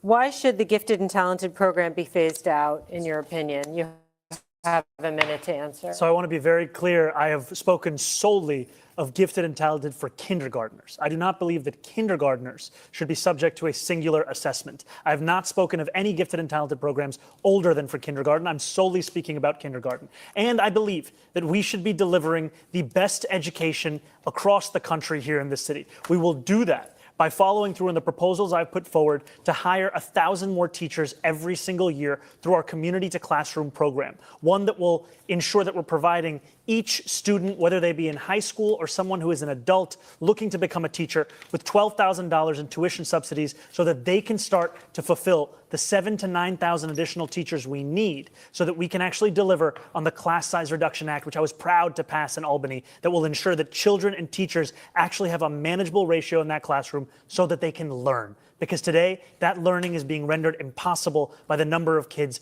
in that same classroom. It's time to make sure that that number is lower. Yeah. But you don't believe the mayor should run this system? I've been critical of mayoral control because of the ways in which it's been used to take away the voice of parents, of educators, of students. And I think it's important that those same voices be a part of how we lead the system. So are you for or against mayoral control? I've been critical of it. I'm against mayoral control, and I think that there's an importance of developing something that actually enshrines all of those voices together. Mr. Cuomo, you also tried to curtail it when Mayor de Blasio was mayor. But I'm we sorry. can go. Did you hear what she said? No. I was saying you proposed a curtailment of mayoral control when Mayor de Blasio was mayor during There's been multiple modifications of mayoral control over But the years. some proposed curtailment at your hand. So if you are such a champion of it tonight, No, I think it's worth pointing I never out. proposed reversing mayoral control. No, shortening the duration of time he would have control of schools. Yes, for renewal. The renewal Mr. Mamdani, period. how much Counter control to of what you're schools, saying. Mr. Mamdani, how much control of schools would you be giving up? Is it just a sharing arrangement? I know you want to share with the districts and with parents, or would you be giving up full control? And is that an accountability problem if the buck doesn't stop with you? I think the mayor needs to retain the accountability so that New Yorkers know exactly who they can come to when they have critiques. And I think we also have to develop a system where we don't have what we saw just recently, where you have hours and hours of parents and teachers and students testifying only to be overruled without any consideration by the panel on Thank you. education. Mr. Mamdani, I have to move on.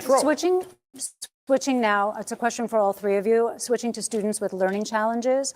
Parents of students with dyslexia, ADHD, and autism are very well aware the fact that the school system in New York City is not doing enough to meet their children's educational needs. How will you help these parents and students? We know that Mayor Adams has expanded evaluations specifically for children with dyslexia. It was an issue close to his heart, but what would you do more broadly, Mr. Mamdani? You know, I think some of the initiatives that Mayor Adams has launched, especially with this chancellor, have been showing positive signs, especially for literacy and for preparedness, especially as we're in a national crisis on reading and mathematical comprehension. And I think those are programs that should be furthered, should be invested in, all while also ensuring that we're giving teachers greater flexibility in the curriculum that they're actually teaching. Because what I've heard from many of those teachers is that too often the curriculum that's being procured in the $10 billion a year in DOE contracts is one that has little relation to the classroom. Thank you, Mr. Mamdani. Mr. Sliwa, you have 30 seconds. Yes. We have $41,000 that we're spending on each student now. By fourth grade, 2/3 of these children cannot read, write, or do math at grade level. We should be ashamed of ourselves with that. 100,000 less students than we had last year. 1/3 are truants. We have 200 schools with 200 students or less, and Michael Mulgrew determines which schools stay open.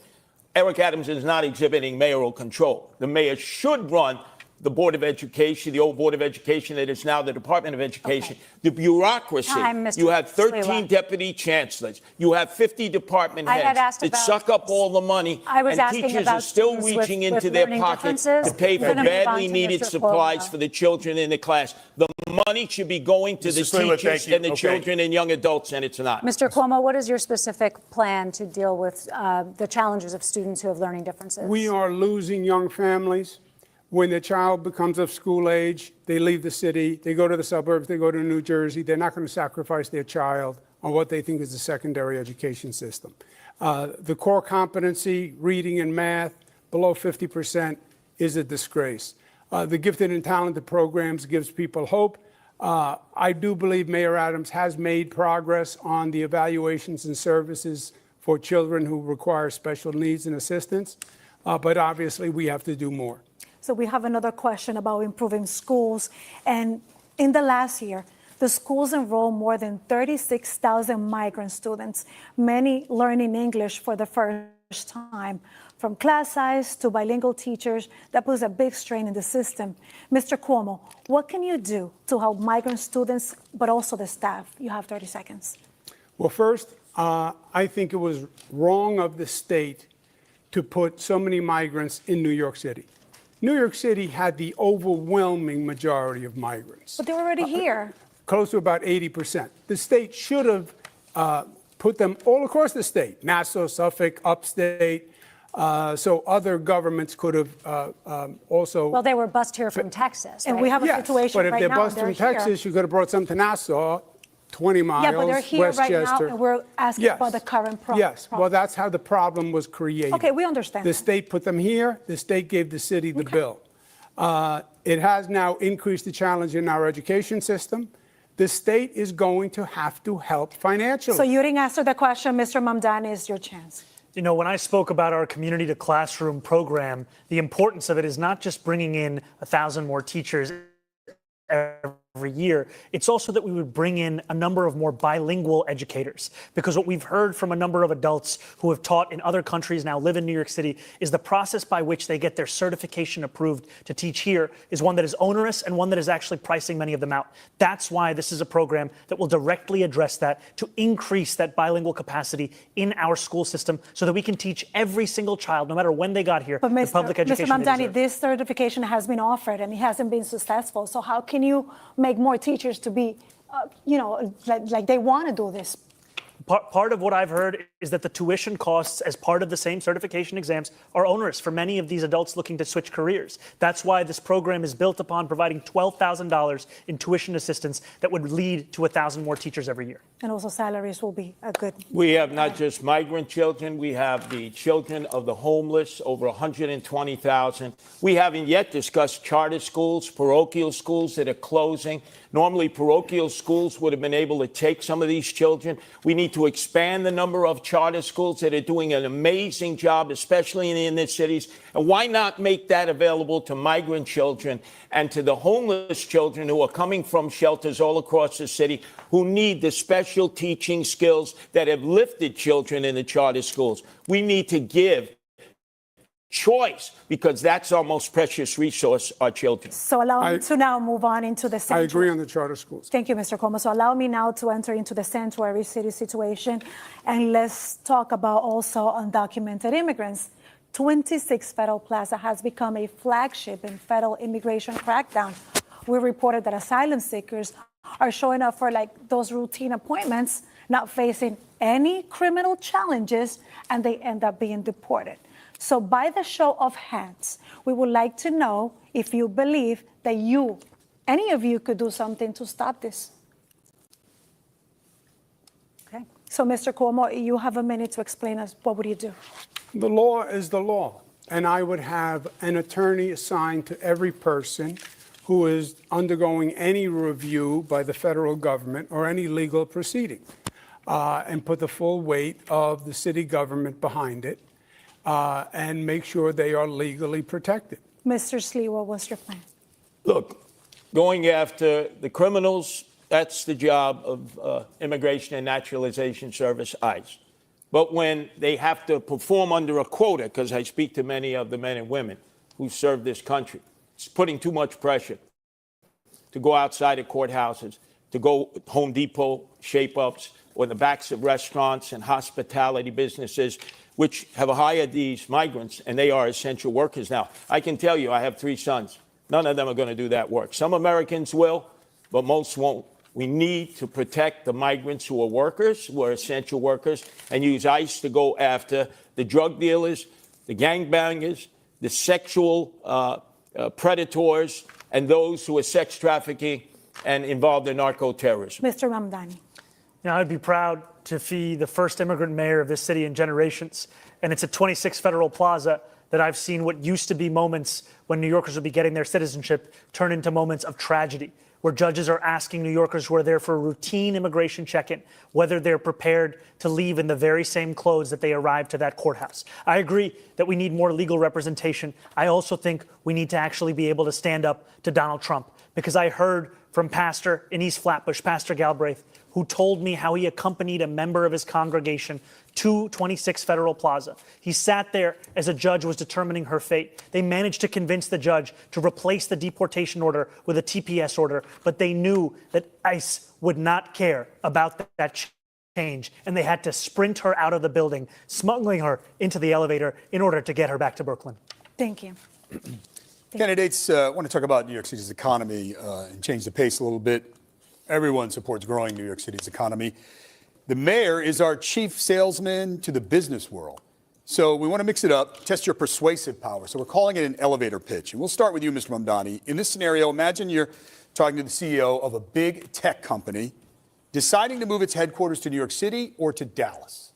The CEO is concerned New York just raised its corporate taxes and employees will pay more for everything. Look into the camera and make your pitch to that CEO to come here and not there.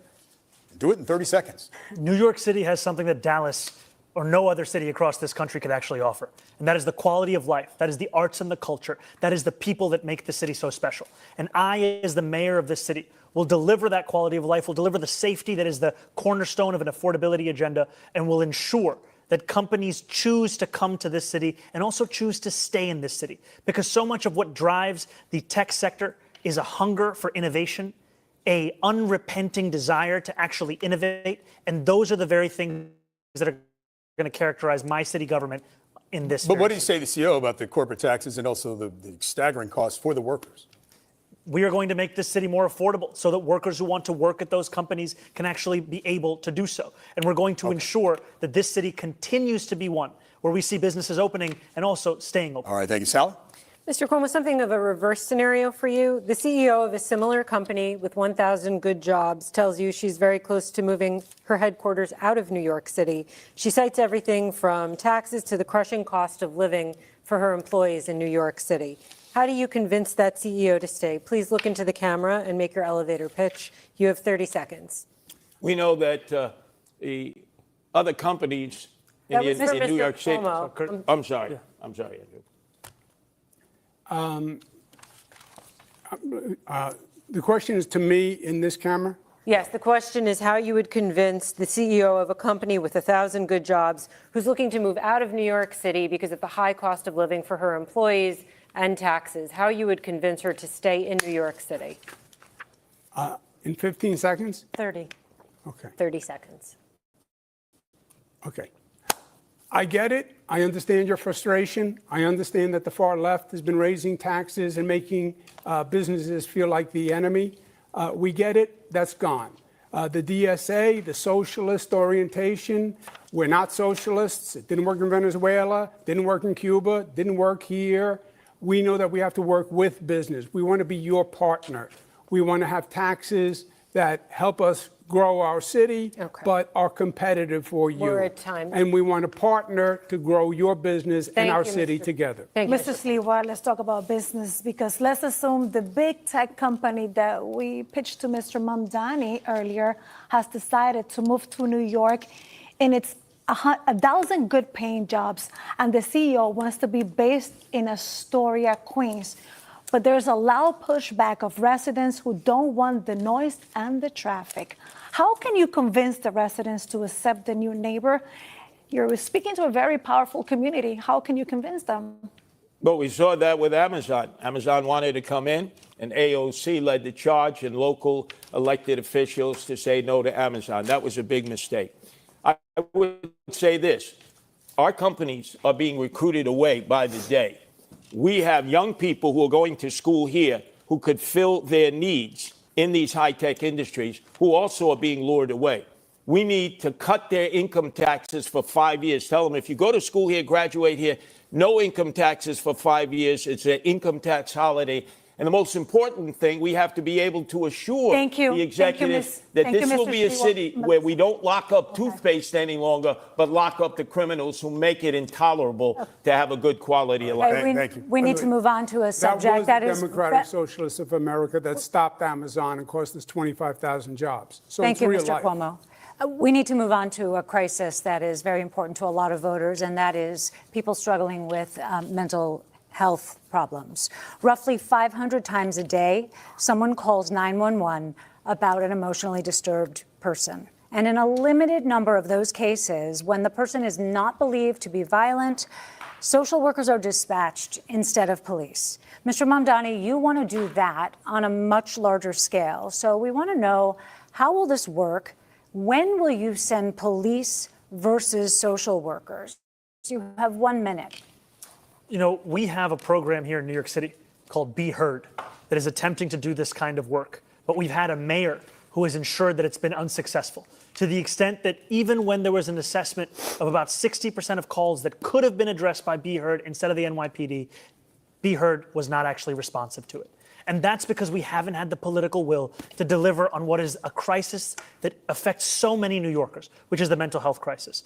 What my plan will do, an innovative plan of the Department of Community Safety, will take what has worked elsewhere in the country, a program in Eugene, Oregon, where they took 24,000 911 mental health calls out of the police department.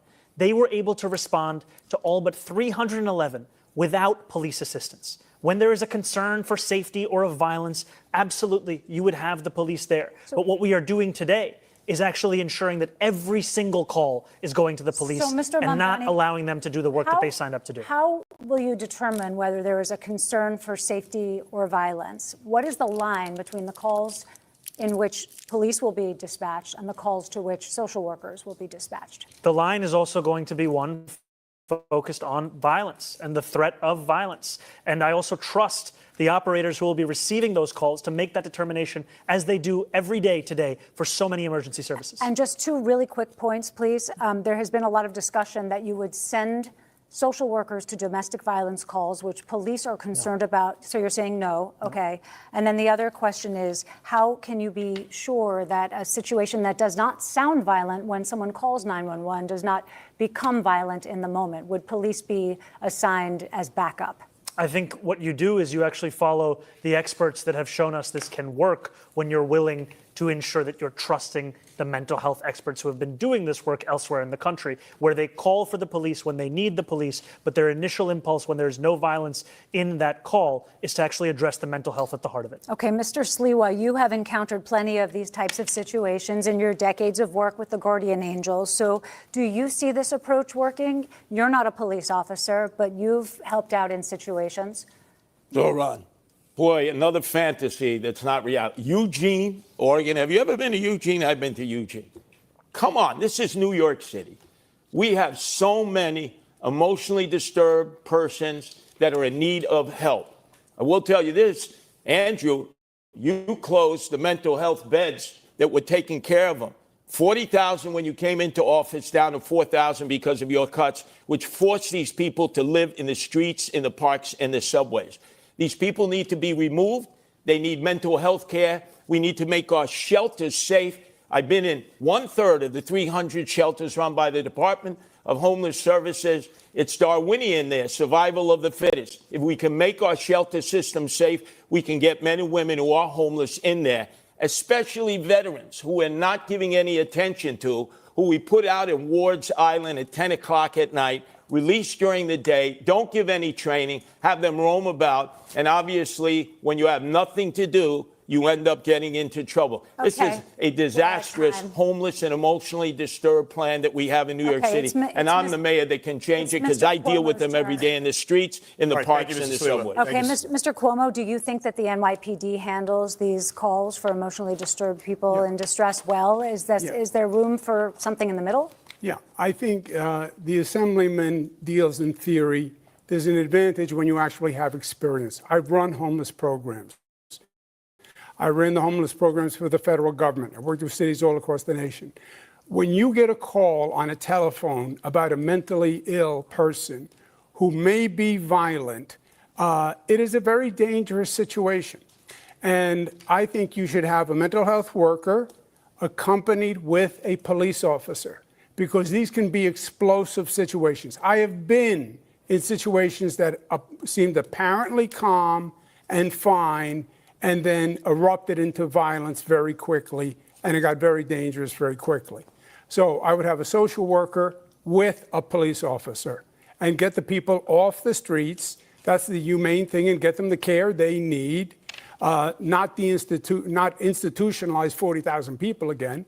We have supportive housing now, which is what we use, and forensic beds for people who need them. Now, let me get this straight. A police officer is there first. He has to wait for the arrival of a mental health care worker. No, I would send them as a team. As a team. But that's not realistic. You're dealing with fantasy also. All right. The police officers are going to be the first one on the scene, and they're always going to have to deal with it first and foremost. Mr. Cuomo says that he has experience running homeless programs. What he has experience doing is cutting funding for the very programs that prevented homelessness here in New York City. As the governor, he cut funding for the Advantage program, which was putting New Yorkers who had otherwise been in shelters, otherwise been homeless, into apartments. I met one of those New Yorkers, Mr. Cuomo, and she told me how that pushed her out on the street. Thank you, Mr. Mamdani. Brief response, Mr. Cuomo. He's talking about a program 14 years ago that was a pilot program that had a work requirement. It was very controversial. It was $65 million. You're talking about Advantage, just so we know what you're talking about? Okay. It was 14 years ago, $65 million. I added billions to the homeless budget. Funded the homeless budget larger than any governor in history. Okay. He cut that program. He cut that program. Homelessness skyrocketed Mr. Mamdani, we have aired this 14 years ago. All right. It was during the Bloomberg administration. And yes, okay. Okay. I want to ask you about climate change. As New York City confronts the impact of climate change, one issue already on the desk of the next mayor is Local Law 97. It's passed in 2019. The law requires large buildings to gradually reduce greenhouse gas emissions by 2030. That may require very expensive upgrades to buildings, which some landlords and co-op owners say they just simply can't afford. We're wondering how each of you would enforce the law. You have 30 seconds. Mr. Cuomo. Local Law 97, I support. Implementing the law is going to be the key, because it has to be done in a way that isn't so disruptive to businesses and residences that they just give up and pay the fine and don't even try to comply, which is what is going to happen now. It will be cheaper for them to pay the fine than comply. And that obviously will accomplish nothing. So, yes, I support the law. Yes, we have to implement it, but we have to implement it in a way that is feasible. Thank you, Mr. Cuomo. Mr. Sliwa? Local 97 will destroy those people who have invested in co-ops and condos. There's 100,000. It's forcing them to electrify. Now, you, Andrew Cuomo, took Indian Point offline, 25% of our electrical capacity with no replacement, which has caused skyrocketing electricity bills. And now we're going to force condo and co-op owners to electrify. Maintenance fees will go up 30%. These people will be leaving their condos and co-ops. They need relief. When I'm mayor, I slow that process down. We need our co-op owners and condo owners to stay here in New York City and not flee. Indian Point? Yeah. Indian Point was started before me. It was a very dangerous situation. We have nuclear facilities upstate, and my proposal and what I did is run cables from the nuclear facilities upstate to bring the power to downstate. Indian Point had 20 million people in the kill zone. Thank you, Mr. Cuomo. Mr. Mamdani, local law 97, how would you enforce the law as mayor? I support the law, and I would also make it easier for condo and co-op owners to comply with the law, because what I've heard from so many is that it's cheaper to pay the fine than to actually get into compliance. And I think the city has a role here in procurement at a large scale of so much of what is necessary in these infrastructure investments. We've seen it be done in the Clean Energy Challenge within NYCHA. It's time to do it right here in New York City to assist those condo and co-op owners in meeting the standards we desperately need to hit. Okay, gentlemen, New York City loves its parades, and the mayor is often front and center.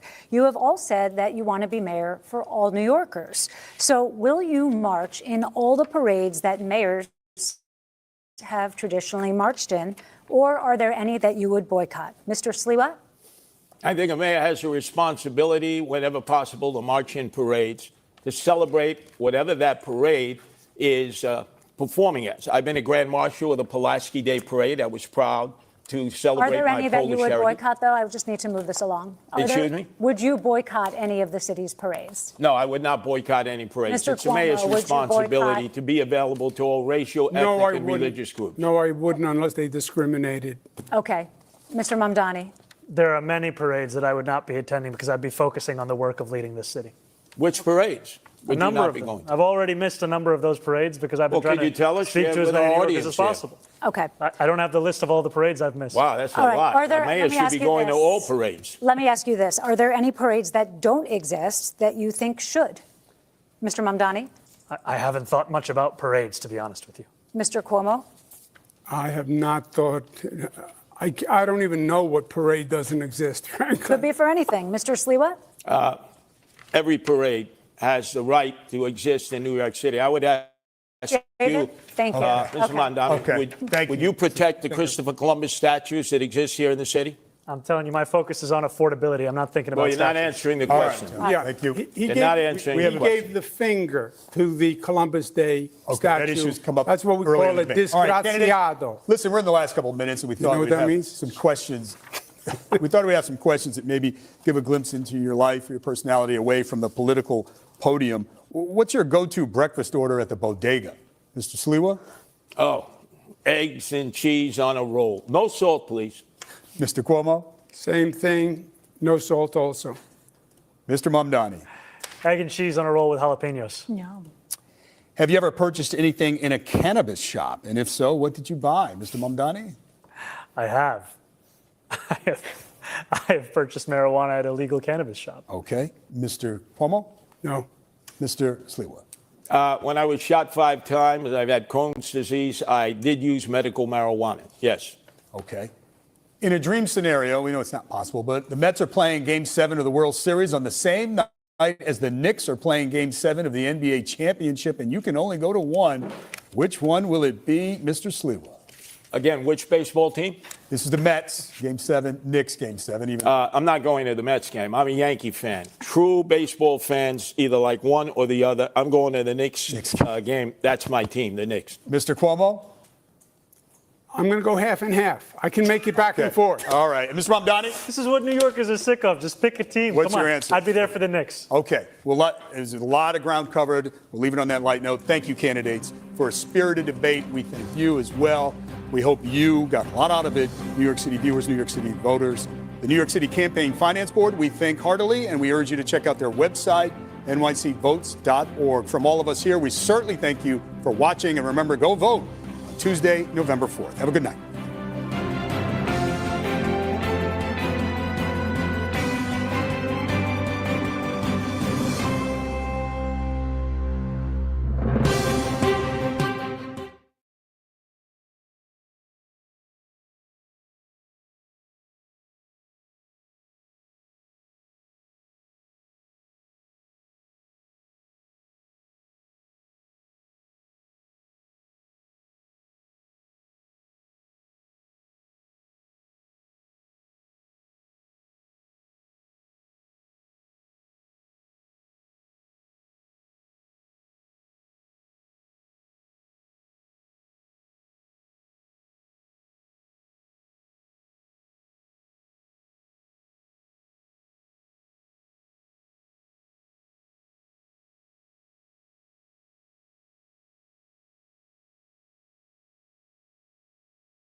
Family and fellow soldiers, I'm the Professor, and this is the Moment of Truth. This channel isn't the movie review, but there is something that the Spirit has moved me to speak about. Tron Ares. I haven't seen it, and from the looks of things, nobody else has either. And the reason that I made it the subject of this morning's briefing is because I haven't been able to escape the ads on seemingly every website. I've decided to go ahead and give them some more free publicity. Now, for the 2 or 3 of you who actually went and saw the movie, you probably know that Jared Leto is the lead in this movie. Now, this guy's got all kinds of terrible accusations against him right now. All sorts of issues with this man's name getting dragged through the mud, enough to start a new Me Too movement. And yet you haven't heard a word about it in the lead up to the release of this film, have you? I'm still wondering when someone's going to make Surviving Jared Leto, but since nobody in the white media wants to make his name a little bit awkward, I'll do it.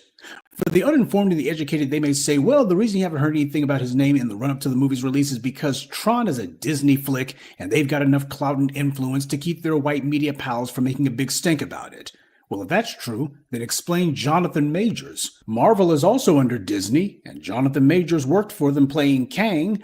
That is, until Disney fired him because some accusations were made against him. The white media had a field day demonizing him because they only create black stars to either be made examples of when they take them down, or to be made an example of a loyal bootlick if they let you stick around. Now, I don't know if the accusations regarding Jared Leto happen to be valid or whether or not it's just gossip, but either way, the mere fact that there were accusations against him, especially if it had anything to do with minors, would be enough for this guy to already be banned from every single movie, TV show. He'd be yanked from all the streaming services. That's what it would be if he was the same color as Jonathan Majors. Remember what happened with that other freak of nature who portrayed a superhero, Ezra Miller?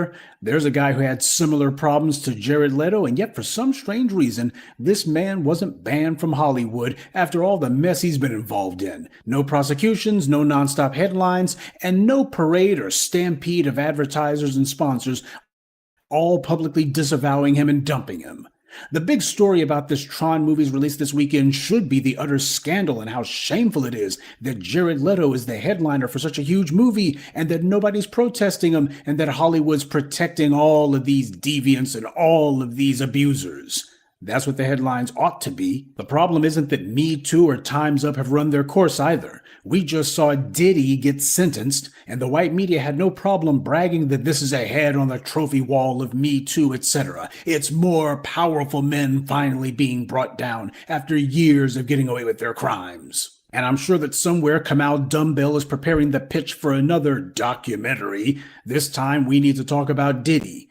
And because of the fact that Showtime is owned by the Ellisons now, the parent company of CBS, I'll bet that Barry Weiss would probably be the main person to produce something like that. And it's important that we make sure to remind people of things like this, because whenever they're attacking people like Diddy or Bill Cosby or what have you, they're not doing it because these guys are rich or because these guys are famous. They're doing it because it's part of how the white media keeps up the nonstop drumbeat of black people bad, black people are always particularly egregiously wrong, and here's some examples of it. Oh, you know how these Negroes are. It's all about manufacturing the lie that black people are the face of fill in the blank, whatever is negative. So now that Jared Leto has had yet another box office bomb, he seems to have a nonstop string of them. I want to see headlines saying that Jared Leto is washed up, finished, and that only a stupid studio executive would give him the green light on anything. And I'd also like to see the professional activist class, you know, the ones who are always ready to make a three-ring circus out of anything involving black people under scandal,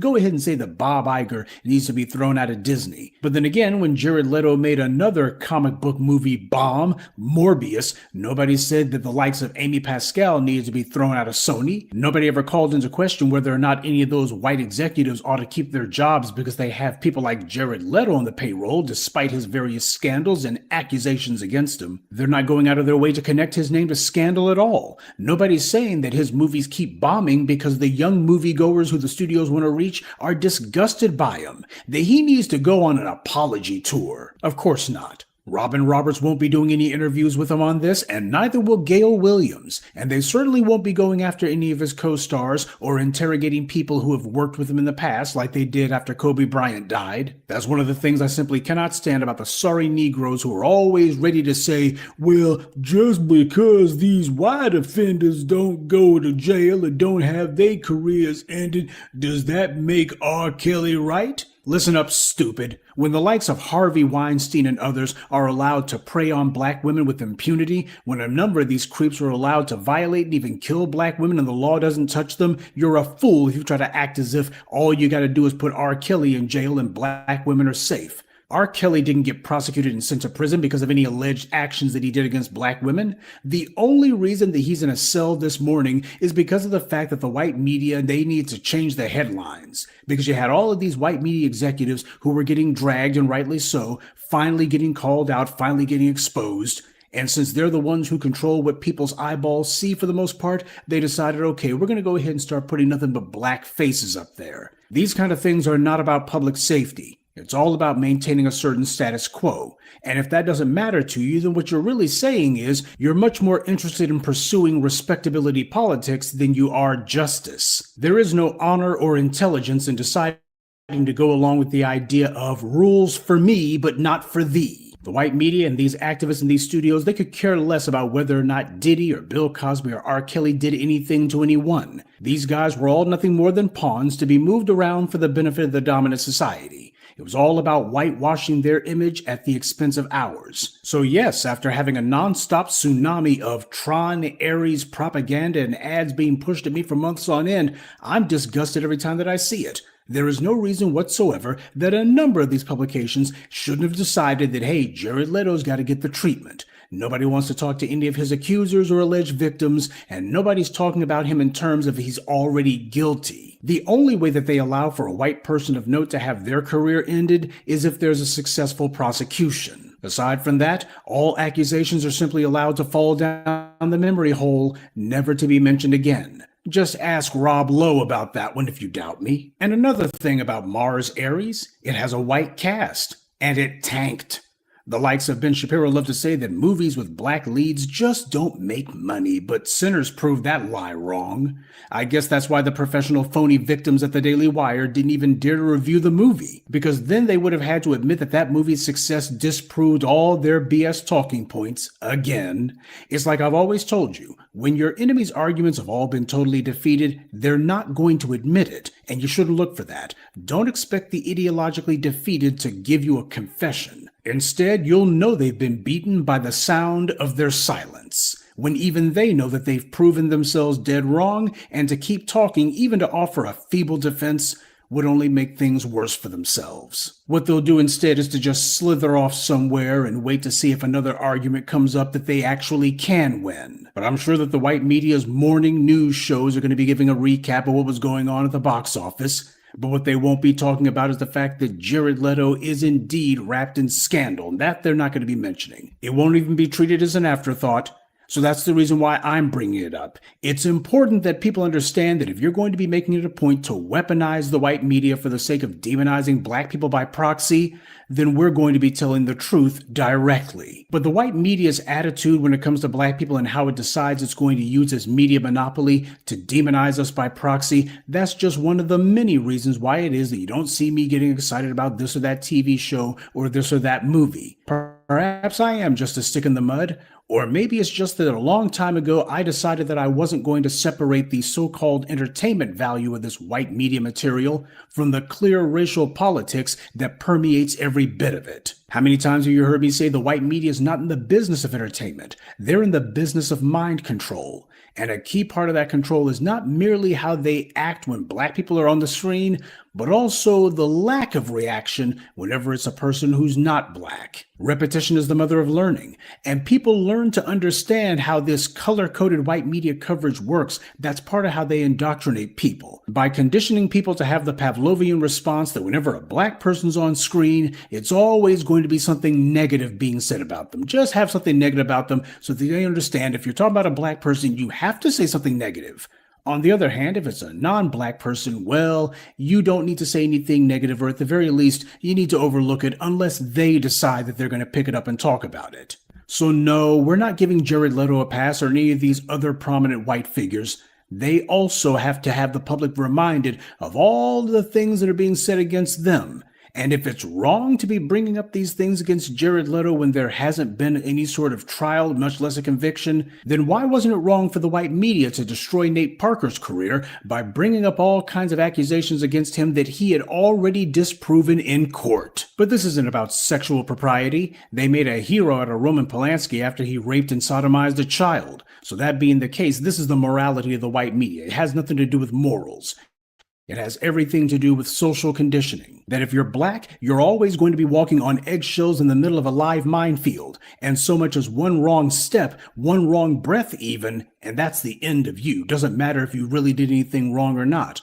On the other hand, if you come from the dominant society, you get unlimited attempts and tries to go ahead and rehabilitate your career. They're going to make it as difficult as possible for accusations to stick. And it's understood by everyone that it doesn't really matter if you did it or not. What matters is you've already been given a clean bill of health by the powers that be. So whatever you might have done, it can't be that bad because you're not black. Jared Leto's numerous box office bombs have not stopped the studios from steadily giving him leading roles any more than the accusations against him have. And yes, we're going to keep bringing up these things that makes people uncomfortable and reminding them that the dirty end of the stick only seems to get pointed in one direction. We have to tell the truth, because when you keep seeing this double standard applied over and over again and nobody calls it out, that's when something in your head is supposed to click, that when you're dealing with a two-faced, fork-tongued anti-black media like this, you cannot allow these contradictions to simply be all part of the show.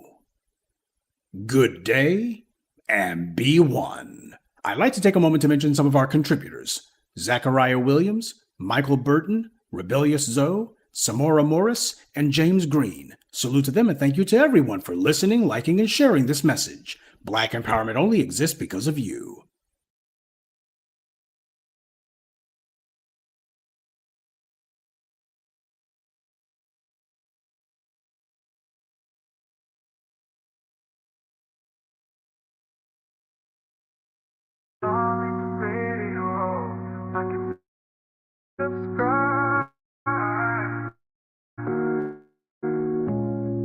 Darling, radio, like and subscribe.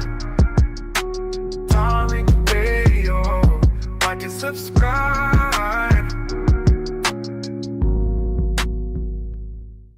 Another thing I want to talk about, by the way. Have y'all noticed the white supremacists, they're using a term now called Heritage American. Have y'all heard about that, family? The white supremacists are using this new term that they didn't started like either this year or late last year called Heritage American. Have y'all heard that? And there's been a couple of articles about it. Now, what does this thing mean? Heritage American. It's kind of vague, but what they're trying to make it seem like they have ancestral ties to early American settlers, especially the white Europeans. And they're trying to say they got like cultural inheritance from the founding period, the Revolutionary War, and all the frontier expansion, all this. They're using all these terms, but they're still being kind of vague. They're talking about traditional American values, Christian patriotism, gun ownership, all this stuff.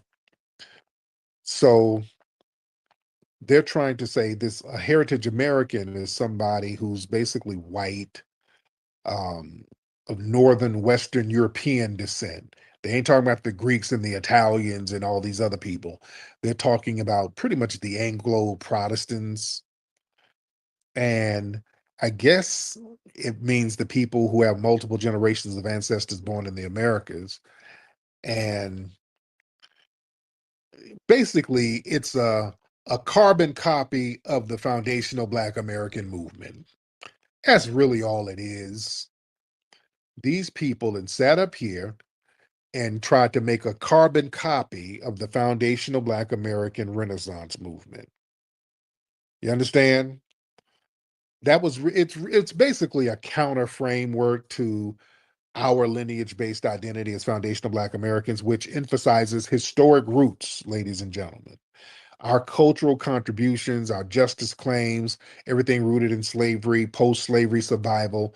So the white supremacists, they recognize the political and social power of our foundational Black American lineage, and they see how big it's gotten and how much the movement has taken off. So they basically tried to construct their own little version of it so they can try to reclaim moral authority and then equate their identity struggle with that of ours.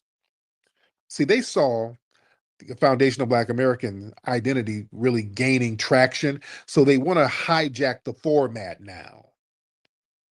You know, the foundational Black American movement, it has successfully centered lineage, culture, and justice claim around a uniquely American Black identity. All right. So that has sparked massive cultural and political attention. And in response, the white supremacists, they're like, well, shit, we can mimic that. So they're trying to manufacture their own identity term, heritage American, to try to reassert this cultural dominance that they really didn't have, and redirect attention and sympathy towards whiteness under the guise of preserving tradition, which they don't have. Everything they get, the culture comes from us. You understand? Because when we talk about being a foundational Black American, that includes all the culture that we've created. They don't have no culture other than exploitation and stealing. They don't have no culture. That's why it's not really working for them. You know, heritage American, that's like a dog whistle to try to repackage the white identity politics. And they're just trying to rewrite American history using the FBA blueprint. See, we have successfully reclaimed and corrected the narrative of American history to highlight Black foundational contributions. All right? So in contrast, this heritage American rhetoric, that's designed to retell history through a white-centric lens to try to glorify settler colonialism and manifest destiny while they're trying to erase the Black contributions. Let me tell you something. All of their expansions, these white supremacists didn't go nowhere on this land without us as their damn guides. Every Where they went, they had to have us with them. You understand? Everything these people do, every time they move somewhere, they needed us right there with them, guiding them. So yeah, that their little thing ain't gonna work because it's rooted in lies. And they see how dominant our movement is. You understand? Because see, the white supremacists, they feel like they're losing control over the narrative. So they need a new identity anchor. See, for years, the white identity was the default in America, but the rise of, our renaissance happening right now, and we are refusing to let other people co-opt or speak for us, that's shaking control now. So they can't use tethers no more. See, tethers were very important to the white supremacists when it came to us. That's not working no more. So they done created their own little label so they can try to reestablish a racial anchor that allows them to operate the identity-based era without being labeled explicitly racist. Yeah. They understand that foundational Black Americans and us delineating, we're setting the tone for ethnic consciousness in America. The foundational Black Americans, we're pioneering a cultural and a political awakening that's centered on lineage pride and economic justice and historical clarity.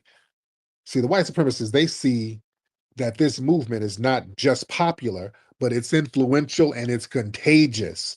We got the globe recognizing our foundational Black American lineage, good or bad. You're going to love it or hate it, but you're going to respect it because it is what it is. So this heritage American, that's a copycat ass movement. That's all it is.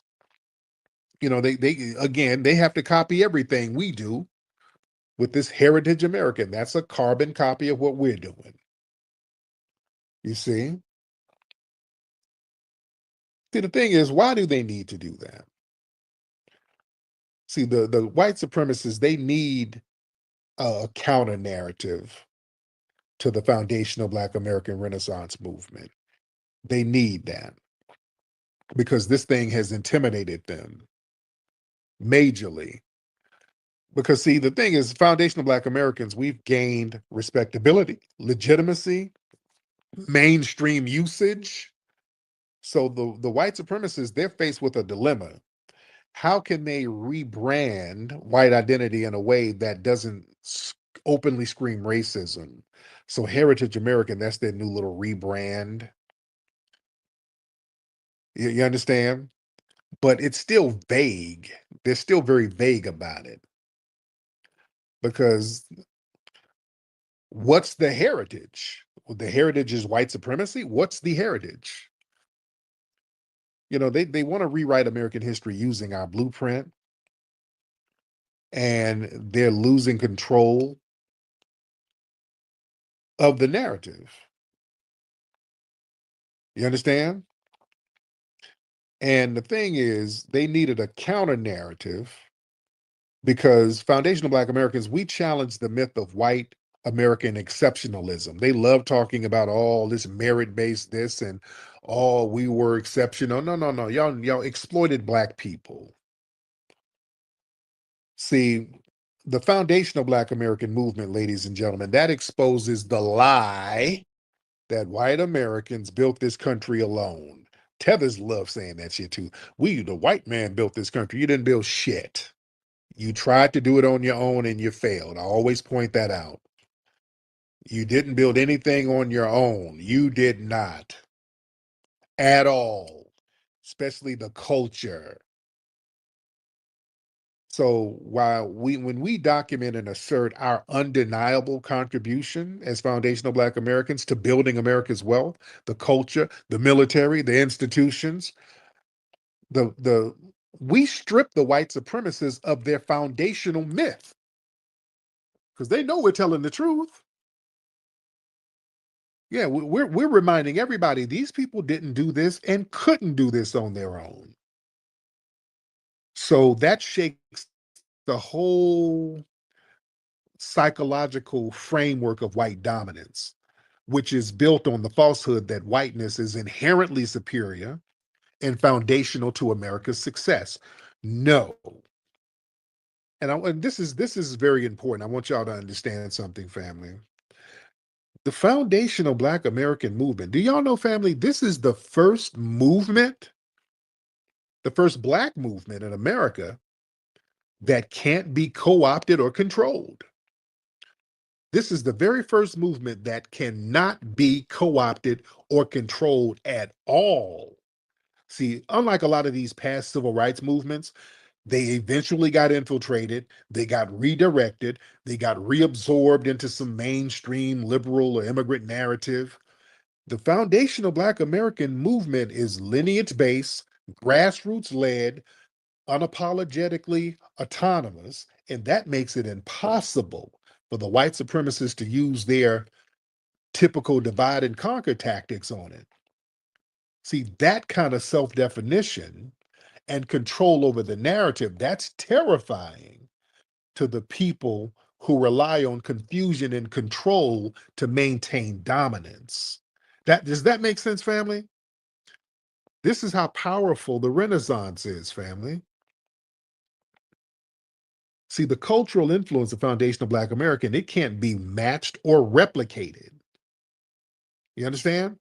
We are not only the cultural engine here in the United States, we're the cultural engine in the whole world. Family, when you travel outside of this country and go around the world and look at people and how they act, they're acting like us. They're dressing like us, dancing like us, doing their hair like us. We are the cultural influence of the world. That's either true or not true. Show me where it's not the case. If it ain't true, you show me where somebody ain't acting like us. I went to Easter Island and they were up there dressed like us. Easter Island is in the middle of damn nowhere, literally, in the middle of the Pacific Ocean. And these people up here dressed in hip hop clothes. Do y'all understand what I'm saying? We are the cultural engine of the world. And the thing is, they see that this global influence exists without colonization, without violence, and without institutional power. That contradicts the whole worldview that power must come from domination. The fact that foundational Black Americans, we continue to influence the world without needing to conquer any damn body, that undermines the core logic of white supremacy. That's why all eyes are always on us. Everybody's studying us. How do these Negroes do it? Like I said, in order for the white supremacists to influence people, you got to go murder every damn body. You got to go terrorize people. We are influencing the world and we didn't have to fire a shot. That's power. That's power, family. And the white supremacists, whenever we show cultural power, boy, they got to co-opt it. The music, they got to rewrite the history with hip hop. Oh, it was Blacks and Latinos. So we're going to give cultural power to the Blacks. No. Give it to some of the Latinos.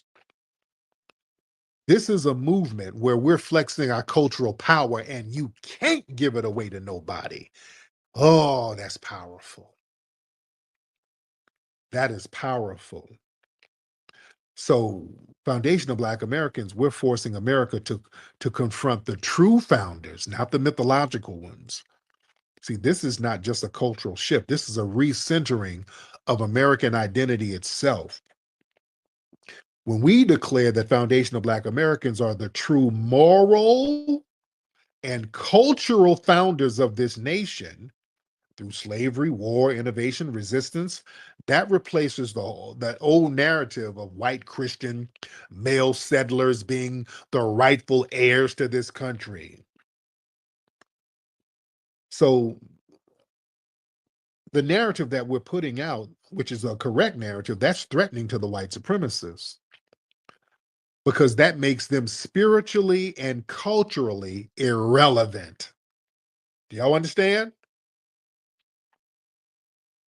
And listen, like I said, this is the only movement, this is the only Black movement that cannot be co-opted or controlled. they've hijacked every other Black movement. The civil rights movement, they didn't hijack that. The Black Power movement, they hijacked that. It was all types of you had the Brown Panthers and the Dalit Panthers. You had everybody co-opted and getting a part of that. Pan-Africanism, that's co-opted. Black Lives Matter, that was co-opted. It was Black Lives Matter, then you get out there, and then trans lives matter, and then immigrants matter. So a lot of these Black movements would get co-opted by outside forces, government agencies, immigrant-led factors. So a lot of these movements, they would start with righteous goals, but then they were later reframed to serve these broader agendas, like multiculturalism, feminism, LGBTQ politics, people of color narratives, and they would dilute the original focus that was supposed to be on Black Americans. But yeah, we've recentered everything, and we are forcing the narrative to be focused and centered on us. You see, Pan-Africanism, that became a tool to disconnect foundational Black Americans away from our specific lineage struggles. See, Pan-Africanism, it's well-meaning in theory, because we as foundational Black Americans, we don't have no problem with Black people globally. We don't have, y'all want to link up and click up, that's fine. The problem is, you got all of these other groups who have tribal dispositions, and we're sitting up here thinking, okay, our good brother, we all Black. They're sitting up here like, oh, let me exploit these Akatas. So we got too much of that. So we just can't open the door and let everybody in based on their melanin. We have to start doing lineage checks because we saw too much off-code behavior coming from people who were trying to undermine us. So that's why it was important for us to center our lineage. You understand? And even the term foundational Black American, it's such an ethnically codified term. The term cannot be adopted by outsiders. That's why they've been fussing and fighting and hemming and hawing about the term. It is xenophobic. I can't co-opt it, nigga. It is xenophobic. See, the vague terms like Black or African American or people of color, those are disempowering for the most part. The term foundational Black American, it's locked into a very specific historic lineage. No immigrant, it means you're not from an immigrant background, or you have a relative or descendant or an ancestor who's not from an immigrant background. So the thing is, no immigrant, no Pan-Africanist, no white liberal, nobody can really use it without being immediately challenged on factual lineage. If you try to co-opt it, you are a tether. And the tethers are getting called out. And they hate that. They hate getting called out as tethers. So this lineage-based classification with cultural and political and legal implications, that's threatening to these people. And it repels infiltration and co-opting. And foundational Black Americans, we don't rely on white media, white academia, or any institutions for validation, and that's a threat. See, the reason why a lot of earlier movements were co-opted, that was because they had dependence upon these external validations. They needed the white run media, they needed university platforms, nonprofit grants, and government endorsements, all this stuff. The foundational Black American Renaissance, it thrives outside of those structures. We use independent media to communicate, direct communication with the grassroots, our cultural influence to build power.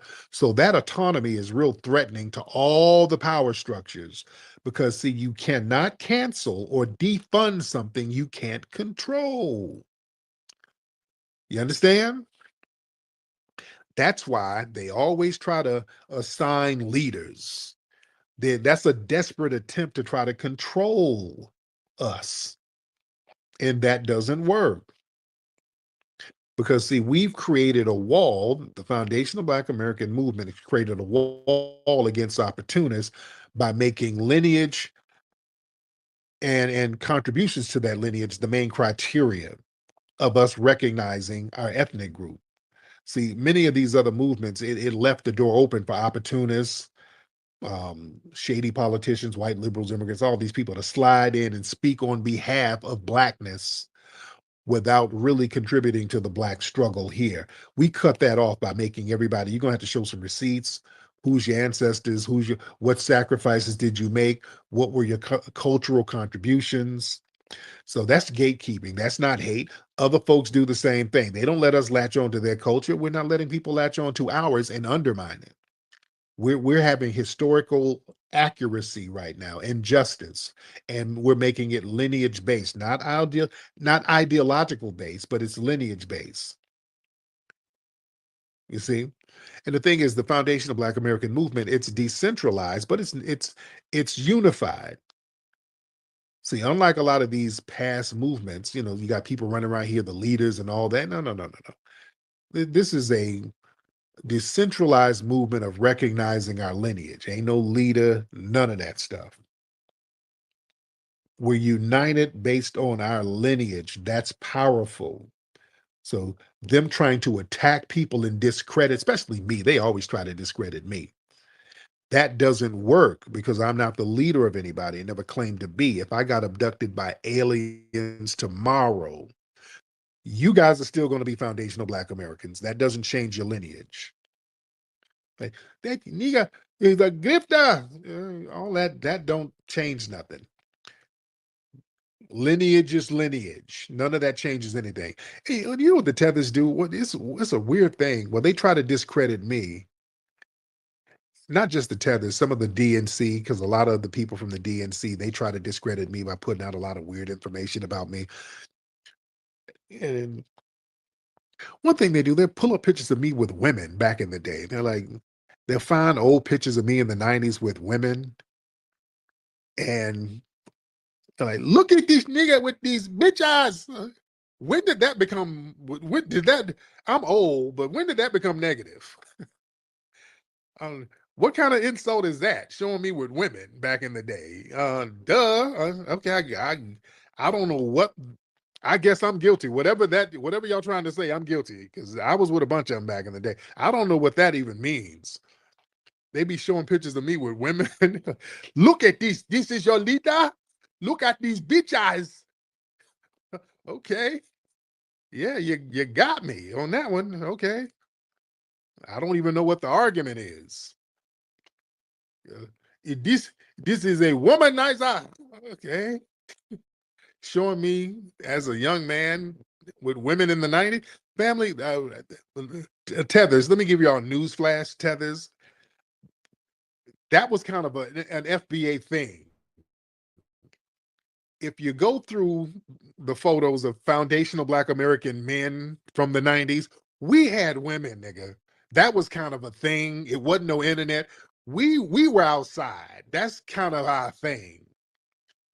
All right, just newsflash. That's not really, that's not an anomaly. All of us were out here getting women back in the day.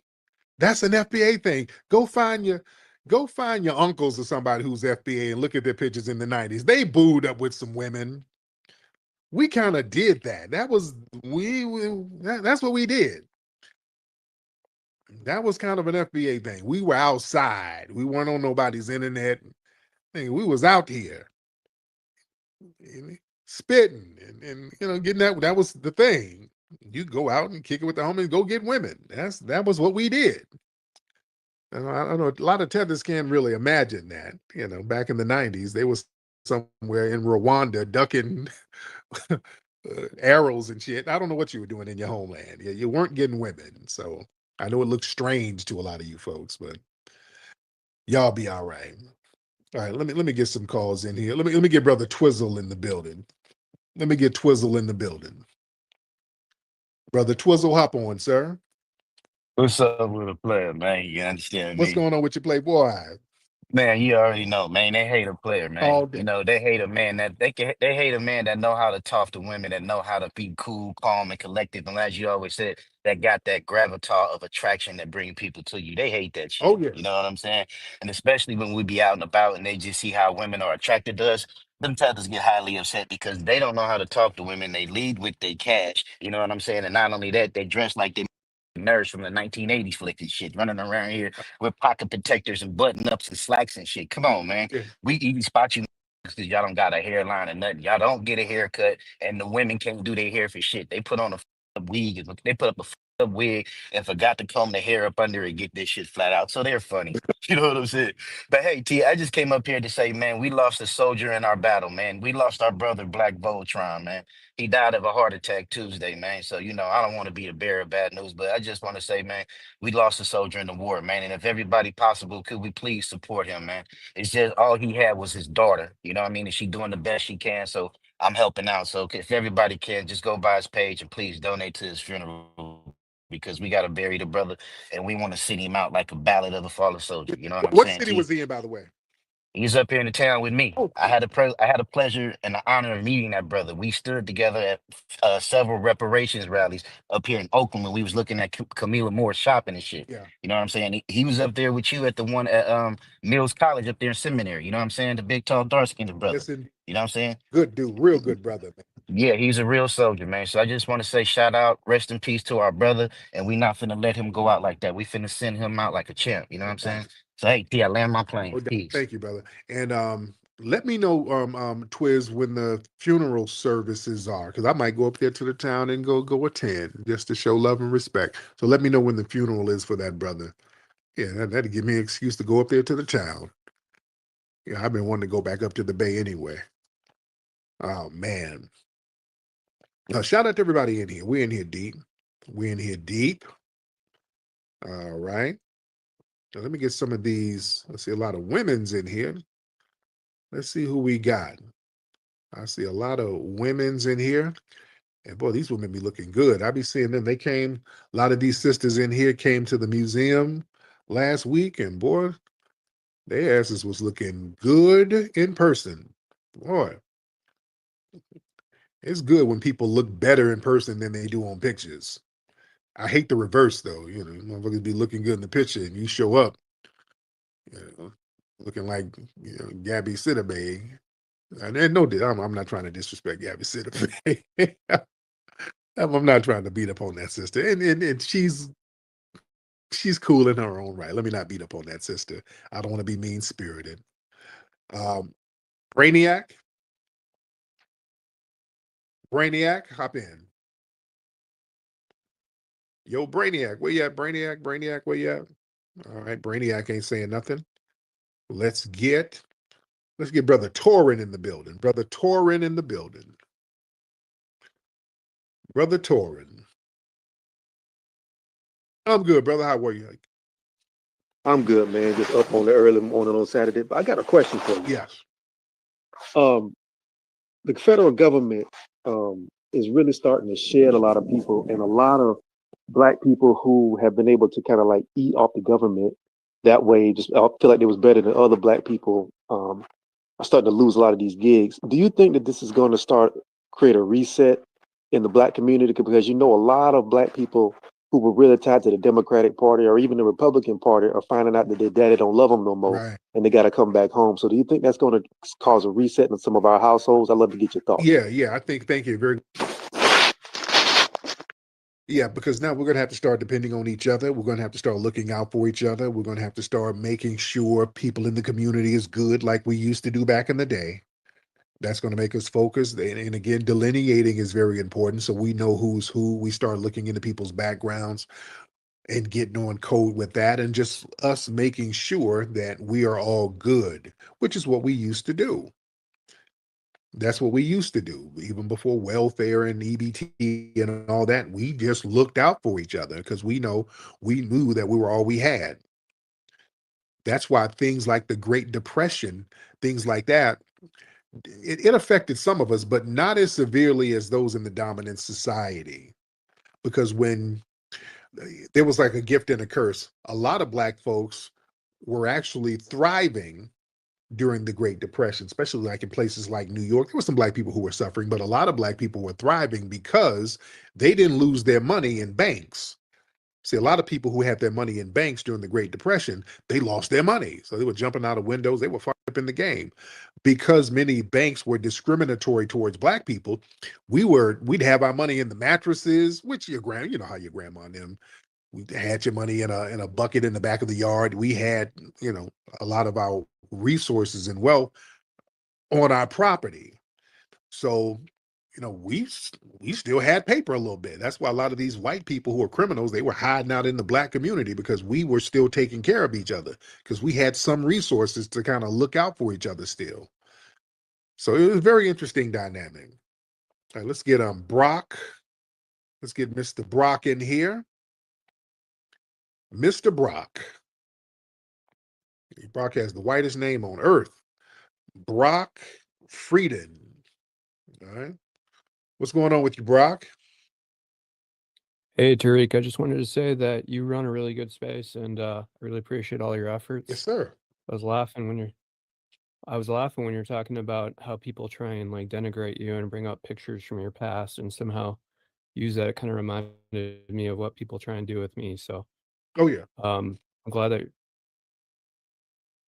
Go ahead. I'm glad that you're supporting people. Oh yeah, absolutely. And looking out for Black people, and I'm being persecuted, and if anybody knows what it's like to be persecuted, as far as like how Black people have been persecuted historically, it is me. And I don't mean to be insulting in any way when I say that. Now, why are they? I just mean that. Why are they persecuting you? There's been a bunch of gag orders against me over the last 10 years that prevent me from posting memes or posts online.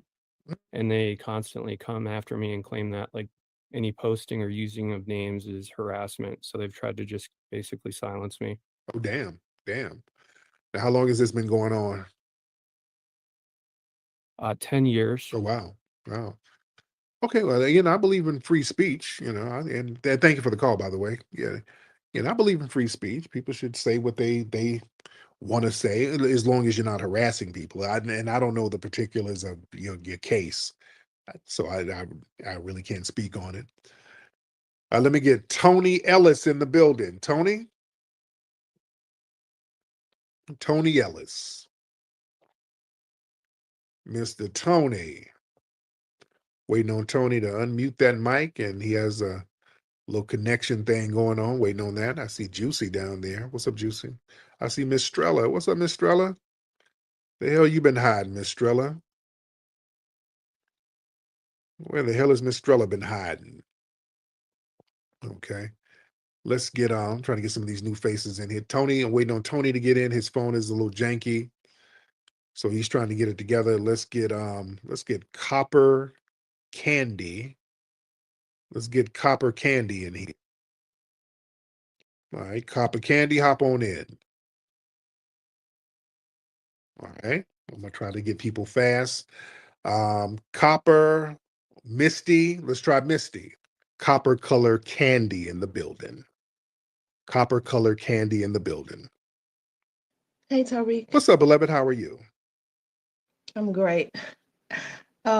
I didn't know that I touched the mic, but okay. I just wanted to say that I think that I'm in the chat. I'm hyping it up. So I really didn't have anything to say, but you are such a blessing in my life. I appreciate everything that you're doing. I'm not really a speaker like that, so I just wanted to pass on some blessings to you. But I love that, beloved. Thank you so much, sister. Much respect to you. All right, let's get some more. Let's get EJ in here, brother EJ. Brother EJ in the building. EJ, what's up, man? EJ in the building. I'm good. How you doing, fam? I just want to say rest in power to our brother Blacc Voltron. He was an uncode soldier, man, holding it down for the West Coast. And I want to say thank you to that Tedder who just got off the line, because he's mad because his father's blow up doll ain't giving him no plastic pussy like he used to get when he was a teenager. And it's such a shame that these cowards call up into these spaces like that other roach, that fuck nigga that called up here yesterday talking all that shit about the family, and especially your brother Eric. I don't know why these roaches get so mad at me when you out here telling the truth. Being a tether is a behavioral problem, because I'm just gonna keep it real. I mess with a Black woman who's on code in different parts of the world, as long as she don't be over here in her divestment wig, don't be smelling like expired Duke's mayonnaise and Jollof. So if you got your mind right, you can come mess with your boy Eric Johnson. I go to work every day. I don't be out here being on rerun episodes of cheaters and niggas throwing bamboo sticks at me. I'm quick to dodge those. But yeah, man, if y'all can donate to our brother Blacc Votron and just keep these musty tethers off our spaces, but still roast them at the same time, that'd be a great help. Because once we get out here and support our people when they're down and out or they pass away and go to the heaven above, then that just shows us that we always got to be on code. Because these tethers don't know nothing about helping people out with one of them once these tethers die. They be up here, buying caskets off Temu.com and these be falling out of them. So, they don't know nothing about coming together and forming like Voltron and, doing right for your long lost brother and sister. Because this is what family is all about. We might not be together spiritually, but in a physical manner, when it comes to us helping our people out, we always got to come together and do our own thing. But with that being said, Tether, stop getting mad, man. Get your game up together. Get you some toothpaste, some Jollof scented candles, and maybe you can get one of these white women to give y'all a green card instead of just getting ashy cocaine residue on y'all kneecaps. But with that being said, Tyreek, you can drop me down and rest in peace to Blacc Votron. Salute to you, brother. Respect, yes, sir. All right. Shut it. Oh Lord, Bushmeat Barrister. Do y'all want to hear from Bushmeat Barrister, ladies and gentlemen? Do you want to hear from Bushmeat Barrister? Because now we're getting a lot of the three musty tears are coming in. I see GT. I see Big GT. So yeah, this is the musty hour. We get all the musty, lying, scamming tethers right around this time. Oh, a lot of folks are giving the thumbs down. They don't want to hear from Bushmeat Barrister. And I don't know if they want to hear from the three musty tears. I don't know if they want to hear from them.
Subscribe, Darling Radio, like and subscribe.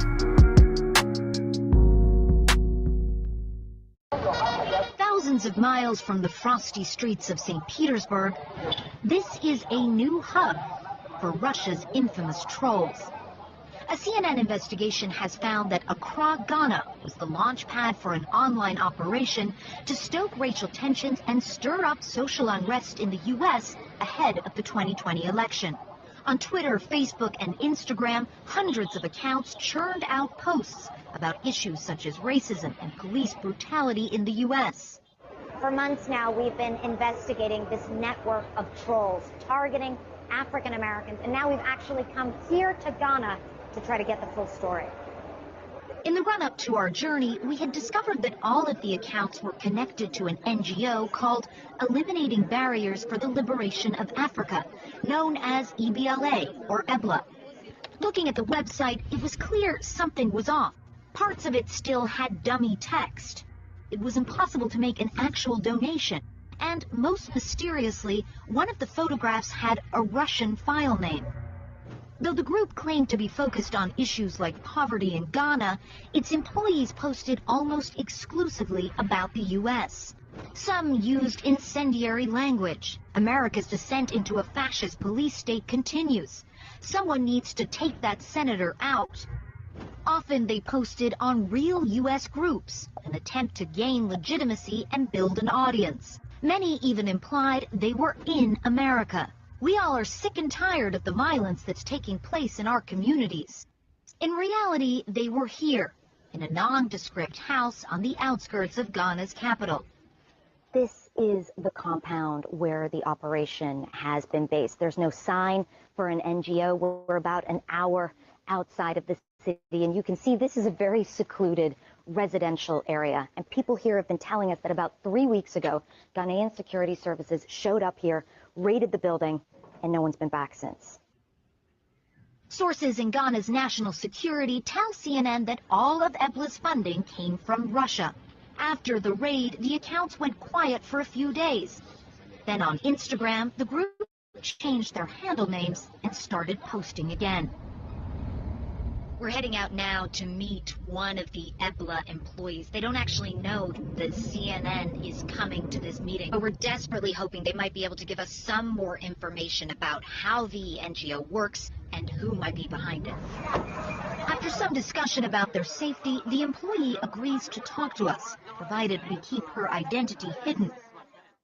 We sit down in a secure location. She tells us she was hired in September of 2019 and had no idea she would be working as a Russian troll.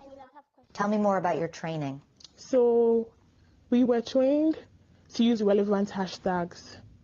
So if I'm posting about Black Lives Matter, I shouldn't add a hashtag about probably Beyonce. The 16 employees were each given different areas to focus on: racism, police brutality, feminism. Initially, your success is measured by the number of people you reach, but most importantly, you have to get followers, all right? The tactics are strikingly similar to those used by Russia's internet research agency, known as the IRA, ahead of the U.S. presidential election in 2016. The aim? To pit Americans against each other and create mistrust of the political system. Run by Yevgeny Prigozhin, a close associate of President Putin, the IRA was later sanctioned by the U.S.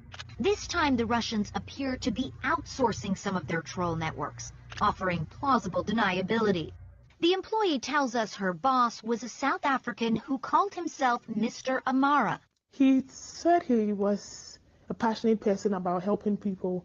Did you know if Mr. Amara spoke any languages other than English? According to what I heard, he spoke Russian. But Mr. Amara is not South African. In fact, he is not Mr. Amara at all.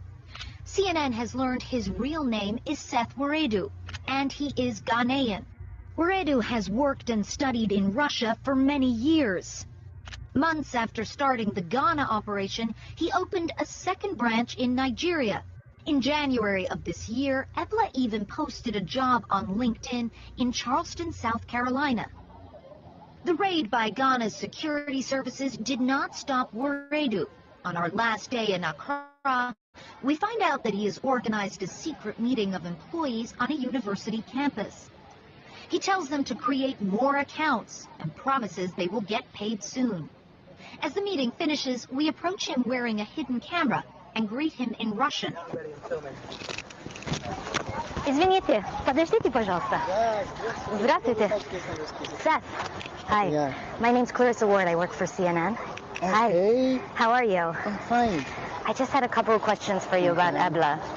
Okay. And why you posted this job in the U.S. in Charleston, South Carolina? Oh, but it's actually so strange for someone to come and ask me about EBLA right now, so I don't know how much I can be of help to you. You're aware that there's a presidential election in November? No. You're not aware of that? I know there's one in Ghana. How long have you been working for the IRA, for the troll factory? What troll factory? In St. Petersburg, Russia. So, well, I don't know what IRA is, so I can't say that I'm working for IRA. So why do you call yourself Mr. Amara and say that you're South African? I just think it's my own personal something. Everyone can call themselves anything that they want. Anyone can transform it into whatever they want. Yeah. I'm protected by God. Okay. I'm doing this for him. I'm doing this for my own people.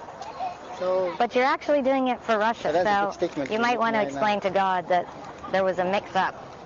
He repeatedly denies running a Russian troll factory, and with that, our conversation ends. Look, here he comes. Moments later, we see Erode drive off in a red Mercedes. Wherever his money comes from, he seems to be doing well. The room where Ebla's trolls once sat now stands empty. But similar operations out there may be ramping up as efforts to influence the 2020 election continue. Clarissa Ward, CNN, Accra, Ghana.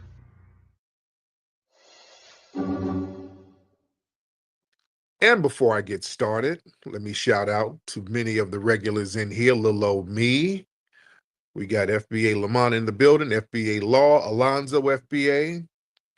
Oh, the FBA family's in here deep. SS in the building, Brother Martin in the building, Big Rich, Miss Skyline, the lovely Stephanie, Sir Mike, Brother Black Views FBA, the great Black Shark in the building, Shane, Manny, Ghost of the Gladiators, and Brother Ryan Locks in the building. Respect to you guys. And Nikki the God, respect to you. So yeah, it's been a couple of days. I haven't been on for a couple of days. I've been over there on TikTok. Oh, I've been on TikTok.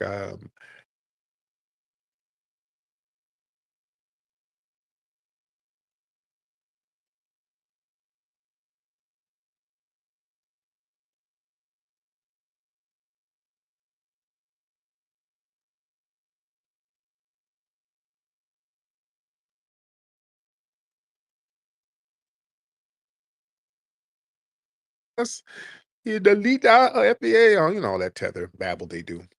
But then I just saw a bunch of the tethers just really going in on the FBA family, period. Just going in on the lineage, just saying, baby mamas, they're lazy, they're jealous of us. All of the FBAs are jealous. Okay, it's full of that on TikTok. And I was, oh, no, we're going to have to clean some stuff up. And now I'm seeing some of the African and Caribbean tethers all teaming up with the Latinos against us over there. And the Latinos are talking crazy. And, okay, here we go. No, we ain't going to have all this now. Yeah, they're getting a little too comfortable over there. They got real comfortable over on TikTok, denigrating our lineage. Yeah, them Latinos hopping up in there talking about the Blaccs. They don't have their own foods. The Blaccs, they shouldn't get reparations. I'm like, okay, it's okay. TikTok got a lot of stuff going, a lot of slick stuff going on over there, and they're them denigrating us. I'm sorry. So I said, let me go over here and start cleaning stuff up. I've been over there smacking flies. I've been swatting flies, pulling down hairlines, snatching off synthetic wigs. I've been over there regulating. I got them crying the blues on TikTok right now. Boy, they so mad. They are mad. What's up, FBA Furball in the building? Boy, I've been lighting their asses up. They're so mad. They've been whining. They've been crying for days. I've been over there smoking them. Well, they're over there having little coping sessions, the way I'm going in on them. And because here's the thing, what's funny, what's interesting, they talk crap like the tethers here, but the tethers here, they got sense enough to use Finsta accounts. When the tethers call here, they got their little Finsta accounts. Over there, they talk all that same crap and then some, but they're using their real photos. Oh, buddy. Ooh, they got their real images up. So it's up. It's all the way up. So we can see them hairlines and crooked wigs and big backs and a goosey stain. Oh, you up, don't you? You up, don't you? It is right here when you realize you up. Oh, I've been clocking them over there. So boy, they've been like crying in the middle of the night. I'm like at 3, 4 in the morning. They all in little rooms. That Tariq, man, we have to stop him.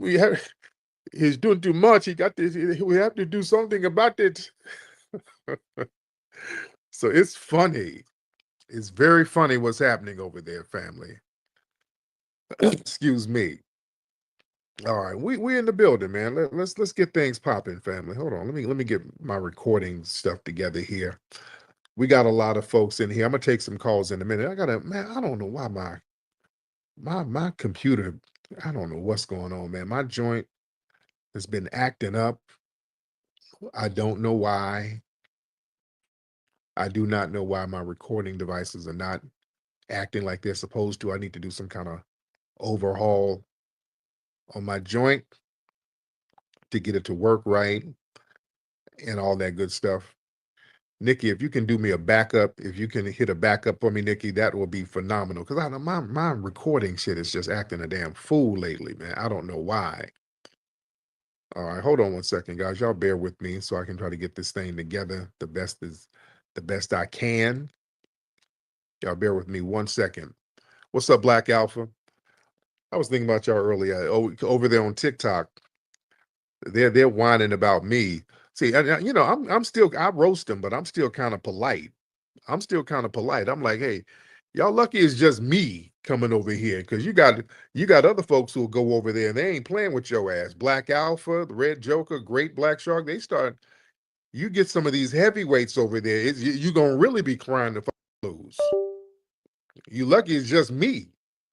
My brother Afro Elite, he's already over there. Some of these other heavyweights, Dan and man, y'all lucky it's just me. Yeah, because everybody else get over there, it's going to be round the clock SmackDowns. So, yeah. It wanted to win over there. It's about to get heavy. So yeah, it's interesting. It is interesting. Hold on 1 second, family. Let me try to do something here with my recordings real quick so I can start getting things cracking. Y'all just bear with me 1 second because my system is tripping over here. And I do not know why, ladies and gentlemen. I don't know why it's tripping. But I'm here nevertheless. And by the way, we still have an event happening at the Hidden History Museum November 15th. And I'm going to keep people posted on that. I'll let you guys know when the tickets will go on sale, ladies and gentlemen. I keep you guys posted on that. I will let you guys know when the tickets go on sale, and the tickets will go on sale pretty soon. We're just getting some things taken care of and finalized and all that stuff, but I'll keep you guys posted. Okay, y'all bear with me 1 second. I'm just trying to get my recording devices to act right, ladies and gentlemen, so please bear with me. Please bear with me. Please bear with me. Hold on 1 second, guys. Hold on. Wait a minute.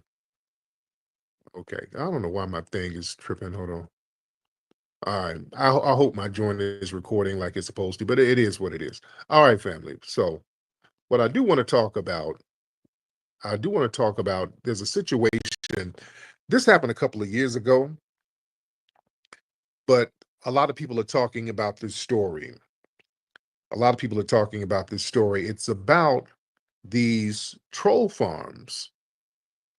It's about these troll farms that they're saying that Russia paid these African troll farms to basically troll foundational Black Americans during the elections. And they were saying that it was Russia they had some kind of sweatshop over there in Ghana, and they were just paying these Ghanaians to sit up and come into our spaces over here, come in our live spaces, come into our Facebook spaces, and just put up a lot of misinformation, sow division, to instigate things. And some people, they were saying that this was to basically try to influence the election. But I think the US government might have been doing the same thing, because they outsource these tethers to do a lot of dirty work for them too. But going back to Russia, why were they doing this? Why were they paying African troll farms to basically target us, foundational Black American citizens? Why were they doing that? What sense would that make? Some people say that was for them to destabilize US politics through racial division.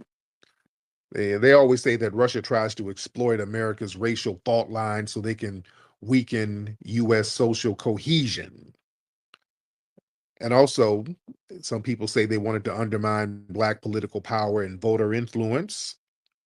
They said Russia knew that foundational Black Americans were the core political bloc and that we can sway elections. So they wanted, I guess, the troll farms to spread confusion and disinformation and discouragement and fake narratives.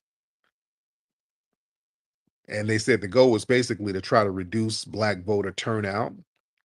Some people say that they were trying to hijack Black movements in order to redirect energy by them posing as Black activists in these troll accounts. They pretended to be a part of the Black grassroots movement while secretly sabotaging the movement. Some say they were trying to inject fake radicalism and manufacture beefs and distractions to kind of delay real political organizing. Some people say that they were trying to influence U.S. foreign policy by having a Black opinion about certain things, trying to weaken the U.S.'s influence globally by pushing a lot of subtle pro-Russia propaganda and anti-Ukraine rhetoric and anti-NATO talking points. And also they were thinking that they were trying to gain cheap access to English-speaking Black audiences. See, hiring these troll farms in Ghana, that gave Russia local African operatives who spoke English, who could understand some of the Black cultural cues. And these people made these fake Black accounts, and they made them somewhat believable. But now we kind of realize instinctively some of these people who get online and say certain things, we start to realize that a lot of people cosplay as us. That's another thing. See, we see people who are running around saying, oh, FBA, FBA, but then they start saying certain things that's questionable. And then that raises up our antennas. But I don't think it's just Russia doing this, family. We know that the DNC, they have their operatives, and some of the little agencies and little shadow dark money organizations, they've been exposed recently about how they've been getting money from the DNC, and they'll get these little sassy trolls to get online and denigrate us and say crazy things about us in order to discourage real tangible activism so that we'll just go along with the party line. But it's deeper than that. It's even deeper than that, family. It's real deep. Family, U.S. intelligence agencies, the CIA, FBI, they've been doing this foreign Black troll operation thing to infiltrate foundational Black Americans since the damn 60s. They've been doing this. You want to be honest? Can we talk real? And I'm not trying to beat up on people. They've been using tethers against us for a minute. When Dr. King got killed, there was an FBI tether right up under him. What Brother Hosea Williams said, that photographer who was from South Africa, Hosea Williams said they found out he was an FBI operative. So they've been putting foreign tethers up under us for a minute. Who's connected with these alphabet agencies. And when we go in our spaces, when we talk among ourselves, notice when the foreign tethers come in, it's always some bullshit with them. Yeah, we roast them. I have a good time roasting them. But no, you notice their energy. Now we make light of it, we make fun of it, but let's put our thinking caps on. Keep their energy. These guys are real passionate about stopping us from being codified around our lineage. Why are these guys so upset? They're not even over here. You know, the Three Musketeers and people like that, these guys are over there in the UK, but they're so upset about us delineating, and they're not even over here. And these people be belly aching and just acting a fool about us delineating. And I'm noticing on TikTok, a lot of these foreigners, some are here, some are overseas, but these foreigners, boy, they are just doing 24-hour spaces trying to discourage us from delineating. Some of that is hate, but I think that's something else as well. There's some other stuff going on there. I believe that this is a continuation of the alphabet organizations, ladies and gentlemen, getting these tethers to infiltrate us. because they're the perfect candidates for op behavior. Because see, what can happen when they use these ops, the U.S. government, they have plausible deniability. You get these foreign operatives in Ghana, Nigeria, Kenya, the Caribbean. You know, that gives the alphabet boys over here cover. So if they get exposed, they can say, well, it was foreign influence. It wasn't, I don't know who. They get to say it was foreigners. That's why when they keep saying Russia, is it really Russia? Or is it Russia and the U.S. government doing it? That's what they used to do this in COINTELPRO with the COINTELPRO program in the 60s and 70s. Yeah. And listen, right now, family, the foundational Black American Renaissance delineation movement, this thing is it's a serious entity, ladies and gentlemen, because it's a global thing. People are discussing foundational Black American lineage and delineation globally now, not just nationally. This is a global conversation, ladies and gentlemen. They're talking about it all in Asia, the UK, Africa. They're talking about it everywhere. It's in the media everywhere. It's all online everywhere. People are doing songs about our delineation. So this is a thing. This is the new norm. And this is the problem with the naysayers. This is the first Black movement, ladies and gentlemen, that cannot be co-opted or infiltrated. You can't co-opt this movement that's happening right now. You can't send people in to infiltrate it, because the whole purpose of us delineating is to gatekeep our lineage and our culture. So we're being strategically exclusive and exclusionary. We're not including everybody. We're saying y'all can't come in. They're not used to that. With us, with foundational Black Americans, we've been programmed to be on this. Everybody's included. Everybody come to the barbecue. Everybody come and just eat and leech off everything we have. We got plenty. We'll feed you even more. Just come on and everybody enjoy it and eat. We've always had that mindset. Family, let's be real. We've never had a movement where it was like, okay, enough is enough.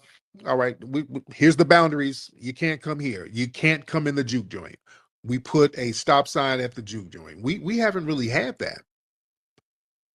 And us doing that has put us in a power position, and that has put us in a protective position. And other people are losing their minds about it. Y'all feel what I'm saying? Because we are protecting ourselves, looking out for our lineage, respecting and honoring our lineage. And we're not really putting on the cape for other people right now, because one reason they told us that they're smarter and they work harder and they got all this culture. So we said, okay, well, we got our culture here. We're going to go attend to our culture. We'll let you attend to yours since it's so great and you work so hard. Okay, so knock yourself out. And all of a sudden they say, wait, niggas, I didn't, wait, hold on. No, hold on. Go over there, work hard, do you. We don't have no hate for you, but we're going to go over here. We got some business to handle that you can't be a part of. But xenophobic? You guys are xenophobic. No, don't cry, Babatunde. Don't do that. Go handle your candle. Go over there and handle your business. Now that they're on their own, everybody's crashing out. Now that we've delineated, we're pretty protected. Nothing is happening to us. All of these people trying to do this sky is falling scenario, nothing is happening to us, family. Foundational Black Americans are fine. These other groups are getting hit by the ice trucks, and you got to duck and dodge, and you hide in a trunk, and you're hiding in an attic, and you in the bushes, and you got to run around here with a bag of M&Ms to snack on while you laying in a ditch hiding. You got to do all this weird shit. We don't. They keep trying to drag us in it. Look, we have to win this together. You're going to get deported next. You got to help us. No, we're fine. We ain't about to get deported. We good. You see? So we're not putting on the cape for people. We're not jumping in front of the sword for people no more. And they don't like that. They don't like that. And also, the alphabet people don't like that either, because now we get unified around our lineage. We start protecting ourselves financially, physically, economically. When you understand your lineage and respect your lineage and don't let other people claim your lineage, you start to uplift your lineage and you start to get codified around your lineage, and you instinctively start looking out for people of your lineage. And that's what we're doing. And that's where you get your power from. And people sense and see the power that we are getting from recognizing our lineage. So now, again, these people have to, and I'm talking about the alphabet folks, they got to get these tethers to infiltrate. And I think they've been doing this for a long time. We just caught on to it. We just caught on to it. Because now we're talking serious business. We're talking serious political business. We have crashed out political parties. We're talking about reparations, and we have not gotten off that square. They haven't been used to that. They're not used to us not talking about reparations, they haven't been used to us talking about reparations. You see, they see the reparations movement as a national security threat, because see, that challenges white America's narrative, and it forces repair. You understand? And we ain't getting off of it. And they know that there's going to be some white supremacists who might crash out. I don't care. Do not care. They're crashing out anyway. So, they get the tethers to come on in and try to water down the reparations talk and have us talking in circles and arguing back and forth with them. You see? So they also get these tethers. They want to get them, and they can get these folks and pay them off to kind of try to discredit some of the FBA activists who stand on our grassroots business. They get these people to get online and plant scandals and start fake smear campaigns and amplify lies about the grassroots and Black figures and create division among all of us. What they try, but it's not working. It's not working. Notice there's always tethers making rooms talking about, not just me, they be talking about y'all too. They be talking about all of us. I hate Nikki the God, I hate you. Great Black Shark called me a tether. I hate Black Alpha, that nigga called me musty. So they whine about everybody. They just sit up in these spaces whining about everybody. Yeah. A lot of these people are on the take. You see. Now, I want y'all to understand something. It's very practical for them to use the tethers as informants and snitches, because listen, if you listen to them, listen how they talk. The tethers they come in here acting like snitches and informants. They come in accusing people of crimes and shit. You know what? We don't do that. That's something that FBAs don't do. Even planned. Even if it's real, even if somebody is doing something, we don't be like, hey, this dude robbed a bank last week. We don't do that. We don't do dry snitching. That's looked down upon. We don't do that shit. The tether's always coming lie snitching and putting false crimes on people. Yeah. But the thing is, when they want to get people to infiltrate, they understand it's better to get a foreign operative better than somebody who has organic ties here, because you put them in danger. You see? And also, they understand immigrant vulnerability. Immigrants already come over here politically and socially vulnerable. So that would make them loyal informants. You get an African or Caribbean immigrant over here who needs a visa, who needs a green card, who needs some kind of asylum status. So that makes them vulnerable to government coercion. And these agencies, they exploit this. They offer them deals. How do you think some people get over here? Come on now. How do you think some of these folks get over here? Can we put our thinking caps on, family? How some of these folks get over here with their bull? Let's use Myron Gaines, all right? Can we use him? When you come over, your family comes here from a damn third world abandoned crap hole. Myron Gaines come over and working for Homeland Security. He worked as a Fed. Myron Gaines was a Fed, and I think he's probably still connected. This dude worked for the federal government. Yeah, that ain't no accident. That's why you think this man is on the internet denigrating us all the time. So just imagine the ones who's not loud and vocal like that. Somebody who had to cut a deal to get over here, and they would gladly come and infiltrate us and undermine us. Yeah, that's why, family, you notice anytime we get a reparations task force around the country, what do we have? It's full of tethers. Have y'all noticed that?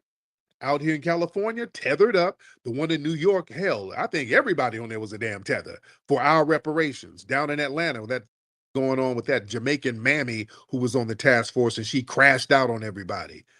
You see, this is why things go in circles, because you got these non-FBAs that's on these panels and the task forces. And some of these people might be connected to them alphabet folks who's put there to infiltrate and to undermine what we're trying to do. That's why nothing ever goes through like it's supposed to. And I'm telling you, we stay on these people's bumper just to make sure the language and all the paperwork is right. Man, we had to pull and kick and scream with these people out in California, that task force, to make sure the language was right, because we knew they were going to try to trip the language up. We didn't let them. We made them change words. No, don't do that descendant of African shit, because they had some descendants of Africans. They had all this weird wording. We said, no, we got to change that. Y'all got to change that. This ain't legit if you don't change that. So the brothers and sisters out here in California were on their bumper. The streets was on their bumper. So they just said, okay, we're just going to crash it out. Gavin Newsom said we can't do it. So we'll try next year, y'all. They just had to go ahead and crash it out without even explaining why they had to crash it out. You see? But yeah, listen, these foreigners are prime candidates to be infiltrated and to be used by these alphabet agencies. See, they have the cultural outsider advantage. A lot of these foreign-born melanated people, they look black, but they're cultural outsiders. So there's a disconnect that they have, and that's good to insert these people who kind of look like us but don't think like us. So they blend in visually while undermining the movements from inside, and it's not messing with their conscience. Because the thing about informants, they don't want an informant who's going to get a conscience and start feeling bad, like, oh, I got to infiltrate. Oh, that's I kind of know this guy. That's my cousin. You know, so some of these people might be your relatives you're trying to infiltrate. So you might say, oh, listen, let me let y'all know, man. I got hemmed up by the FBI, man. They tried to get me to snitch, but I ain't gonna do it. They don't want that because somebody might be a double agent on them. Their conscience kicks in. You understand? You ain't gonna get folks over here to really undermine people in their community like that. Yeah, you're not going to be spying on your cousin, and you're not going to do that. That's why, remember, man, out there in in Tennessee, when this brother got beat up by them cops and they killed him, and the police were black, quote unquote. Immediately, I said, those are tethers. And the tethers were arguing with me. I said, no. Those are tethers. That's some tether shit. Where are them officers from? No, wait, no. How did no? They're not tethers. How are you going to blame this on us, Tariq? And then, sure enough, when the court case was happening, the main cop who was doing the beating and all that, the main officer, remember when he was in court, the lawyer, the prosecutor was like, "Hey, man, where you from?" "Oh, Connecticut." "Where's your family from?" He hit him with that. That lawyer must have been watching us. Like, no. "Where's your family from?" Jamaica." "Oh." So that lawyer has been listening to the grassroots. That lawyer wanted to put that out that, hey, this is somebody who's not from the community. just by the nature of that crime, I knew he was a tether, because to do that, if you harm somebody, you kill somebody, and you're from there, somebody's gonna know you. They're gonna know your mama. They're gonna know where your mama live. So if you just kill somebody, and folks know how to get at you or your family, they're gonna get at you or your family. So he must be from a community that ain't got no family ties to the people out there in Memphis. Where that, I think it was Memphis, right? Was it Memphis or Nashville? I know it was in Tennessee. I get it mixed up. But I knew it was a tether just by the nature of the crime, just by how the streets work. You can only do so much shit in your local area to undermine people, because cats know when folks know where your mama live, you're gonna get some act right. That's why the mafia made sure that certain made men, your family could trace back. They can trace your mama, your grandparents back to Italy. So if you get out of line, they know who to go get. Yeah, the threat of your mama and them getting hemmed up, that makes you stay a little bit loyal. You ain't gonna go out here snitching on the mafia, because they know how to find your family in that village back there in Italy. You see. Well, the thing is, man, the alphabet folks will use some of these non-FBA cats to do their dirty work for them, because they understand a lot of them already have anti-FBA bias. They already have a bug in their ass about foundational Black Americans. They got a lot of resentment and fake superiority complexes.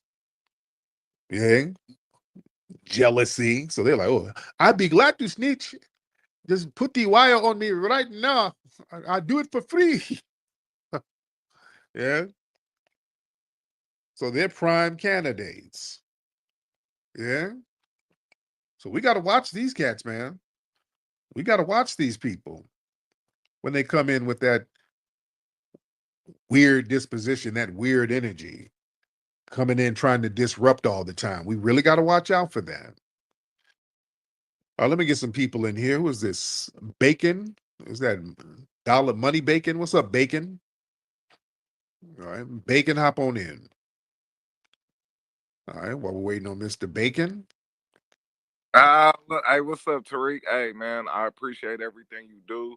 I just wanted to just let you know I've been listening for a long time, and I love how you help me as a man learn to separate. Just because somebody has the same skin color as me, they are not me. Yeah. They don't think like they didn't grow up like I did.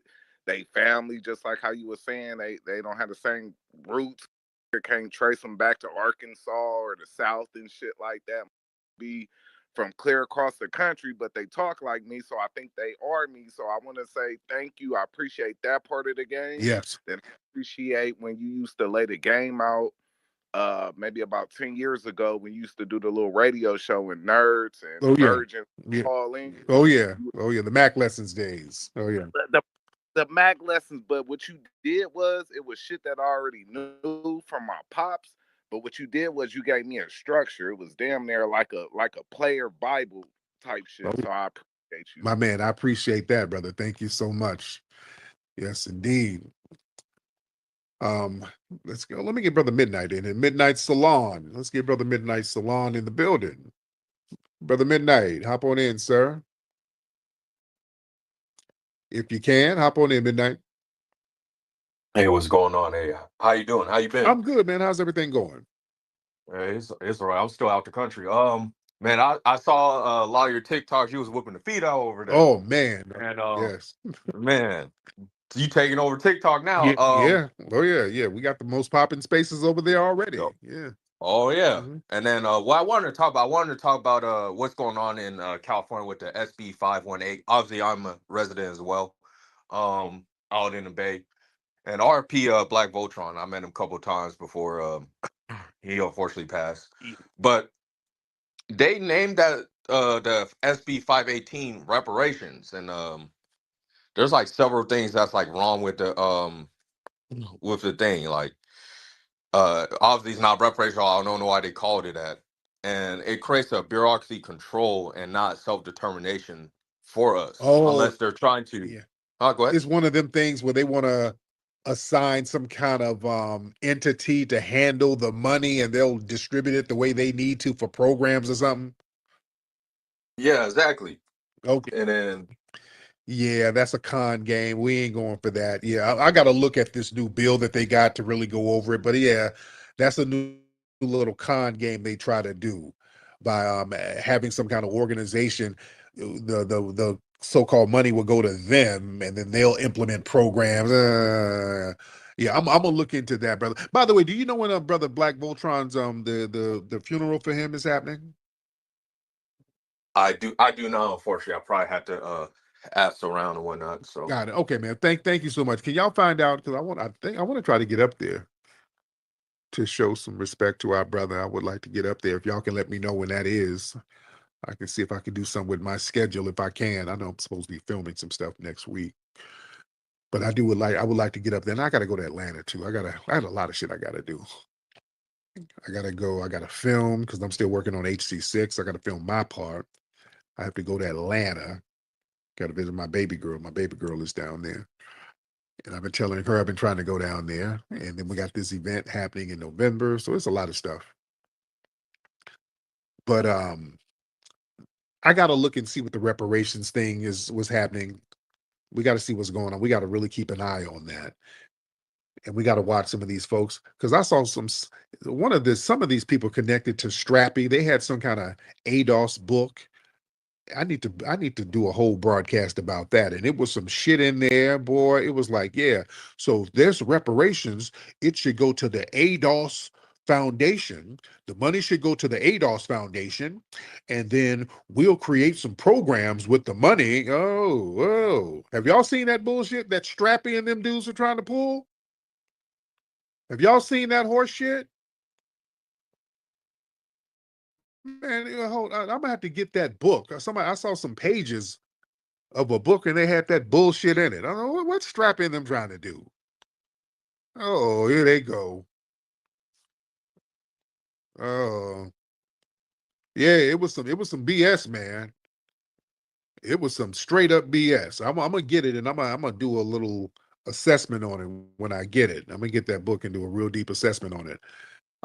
Brother Mob Deep, hop on. Hey man, thanks for letting me up.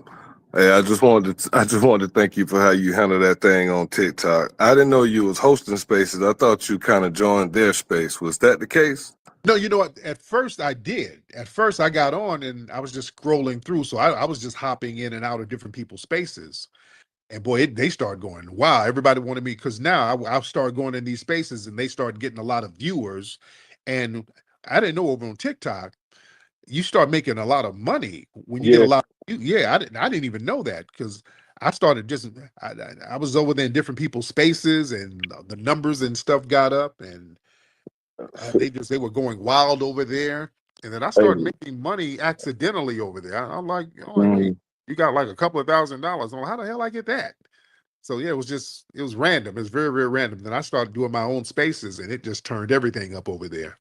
Yeah, please do that. Don't give no clout because it's a gang of tethers over there. They don't care about the truth.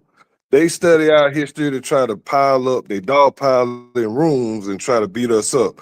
And you handle all them clowns. And what was more, I'm gonna tell you what I liked about the whole thing. Like, they literally don't care about the truth. They just sitting there to spin narratives and shit, like you said.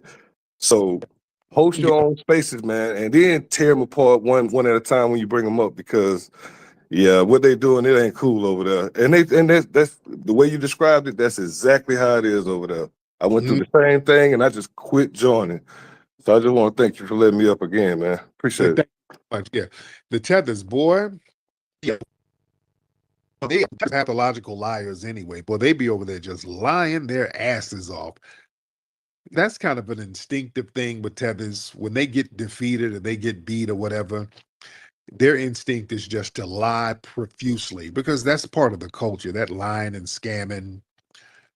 The tethers just be saying anything. And that they do that at the green card office. You just got to get up there and just say any goddamn thing. I was kidnapped. I'm 14 years old. I'm a teenager. You just say anything. I was attacked by a rhino. I had to leave. So yeah, TikTok is a cesspool of that. So I get some straightening over there. When I do the spaces, they come up in my spot, I'm doing some straightening. And boy, they be going nuts. Boy, they're singing the blues because I ain't playing with their asses over there. My brother Afro is gonna host a big space over there tomorrow. I'm gonna try to hop in that joint. He's gonna host a space around 1 p.m. West Coast time or 4 p.m. East Coast time. So you guys, y'all need to follow my brother Afro and get on over there for that. Let me get, I'm trying to get some new faces in here. I'd like to get some new faces in here. Let's, where are the new faces? What's up, Mel? I see the lovely Melanie in the building. Melanie was at the museum last week. Melanie was all fly. She was out there trying to catch. I think she might have got flued out. She was Aquarius Mark. Yeah, I think I smelled the scent of a sugar daddy on her. She smelled like sugar daddy money. It was like I smelled some Drakkar cologne on her a little bit.